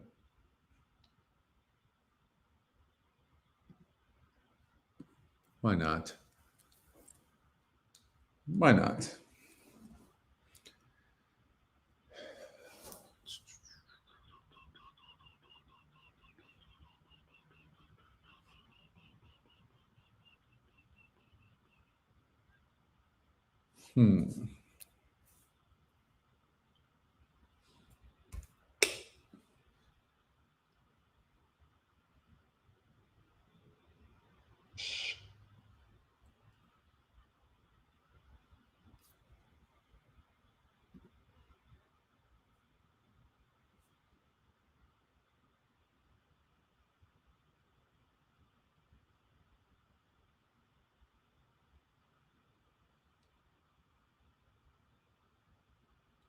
Around the turn, and we'll probably enjoy this event for the Renthrow wins. Always puts them where they can compete. Have a look at the price for a second. I know, 6-1 right now. I'm trying to figure out the best pick 4 to play, right?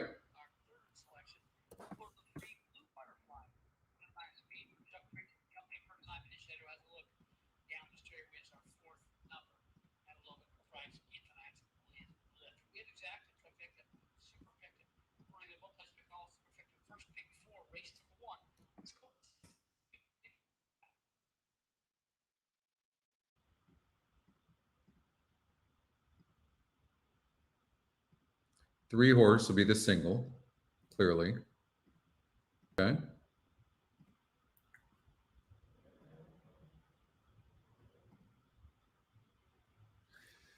So you could do a $56 ticket. Could do something like that.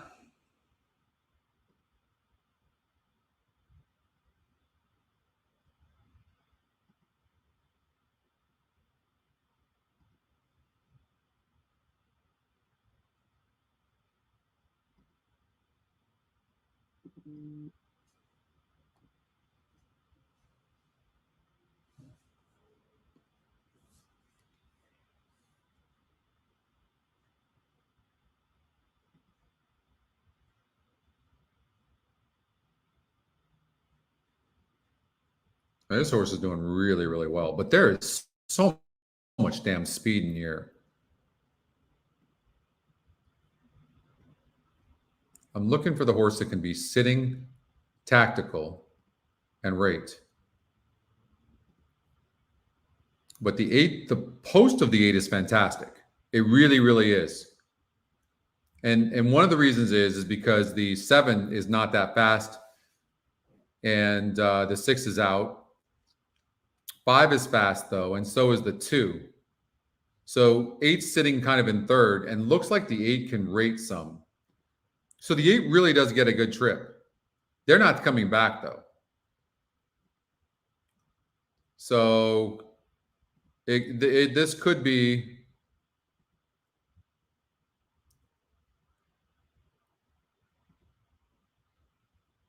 A Scotty Longshot could sit a really good race. I don't like the 3, Little Grazing. I will say that.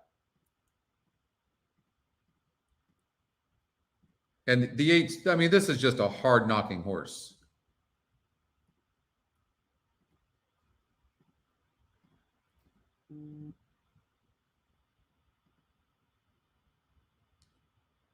I mean, I don't know that this will pay. We need some long shots. You know, you would need to beat the 8 in the last race, because the 3 is going to be such a big favorite in the next race.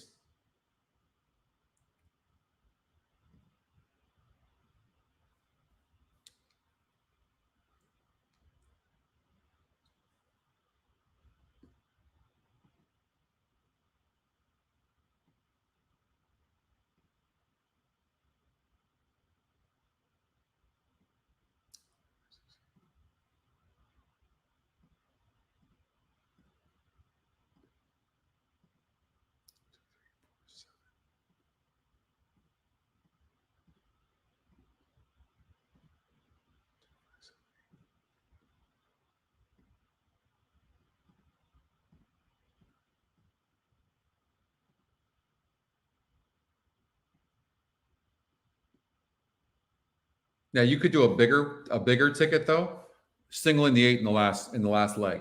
You could do that, right? Pick 4 in here. Hopefully beating the 6. I mean, don't even use the 6 possibly, or you could just single the 6. You could do a daily double, as a matter of fact, too. You could just go daily double 6-3. You could do that.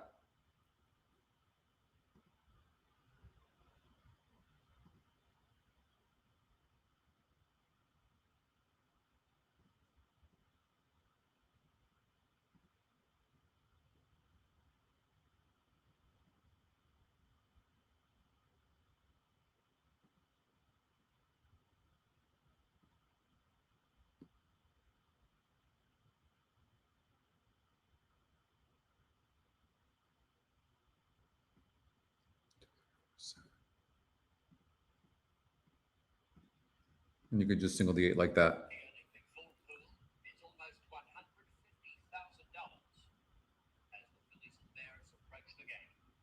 Right?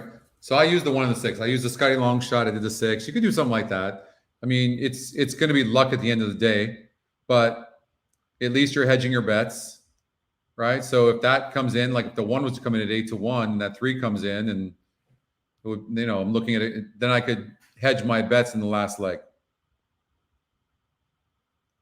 Yeah, nothing wrong with that at all.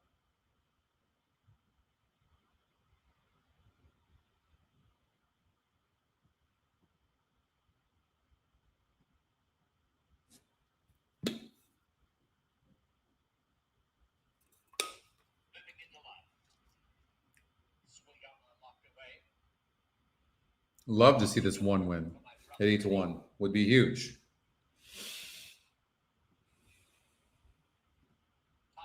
Coming up to gate 2.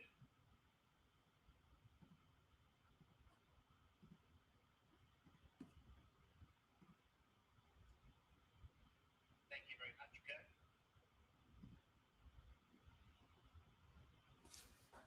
All right, they're loading into the gate. $180,000, and they've still got a minute or two before they all load into the gate. 2.5 furlongs, just a straight jaunt, obviously. Something's happening here with a delay.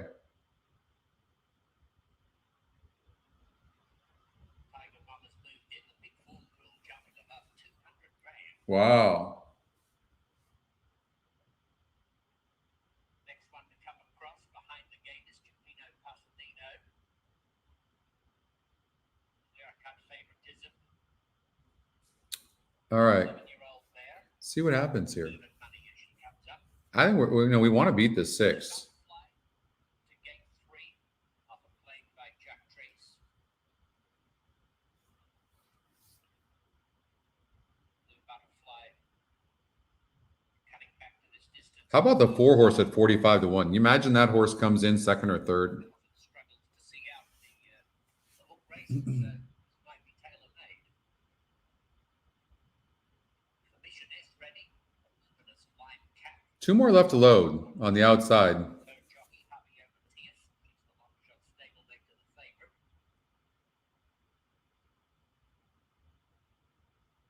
6 horses, 3-5. Getting bet late. Anything can happen in a race like this. It's very difficult for me to want to cover a horse Elemental about to come up. that doesn't look that much better than these.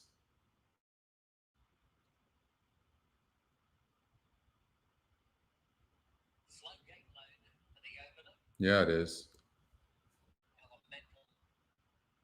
Having a think about it, but yet to be coaxed forward. 8 won't go in. Big time. Chipino Pasadino is into one's off. She's 3-5. A dominant favorite now. 5-1 for numbers 2 and 5. Tiger Mom and Lucky Daughter. 8 won't go in, will it? Or did it finally go in? Elemental has moved in. All right, finally goes in. Leah will be the last. 1 last to load. Favorite is the Sunday proceeding. Right race course. Los Alamitos race They're ready. They're ready. All set. Racing. Chipino Pasadino drifting in a little but going very fast. Vidali is showing some dash out wide. Lucky Daughter has the yellow blinkers matching strides with Chipino Pasadino. They're bursting clear. They're the 2 leaders by a long margin at the gap. It's Lucky Daughter, Chipino Pasadino, about 4 lengths in front of a wall of horses. It's Chipino Pasadino and Lucky Daughter really putting on a show in the opener. The odds-on favourite being made to work. Chipino Pasadino will prevail. Got the better of Lucky Daughter by a half length, and they queue up for third. I don't know what's going to happen, but the 6 horse wiped them out, the inside horses.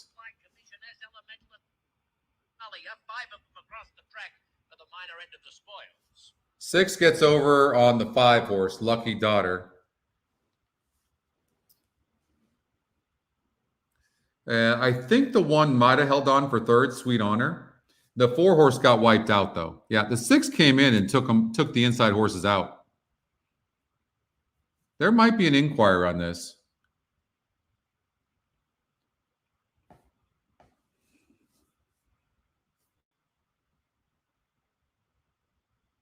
Did the 4 run at all? I didn't see. I think the 1 got 3rd, but I didn't see how the 4 ran.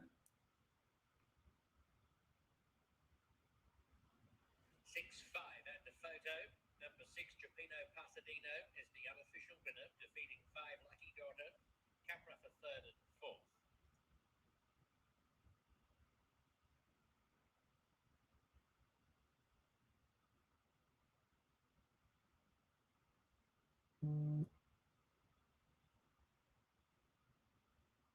Oh, that's just brutal. God, that horse was right there. Oh, because I had the super on that horse. I'm going to be doing, yeah, hey, Ralph, I'm going to be doing a lot of shows. Yep. Every time they run, I'm going to be doing a show. I think that the 1 came in 3rd and the 3 horse came in 4th.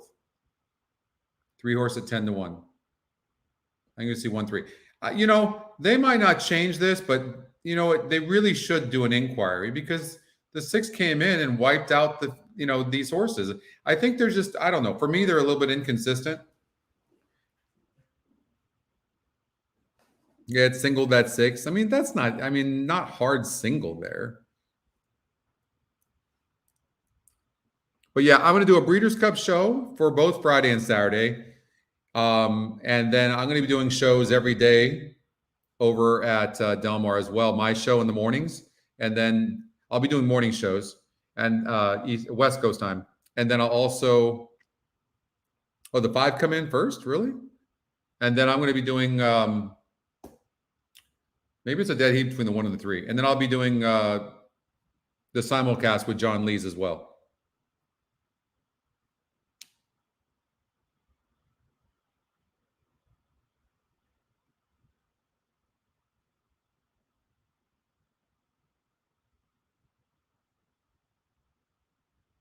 Mountaineer's about to go. Race number 6.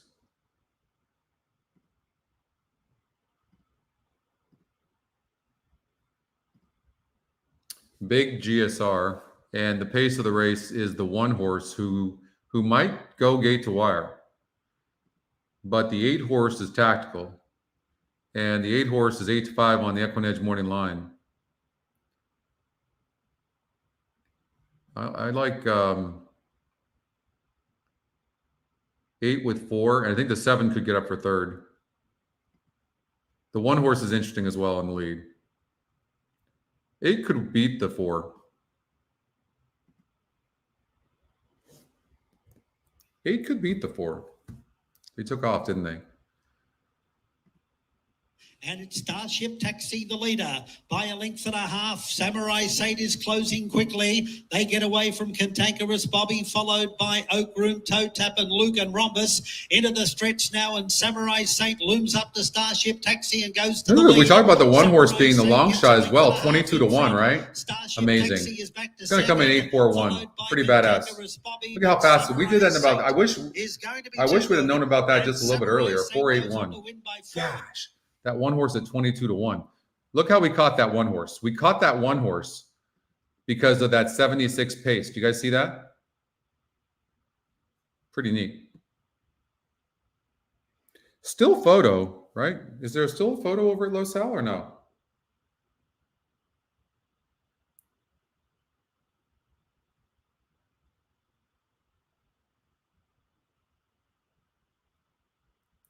A horse just popped up over at, okay, no, 6-5-1-3. Yep. Horse just popped up in race number 2. And let's take a look. I'm going to be leaving you guys soon. Oh, wow. That's no big shakes. But it does make you feel a little bit better. But it's the 3 horse, Run NTT Run. That horse looks tough.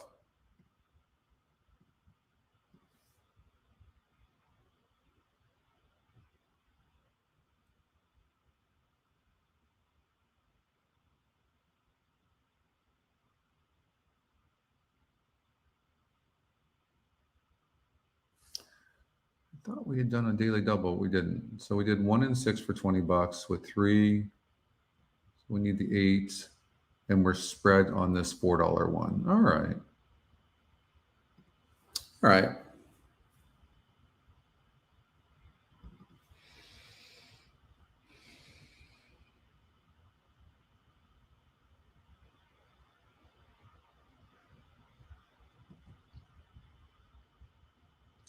I don't know. You know what? I don't remember who had the lead at Belmont. Well, this horse did. This was the fastest pace number. I think we looked at this early. I can't show the races. I would love to show them. But I do know that this horse had the fastest pace number, went gate to wire. So it worked there. The fastest pace number here was the 3 horse. That one. I believe that horse was on the lead as well. Forward. Look at this GSR. 12 points highest GSR. Look at this horse. Paid $17.20. And look, it was 3-1 in the odds makers morning line, yes, but the EquinEdge morning line said this horse will go off at 7-1. Look what it went off at.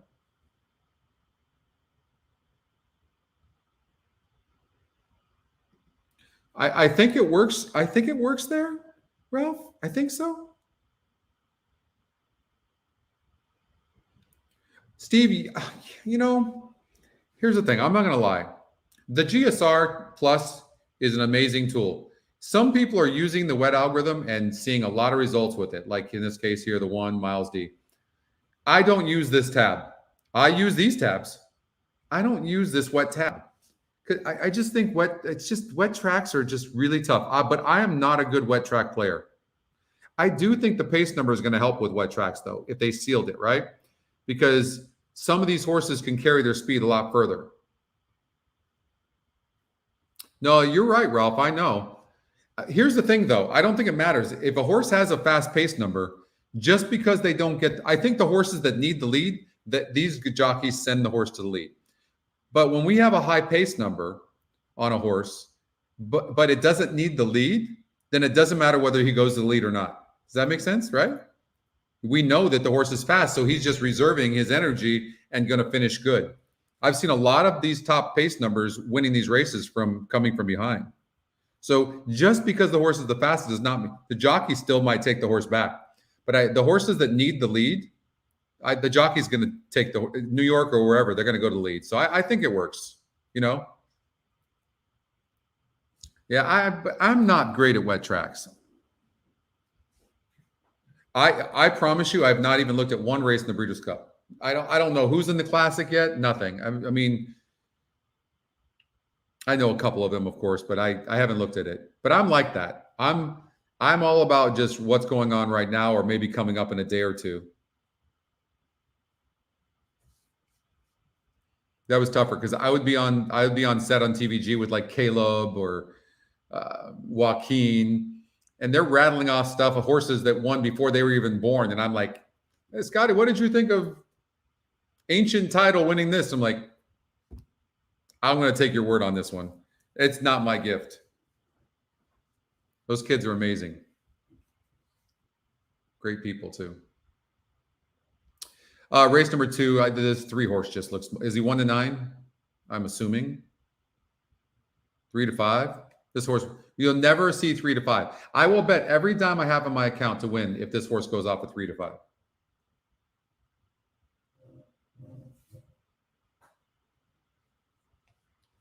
Next Go is going to have the fastest pace number for sure. Hot Rod Charlie's the real deal. Yeah, Doug. Yeah. Hot Rod Charlie's the real deal and getting better for sure.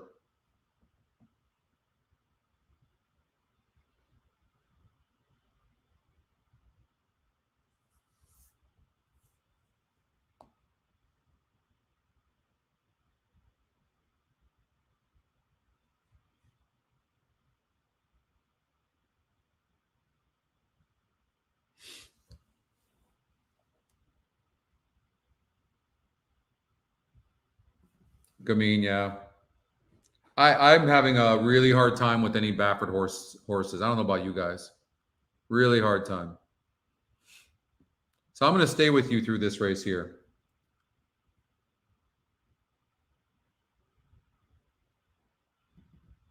Flying to Las Vegas tomorrow. My daughter's getting married, Erica, to Tim, who's a really good gentleman, good young man. And they're getting married in Zion over in Utah on Wednesday.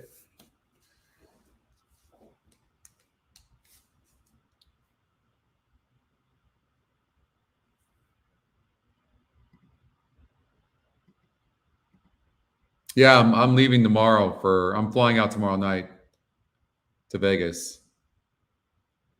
He doesn't gamble, thank God. Yeah. No, he's very conservative. God, he hung out with me for a day. He'd be he'd be ruined.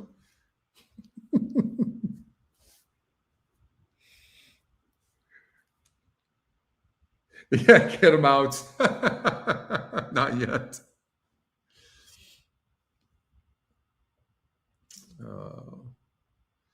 This 3 is going to win for fun. All right, let's just find a second. Who's the second horse? All right, let's see here. I mean, the 4 is fast. The 4 is definitely fast. But here's what happens to these types of horses that need the lead. This is a 26 SOR. The horse had an easy lead and still lost the race. The 3 horse is way classier. So the 4, I don't think even gets in the money. So the 4 stops. The 5 horse is a first-time starter. They almost never run good around the hook. It has 1%, and the pace number is low.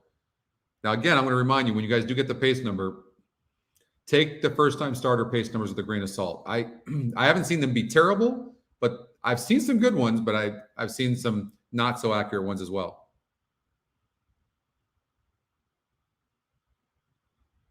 Yeah, that's a good idea. I should do that. Get him a free EquinEdge account. I'd rather tell him I'm going to give him a discount, Ralph.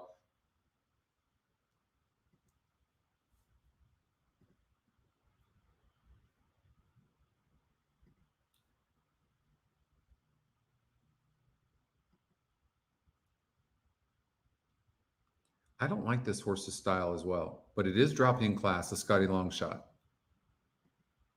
Here's why I like the 2 to be second. This is why. When you have all these pace numbers that are all equal, aside from the 3, 44, 49, 38, you see this? So the 3 is getting an easy lead.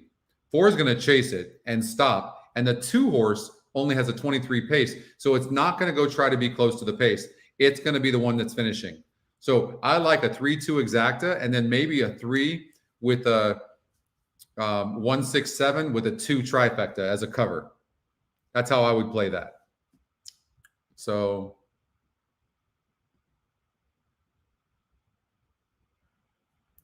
right. I mean, if you think about it, right, EquinEdge is cheap. If you want a subscription to the daily racing form, I'm pretty sure it's the formulator is $179 a month, and I think $159 a month for the form, isn't it? I mean, you could take the cheaper form if you want to get it on TVG or that, but believe me, every account we have, every person we have costs us $18 a month. We don't charge that much. Everything is about trying to get volume. It really is.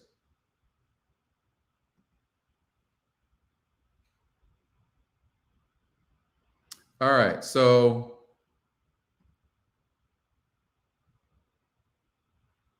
I don't think so. I know I'm biased, but I don't think so.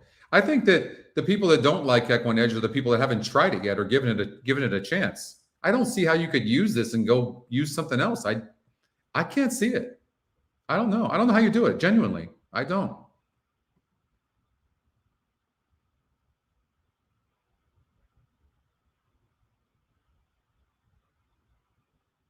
It's like nothing. Now you're using statistics, I'm assuming, right, Doug, with Brisnet?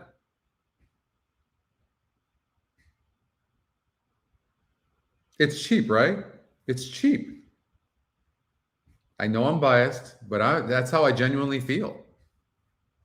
You guys, you know how I am. I wear my heart on my sleeves. I like to believe I'm an honest person. I don't get how anybody could use this product and then try to use something else. I don't see it. This 2 is getting bet right now. I tell you what, if this 3 is going to stay, watch. You think I'm joking? How much do I have on my account?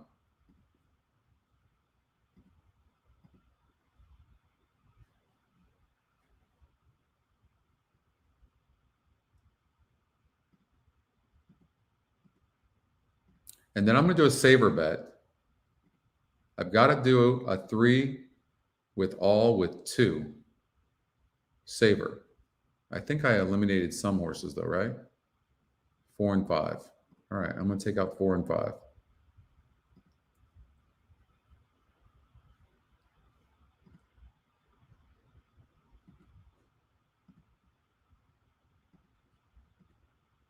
Jeez. All right.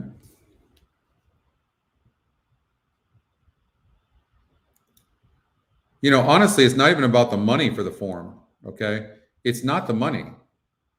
It's, do you want to read PPs? That's really what it's about. If the product is fun to use and good, like for me, I can't even imagine not using this. I don't, look how fast we're handicapping. You think if we were using a form, think about this. If we're using a form, my head would be down like this the entire time. How the heck could we use that and go from track to track to track and handicap that fast? It's impossible. Thank you, Greg. Oh.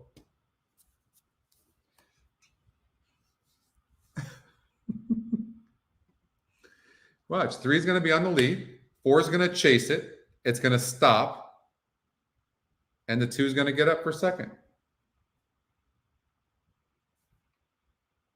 What about ground lost? What do you mean, Doug? Me too, Alex. Me too. More. I was a maniac. You guys think I'm crazy? You should have seen me. You wouldn't be able to stand being around me. I was nuts, absolutely nuts. I would bet around $50,000 a day, and I would handicap for 12 hours. True story. I lost my ass. The only thing I've been way profitable on pick sixes. That's truth. All the other bets until EquinEdge over like the last year, I've been profitable this year. And I don't play pick sixes anymore. You like the rag sheets or Thorograph? I just don't like. I used the rags for a year. I tried it. Wasn't for me. But a lot of people like it and Thorograph. But they give that negative number and they just, I don't know. I don't think they're very easy to use. The shortest distance race, I think the shortest we're doing right now is 870 yards, Greg. A day. I would bet about 50,000 a day. Yeah. And I usually played 6 or 7 days a week. I was crazy. Yeah, I was pretty nuts.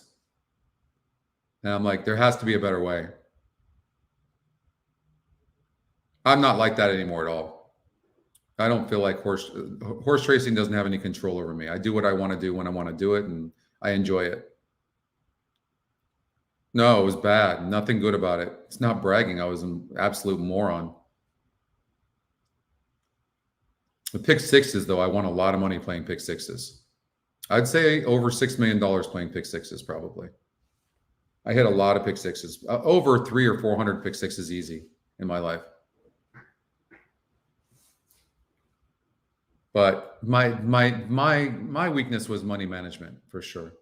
I was blessed because my company, my metals company, has been very successful for like 33 years, and so I was very lucky, very lucky. So now I just play when I want to play, and I enjoy using EquinEdge. And yeah, Scotty pick six. Yeah, I made a lot of money on pick sixes. I was so depressed when they started taking away the $2 pick six. I was so depressed because I would. That's where I took it seriously. I would go and handicap, and I would study my ass off, and I was prepared when I played pick sixes. I put my tickets in, and I did well. I'm more consistent with EquinEdge as well. That's what it is, Keith, right? What Keith said here. Yeah, I saw that, Doug. But what Keith says is really true, right? It comes down to all of us making the decision to be conservative and play at the right times.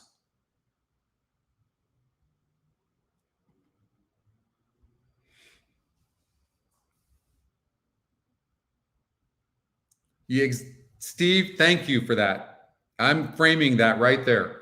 I've been telling my team this forever.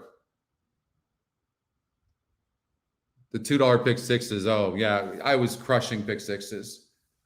One time I hit 2 in one day from different tracks. That right there, what Steve said, that's exactly right. That's the goal of EquinEdge. All the products, race replays, everything. So you never have to leave. Yep. Right there. The pace figure coming to EE is the final nail in the coffin for me. I've been saying all along that the weakness that we have in EquinEdge is no pace number. But I've had a pace number of 4 of them, and I've turned them all down. I said they're not good enough. They're not good enough. This pace number is huge. This algorithm is so sick. You guys have seen it. Has one of these horses not been in first? You guys tell me. You've seen it. I've showed you every race. Nothing's hidden. No fluff, no bullshit. Has it not every horse been on the lead or second? Every one of them. And I'm telling you guys, the pace number is huge. Yeah, we need, yeah, exactly. I maybe need to start because my metals company is a bit slow since COVID. So maybe we need to do an investment and raise some money for EquinEdge and create a bunch of partners, kind of like what is it? What is it? The horse player group or whatever they're called. We should do that. We should definitely do that. You think the 3's live?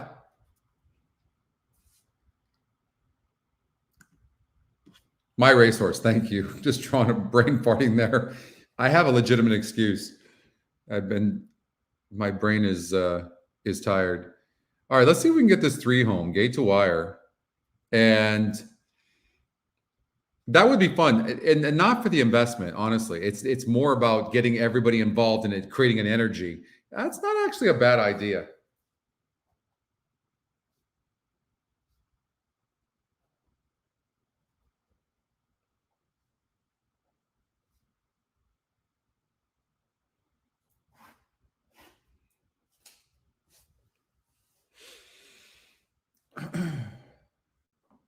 All right, let's see what happens here.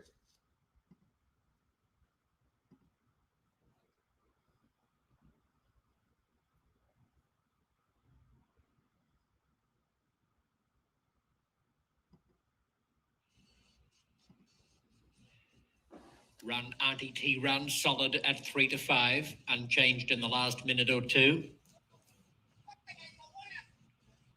About to break.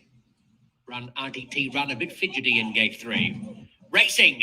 Run RTT run begins fairly well, not as fast as a Reeb. Run RTT run. Oh, God, that is just brutal. Did not see that. And Sunta getting up along the inside.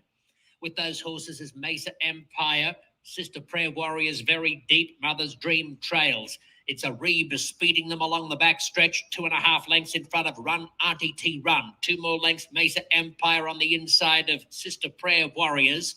And back in 5th comes Asunta as they sweep the turn with 3/16 to go, where a Reeb is about to be challenged by Run RTT Run, and Mesa Empire is generating a threat 3 wide, swinging for home at the furlong pole, and Mesa Empire storming up alongside Run RTT Run.